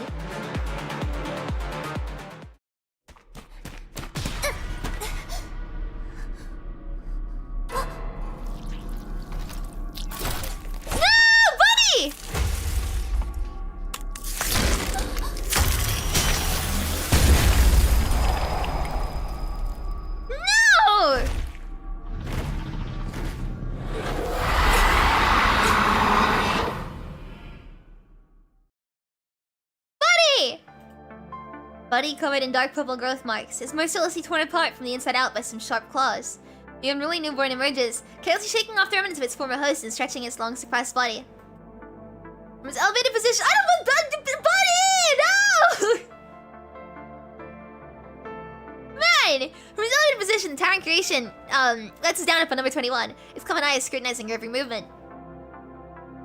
Even though number 21 can no longer detect the familiar scent emanating from the creature, she stubbornly persists in calling it by that name. Buddy, it's you! Or is it you? Its light purple abdomen part starts to change color as the creature lowers its body. In a swift motion, the creature swings its colossal purple claws directly towards number 21's head, seemingly as a response. A gust of wind caused by the attacks threatened number 21's balance, but she swiftly evades the cold and swift claws. Some of her light grey hair strands are severed in the process. In the spot where number 21 just stood, a dreadful pit materializes. No, buddy, please. It's me! Number 21's claw blades drop helplessly, hesitating to rip the throat of the looming threat in the same manner she eliminated her previous foes. Her body trembles slightly as memories from the past flicker before her eyes. She'd never imagined losing Buddy. In her mind, it had become an inseparable part of her being, a constant presence she took for granted, even over that of Vera Noctis. No one would thought that a part of themselves would crumble into ashes and rise again as their adversary. Number 21 feels deeply sorry for that. I see. The headache. Because you were calling me, right? I'm sorry, buddy. I was too dumb to recognize your call for help. How could I? Number 21 lets out a sorrowful whine akin to that of a lone beast mourning the loss of its pack. She stands alone in the hostile forest, feeling the gaze of everything around her as it leers, waiting to attack and tear at her throat. I'm sorry. I'm sorry. voice grows faint, gradually fading away until it becomes barely audible in a gentle breeze. The purple claws remain poised, primed for the next assault, their lethal power capable of swiftly ending the life of any obedient prey. But for the head lord, number 21 is stating her sin in silence. Captain is still waiting.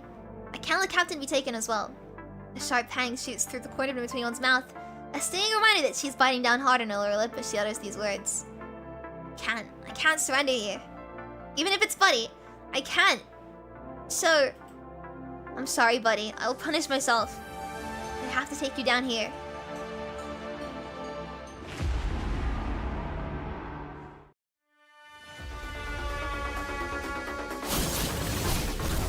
Your colors. Okay. I like them. Fenrir! That's a cool look. That's a cool name. Oh shoot. I need to cough, but I can't pause. Running this way.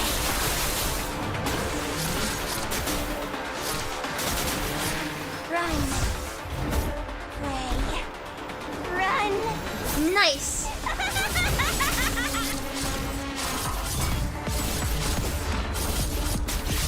Are you? Your colors. I like them. Run. Okay. Pray. Oh god. Run.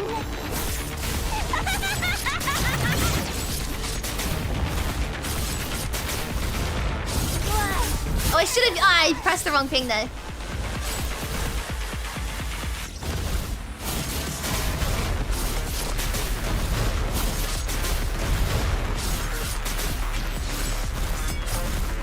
Ah, shoot. Calm down, Collide. Being out of stamina is kind of gonna bite me in the ass in a sec. I still panic dodge to this day. My worst thing about playing PGR. My worst flaw in playing PGR is I just panic dodge all the time. Pray. Run.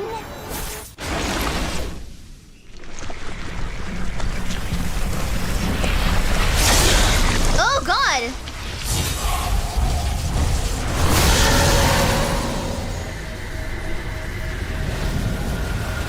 Whoa, okay!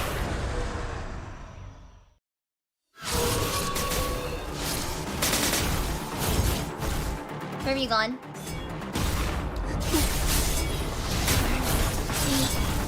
Don't slow down. Are you running this way? I suck at this. That's a nice parry though, I think, right?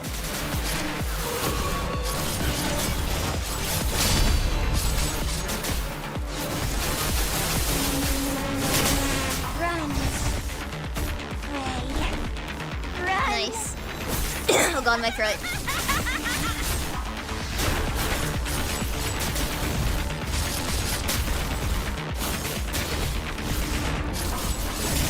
Are you? Where'd the hey, where'd you go? Where'd you go? Where'd you go? Where'd you go? There you are. Run. Pray. I just inevitable fighting your enemies. I know, but I panic dodge a lot, and I could definitely do with like not doing that. It's generally pretty obvious. Okay, I just didn't dodge it all then, but it's generally pretty obvious when an enemy's going to attack. It just I never like learn.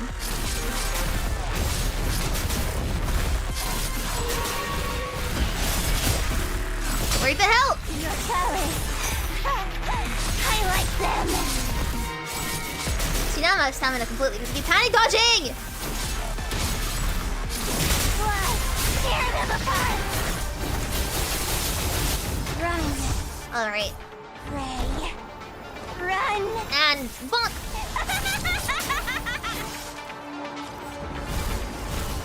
Okay, it takes a while to go down. Blood. Tear them apart.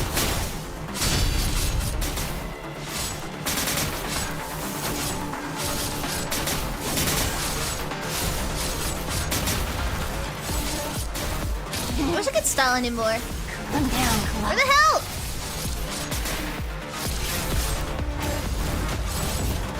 Out of orbs.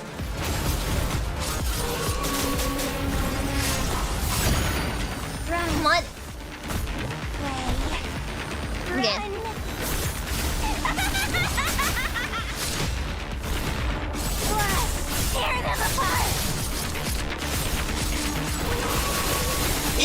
killed him with that attack. Nice.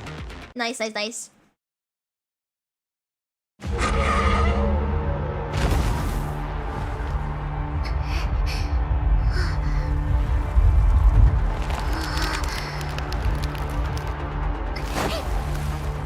Ooh.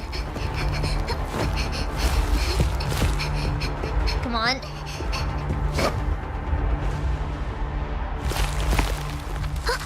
No, no, tentacle, no!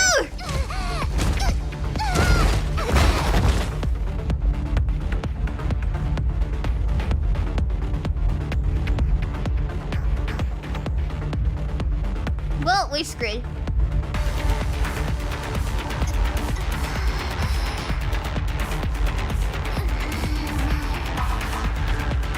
We are completely screwed.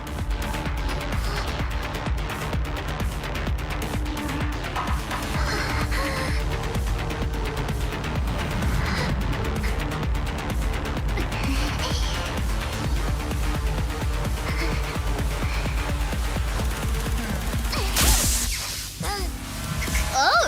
Whoa!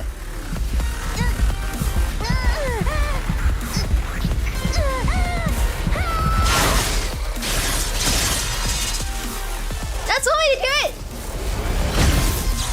Nice!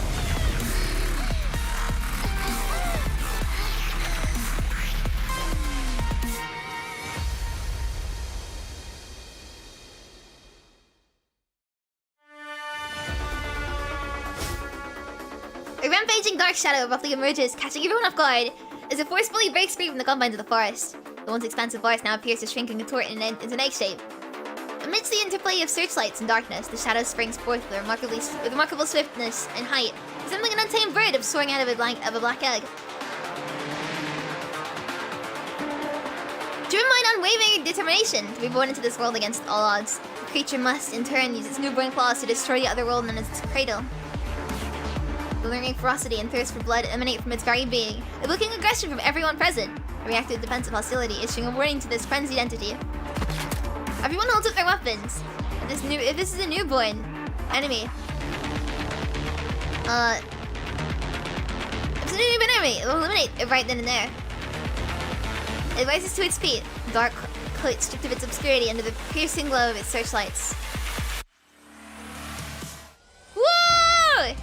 Is number 21 a Vera? Wait, drop your weapons!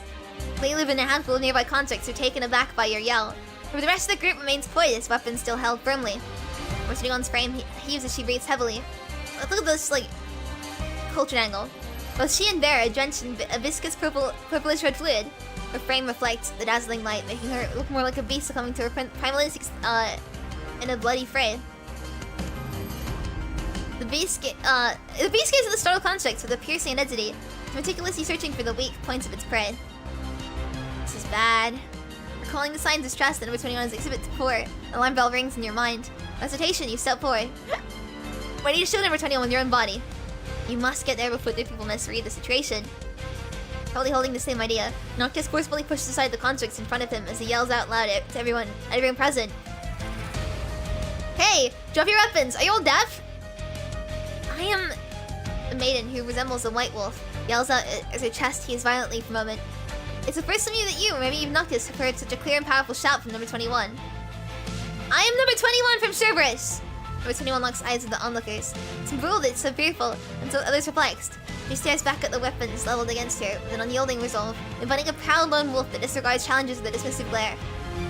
Captain is injured. She needs treatment. The weapons and hands gripping the remain frozen in their positions. Number 21 persists in yelling out her need. Unable to restrain himself, oh god, Vera's not in good shape. Noctis switches forward and takes Vera from number 21's arms. Get a stretcher over! Are you fucking lost? Hurry up and get over and save her, for fuck's sake!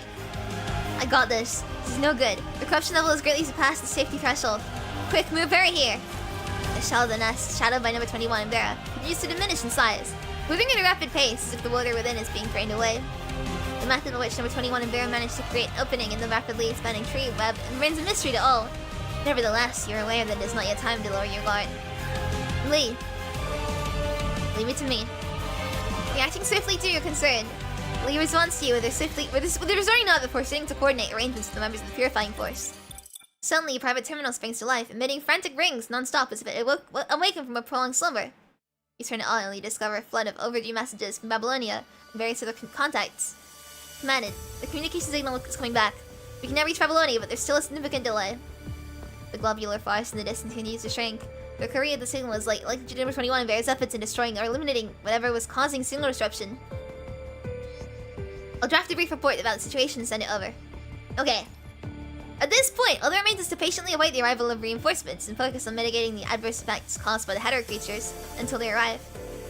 Fortunately, just before you departed the conservation area, the last group of civilians successfully boarded the transport craft. Recalling the expressions left in the eyes of those who have loved ones missing, you cannot but ponder which one is more cruel.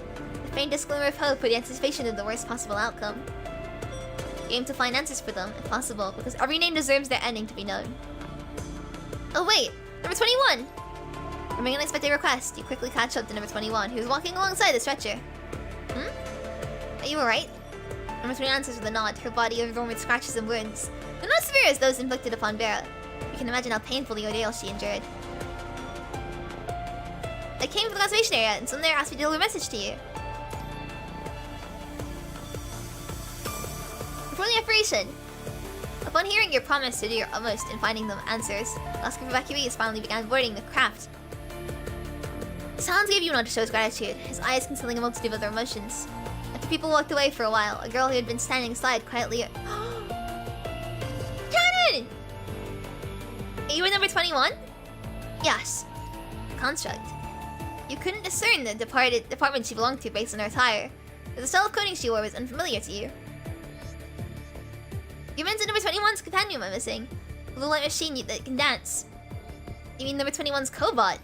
She calls it Snore. It's missing. I'm sorry, I didn't know. Understanding the importance of the cobot to number 21 to some extent, you realize that if it had indeed disappeared, she would have been just as anxious as the refugees you sent off a moment ago. You see her. Tell me to deliver a message to her. If Canon sees Snore, she will keep it safe. No problem. Thank you. A construct in peculiar attire turns around without hesitation and probably follows the people from the conservation area, but maintains a subtle distance between them. Delivering the message from Canon to number 21, she falls into silence with her head lowered. Contemplating how to offer solace to number 21 and formulating your plan to contact Babylonia for aid in finding the cobot, number 21 breaks silence ahead of you. It's okay, I've already found Buddy. The headache was probably because Buddy was calling for me. It was just too late. I figured it out too late. What? After return, number 21 talks without looking into the other person's eyes for the first time. Evidently, number 21 is not inclined to discuss the details at this moment. You can tell from the sorrow reflected in her eyes that the ending of Snore is the kind that people at least desire to witness. Something has changed profoundly within number 21, and you already felt that when she showed up before you with Vera. The price paid for rapid growth often proves to be far weightier than anticipated. In this world of natural selection, every advancement is achieved at the expense of sacrificing a part of oneself. Go get treated. You're not in a good condition either. After going back, you can come back and talk to me whenever you want. Okay. Number 21 lifts her gaze, acknowledging your suggestion. She briefly examines herself, then turns around and proceeds forward without hesitation.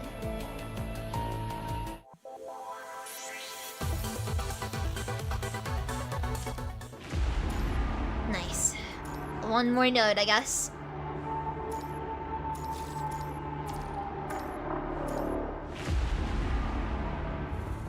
A few days later, in a confidential Babylonia meeting, the task force is still monitoring the situation and investigating the hetero zone even now. The projections in the conference room switch between several satellite images tinted in purplish red. The task force appears like a dark grey dam, and the photos blacking off an ocean of omens. We've deployed several sets of mega weapons since we were contacted. News from the front line this morning suggested that we would need to double the deployment at the very least. Double the deployment? We must run out of mega weapons after the Copperfield Aquarium. Some of our current stock is recycled. The weapons we sent over the past few days have already pushed out supplies and resources way below the safety threshold. To double it, I don't imagine anyone here wants to find themselves empty-handed during an emergency, right? I'm not gonna bother doing the Nicola voice. I'm not discussing the emergency now. But I believe the construction department is worried about the confidentiality of this information. And of course, we're hoping to receive an analysis report that proves that the clean zone will not be affected. The data will certainly explain everything. And confidentiality, you suggested not to announce our reports openly and honestly. What are you talking about? Of course not. I'm just worried that this incident will cause panic. Ladies and gentlemen, please stop. We're here to discuss how to handle this disaster and the information discovered by our frontline squads. Although dialogues around the construction in the clean zone might be closely related to the hetero zone, I believe we can table that discussion until later. I'm sure I don't have to repeat how crucial the construction and cleanliness of the clean zones are, right? Naturally, the publicity department has also spent a lot of work on it. Graven Commandant is sitting there has also contributed to the publicity work significantly. You understand, President Hassan. Since you mentioned Evie, let's hear what the Graven Commandant has to report. I recommend saving your thoughts and opinions until after Commandant is done. Perhaps you will see the situation differently afterward. Hassan nods at you, gesturing you to step up and speak. Okay, big speech, we're ready. You loosen the chin strap of your hat before standing up from your seat at the back. You've been sitting so far away from the center that it takes you much longer to reach the podium. You get to enjoy extended gazes from everyone. You've not worn your uniform since you were sworn in. It's extremely uncomfortable. Whoa! Are you Evie the Graven Commandant? Following analysis and the theories made based on the experience of the Cerberus, the squad involved in the encounter, the investigation of the Graven on the strange behavior. It's just such a cool outfit. Strange babies and hetero creatures. Such an amazing outfit. The rumoury discussions begin to quiet down as the data model Lee held made spins in the projection. First of all, Graven found the hetero creature demonstrating his group behavior during investigation, which has never been seen before. Converse room that just quieted down earlier erupts in discussions again. Hassan gently knocks on his table, hoping the council will keep listening. We used to classify the aggression from hetero creatures as an instinctive behavior in the past. It means they do not come up with a plan of attack. They follow their senses to attack their targets with the simplest, most straightforward strikes. That was the only pattern of behavior they would follow. At the location where the abnormal behaviors appeared, Raven observed that some hetero creatures were performing strategic maneuvers to allow other hetero creatures to attack successfully. For example, when a trench appeared between the hetero creatures and their targets, some of them began to form a bridge. Even when forming a bridge would stop them from accomplishing their goal of attacking, maybe you were overthinking it. In your example, the hetero creatures walking into the front would fall into the trench, obviously. Their bodies pile up and its ones in the back could then walk on it, like a bridge. Fundamentally, they were still trying to approach their targets. While the behaviors were similar, the key was whether they gained the consciousness to actively abandon their individual instincts and targets in order to help the group accomplish a goal. What Graven discovered was that some hetero creatures were giving their lives to pave the way for other hetero creatures. It's hard to explain this phenomenon with coincidence, but the price was their lives. Ow! My poor spine! The councilman frowns while he looks at you, his knuckles white as he grasps the horror in what you said. During our investigation, Graven discovered an area where many dead bodies of similar hetero creatures were amassed. We didn't find a source that could deal with that amount of damage. If we assume that hetero creatures took their own lives, what did they become a bridge for? Hold on. Indeed, my theory is that these strange behaviors are somewhat connected to the appearance of the hetero zone. Graven's mission didn't just take place near the hetero zone. What was the point of building a bridge that far away? How did they contribute to the hetero zone by dying? The Cerberus members mentioned that the biofluids of the dead hetero creatures inside the hetero zone quickly seeped into the ground before hatching as if being born again. I remember a myth about God creating humans with clay. We were created a humanoid shape with the clay, and the clay came to life. If the clay wasn't shaped to the god's satisfaction, it would get thrown back into the mud before being remade. So what's happening now? What about the electromagnetic disruption? The report mentioned that the squads encountered several signal disruptions during battles. The Science Council believes the source of the disruption is akin to some kind of bioelectromagnetic signals, and is related to the activities and rapid proliferation of the hetero zone. The disruption drastically decreased after the Cerberus defeated the core enemies of the hetero zone and escaped the parameter, which could prove this theory. Individual hetero creatures still don't have the ability to disrupt signals. So the dead hetero creatures turned into water and gathered at the hetero zone through the soil. Should we get someone to start digging? Squads on the front line have been excavating, but nothing unusual was discovered apart from a higher than average punishing virus concentration. The Science Council doesn't think we fully understand the punishing virus yet, so we can't be certain how it moved. But there's another way to consider this if we think from the perspective of the clean zone. All the locations where we observed the hetero creatures changed, including the hetero zone, are spread out to the clean zone in arc. To exaggerate it a little bit, you could say that a mere step outside the clean zone will land you in a highly dangerous area. How could you say that? That's true, I agree that the extra omega weapons are necessary. How can we allow the first safe zone of humanity to be a cage? Has to be a merge costume. What, the commandant outfit? I hope so, man. It looks amazing. The councilman from the construction department is so agitated that he stands up from his seat. No one responds to what he's saying, however, and he sits back down in silence. It is true that we don't know how the clean zone, or the hetero tower works. The most popular theory in the Science Council is the absorption theory. The tower works like our mega weapon, absorbing the punishing virus before purifying it. The main reason is that theory that, not universally supported, is that no punishing virus detected even the edge of the clean zone. Well, the effectiveness of our CPFs and mega weapons always diminish over long distances. That's the reason why we always consider optimal range when we deploy these devices and facilities. Now, if the absorption theory is wrong and the hetero tower isn't purifying the punishing virus, how do we explain the disappearance of those punishing virus with the clean zone? Simply put, we cannot guarantee the existence of the clean zone hasn't caused unexpected mutations. Mutations? If all hetero creatures exhibit group behavior, the councilman covers his mouth and stops talking. Worst case scenario, they could develop their own species or even civilizations. Everyone falls silent as they recall some of the enemies they've faced in the past that only managed to defeat after shelling out way too much money and way too many lives. Working together, humans have time and time again won battles in which they never seem to stand a chance.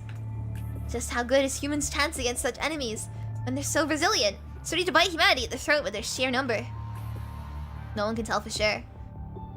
When things don't seem as bad, it's only because they've been ordered to change their course of action. And there's this godlike figure behind them that gave them the instincts, aside from the one that drives them to attack, that is. And it's those instincts that make them prioritize the group when they're summoned. For now, they don't yet have individual consciousness, which does buy us some time. But some time is all that we have left. Nicholas shakes his head as he looks this way. He and Hassan already know that number 21 once fell victim to an unknown power when she was out of it. Although no one has been able to determine if it was her Comat's infection that caused what happened to her mind through the consciousness sharing port, or that it was indeed a godlike power that spoke with her. Which is why you don't plan on mentioning what happened to her at this briefing. That's all I had shared regarding what happened at the hetero zone. Based on what Ushio just said, yeah. We're now at a point where no mega weapons are gonna do the trick. It sounds like there's nothing we can do now except to wait, no? But are we supposed to slow down on building the clean zone or just give up on it altogether? No, of course not. We can't afford to give up on the clean zone just yet. The mega weapon is an expensive consumable indeed, but there's no treating the symptoms if we don't first treat the root cause. And since we did foresee the appearance of this particular hetero zone, as per Graven's discovery, what we need to do now is keep the hetero zone in check while monitoring its surroundings, so as to avoid or foresee the appearance of yet another hetero zone.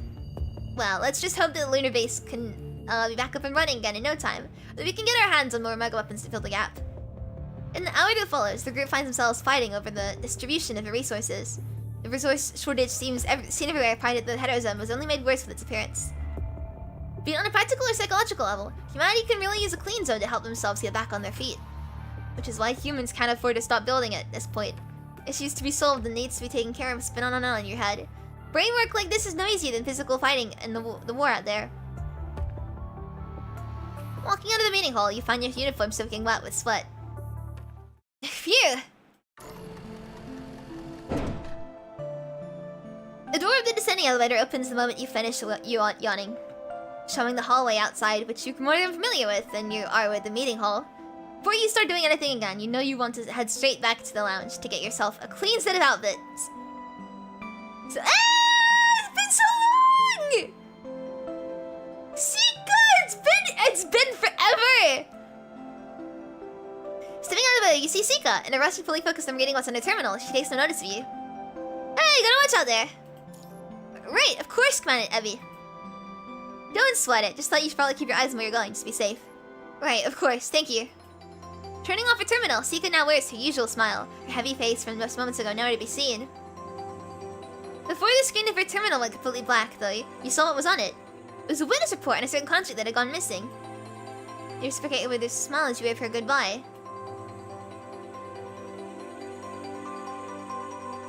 Walking down the empty hallway and taking a turn, you see a quiet figure leaning against the wall, apparently waiting for someone. Number 21? Oh, it's you, Abby. Waiting for someone? With a nod, number 21 points at a door that's tightly closed. I'm waiting for Captain. You read the sign on the door. The room appears to be a public lounge that doubles as a meeting room on a regular basis. You wanted me to give you some more time. I beg your pardon? In my head before, you wanted me to give you some more time when we were back. But you need more time. Abby. I'm here. Because the one I want is not with set of humans, my own kind. Or she wants to have the same set as everyone. I mean, you mean... I roll this... Humans have the same set of humans. Personally, I think it's something very difficult to achieve. Even humans are not all the same. But I guarantee you'll always be the same kind. Even your teammates won't. I suppose my number 21 is quite complex. Okay, I remember all this.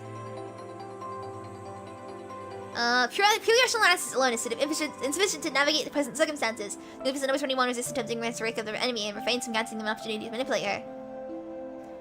What if you come back? Give me some more time. So when you come back, come safe first. So I can fill you on the details and make things easier to understand for you.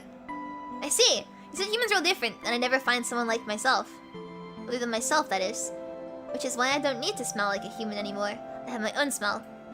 I should just set myself free. What Captain said. Freedom, huh? Well, what's your freedom like then? Freedom is when I get to decide what I don't need to do, don't want to do, and don't like to do. She's just like me, for real! That's basically the freedom to reject things then. Sounds fitting coming from you. I guess you found what you're looking for. You had a bunch of models from philosophy sitting on your brain that you never quite wrapped your head around.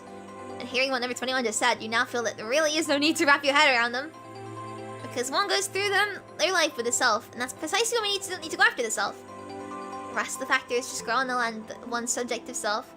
As long as your underlying soil is still fertile, it will cultivate free souls that can break all limitations. I guess I'll say no more then. But I'm very sorry what happened to Snore. Does anyone makes a sound with their nose the same way a little animal would, showing how a disagreement. I beat them all. Those guys that tried to take away Buddy. I beat them all before they took Captain from me. But I know I wasn't being responsible towards Buddy. This is why I'm letting Buddy sleep right here as a punishment to myself. It's number 21, she points at her chest. Forever and ever. I'm not letting anyone else take away my Haruka ever again. Oh! Haruka? Canon taught me that. She's our friend. You're about to ask number 21 to elaborate when you hear a loud clank from inside the lounge. In the lounge. Oops, apologies. Lassie picks up the terminal lying flat on the table and gives it a few nonchalant brushes. A literal slip of the hand right there, but boy, that was loud, wasn't it? We're moving on to the next section. We're in the section if we're feeling okay with this part, then. Would you rather conduct the inquiry yourself, Ishmael? With a little smile, Ishmael says nothing. See, Vera, we only came down here because we've been put on the task. And as far as inquiry goes, both parties are actually equally vulnerable to stress. So I'm hoping that takes some of the hostility out of the air here. Right! I can prove that Ishmael seldom agrees to this kind of request. Ishmael's gaze accompanies by a usual composed smile, as she herself claimed, indeed doesn't show any interrogative intention from a higher-up, but Rare can't shake the lurking sensation that she's being meticulously inspected. Stress? I'm afraid I can't really relate, but if this is causing you stress, just spill it out and get it done quickly. To put it simply, based on the information we've gathered so far, it's evident that as the captain of Cerberus, you allowed a supervised construct to access a restricted device without... she's in trouble for letting number 21 break the so device without proper fucking hell, English! Without proper authorization! Just deemed a serious dereliction of duty. That's how it's written in the report. Information we've gathered. Rare begins to ponder, contemplating who might be the mastermind behind the scenes, or studying the current turmoil.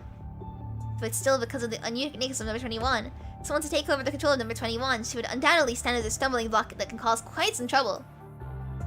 So if number 21 submits her fame combat data, they will remove her from Cerberus with any excuse they can find. Oh, oops. But it's the military aware of this. For that person, Mary needs to remain in her role as the captain of Cerberus to help him deal with this off-the-record matters. Or is this a trap set for those who want to reach Farah? Just the bait that Nicola mentioned before. There's also another possibility. This could be a warning to Farah, reminding her of her role as a vicious dog, cautioning her not to exceed the boundaries of the freedom granted by her master. And ultimately, as long as Vera continues to obey, it doesn't matter to the order given within the squad. English! It doesn't matter the order that... It doesn't matter to the order giver which squad she belongs to. If Vera starts to show too much neglect regarding the rules, the master will then consider the possibility of being hurt by the blade in their own hand. Well, with the people sent by the control court sitting right in front of me, they must be pretty damn sure about what the validity of the information they've got. But honestly, I can't even guarantee that we were fully conscious throughout the whole battle. And that's just going by my memory data, let alone number 21's. unbending in the face of their challenge, Vera responds by posing the question back to the Inquirer. I can understand that. Judging from the report, it was indeed an extremely perilous battle. Allow me to clarify, Vera. Our purpose here today is only to inquire about the authorized activity during the battle, not to pass any judgment of guilt. I'm sure you're one of the few who act so easygoing around as respondent, Ismail. Well, I appreciate the kindness, but I can't help but wonder why a higher up like you would be so concerned with such a petty matter. Or is there anything else you want to dig from this? It was a request from a close colleague that I couldn't really refuse. Other than that, I usually stay clear of cases regarding unauthorized activities. But this is also part of responsibility as a member of the Control Court. Right, Lesty? According to the document, the appropriate course of action would be for Vera, as the authorized holder, to use the key herself when she determines that the situation calls for it. Such mentioned situation is that there is a considerable likelihood of you experiencing loss of consciousness in the next period. The impending battle necessitates lifting the number 21's frame limits. We are all well aware of the distinctive nature of number 21's new frame. If she were to lose control, that would be the least desirable outcome for everyone involved. Clause 1.3, number 21's interim return agreement. I remember that. But like I said, I can't make any promises that either number 21 or I have a clear memory of that battle. The respondent continues to assert the presumption of innocence. Is that what she means, Ishmael? I think we now have a general grasp of how the ground you're holding, Vera. However, as Leslie mentioned earlier, the Control Court does possess certain information. Based on your demeanor, it's likely we will initiate a comprehensive investigation to verify the ambiguous evidence. I hope we can expediently uncover the truth when it is acceptable to all parties involved. As you wish. I've got a question for you, if you don't mind. Let's say the higher-ups' suspicions about the activity turn out to be true. What kind of punishment are we looking at here? If the responsibility lies with number 21, she'll likely be suspended from the squad pending further investigation. However, if the responsibility falls on you, it'd be necessary to relieve you of your captain position. So well disciplined, don't you agree? I see. Number 21, who was leaning against the door to listen in, swiftly appears behind you, and the next instant, members of the Control Court push open the door. The woman who exudes an air of reliability and friendliness gives you a nod upon noticing your presence. Following closely behind her is another construct, presumably her junior, who appears to be muttering something along the lines of, "It's finally done." Vera makes her appearance at last, strolling in leisurely. She glances briefly at number 21 before giving you once over, assessing you from head to toe. Oh? Look at you dressing up like a big shot today. They seriously need to ditch that poster of you in the metal armor and replace it with the one of you rocking this uniform. This is the true hero Babylonia right here. You mean it's a true measure of a chief? Please spare me. Huh. Number 21! Only you're here. What the hell is Noctis? Noctis' captain was in for a major scolding. He'll come later. Doesn't want to wait. I'll make him regret saying that. He's here. At the opposite end of the corridor, the sturdy construct scratches his head as he strides forward, passing by Ishmael and Lesty. For distance, he starts speaking in a loud voice. Looks like I came right on time. Yo, Raven! What brings you here? On your way to grab a drink too? Why don't you join us then? We're gonna let more people witness the magnificent sight of the legendary Grey Raven Commandant looking all heroic and badass. I think I'll pass. But you're really not going? Not just paying. Wait, what? I thought I was on you, 21! Whoever's a blockhead face. Then it's Noctis. The hell? I'm not going. Are you disobeying me again? Number 21, beat his ass!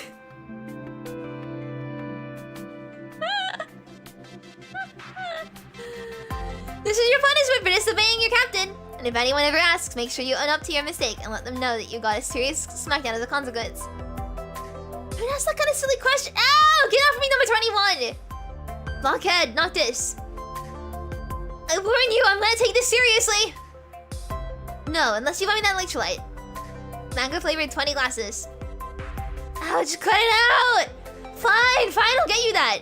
But just so you know, I'm gonna be watching you drink them all day. All today, or teach you a good lesson. As the VM continue walking away, the boisterous corridor gradually returns to its usual state of tranquility. Seeing the genius smile adorning number 21's face, you suddenly recall the smile she used to wear. The one she made from imitating others. Is she aware that she can show a genuine smile now? Not attained through imitation or analysis. A smile that truly belongs to number 21. Aww. Each man's life represents a road towards himself. Attempts such a road, the imitation of a path. No man has ever been entirely and completely himself. Yet each one strives to become that. One in an awkward, the other in a more intelligent way, each as best as they can. Each man carries the vestiges of his birth, the slime and eggshells of his primeval past, with him to the end of his days. Some never become human, remaining frog, lizard, ant. Some are human above the waist, fish below. Each represent a gamble on the part of nature and creation of a human.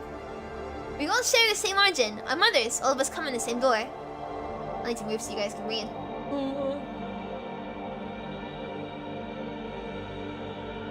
Where am I in the hierarchy? But each of us experiments to the depths, strive towards his own destiny. We can understand one another, but each of us is able to interpret himself to himself alone. Herman Hesse. How do you pronounce that? I think I pronounced it wrong. Yeah! There we go! And that was Chaos Ensnarled. In its entirety. 4 hours that was. That was really good though. I loved it. Alright. I needed to do something ages ago, but I've just been putting it off. You're so tired that you can't even make the correct judgment. Yeah, I'm tired, Roland. How can I ever pass up on Anyway, we're gonna call it. We're gonna call it here. And if you want to play PGR for yourself, which I really recommend you do, because this game's amazing. Link in the description, link in pin. Thank you so much, Kuro Games, for sponsoring the stream. God, I love this game so much. All right, I'll see you guys on Wednesday for I will decide then. I'll figure it out as we go. But yes, I'll see you guys till then. So for now, I'm gonna go get some rest. Have a good day. Have a good night. I'll see you guys soon. Bye. Good night.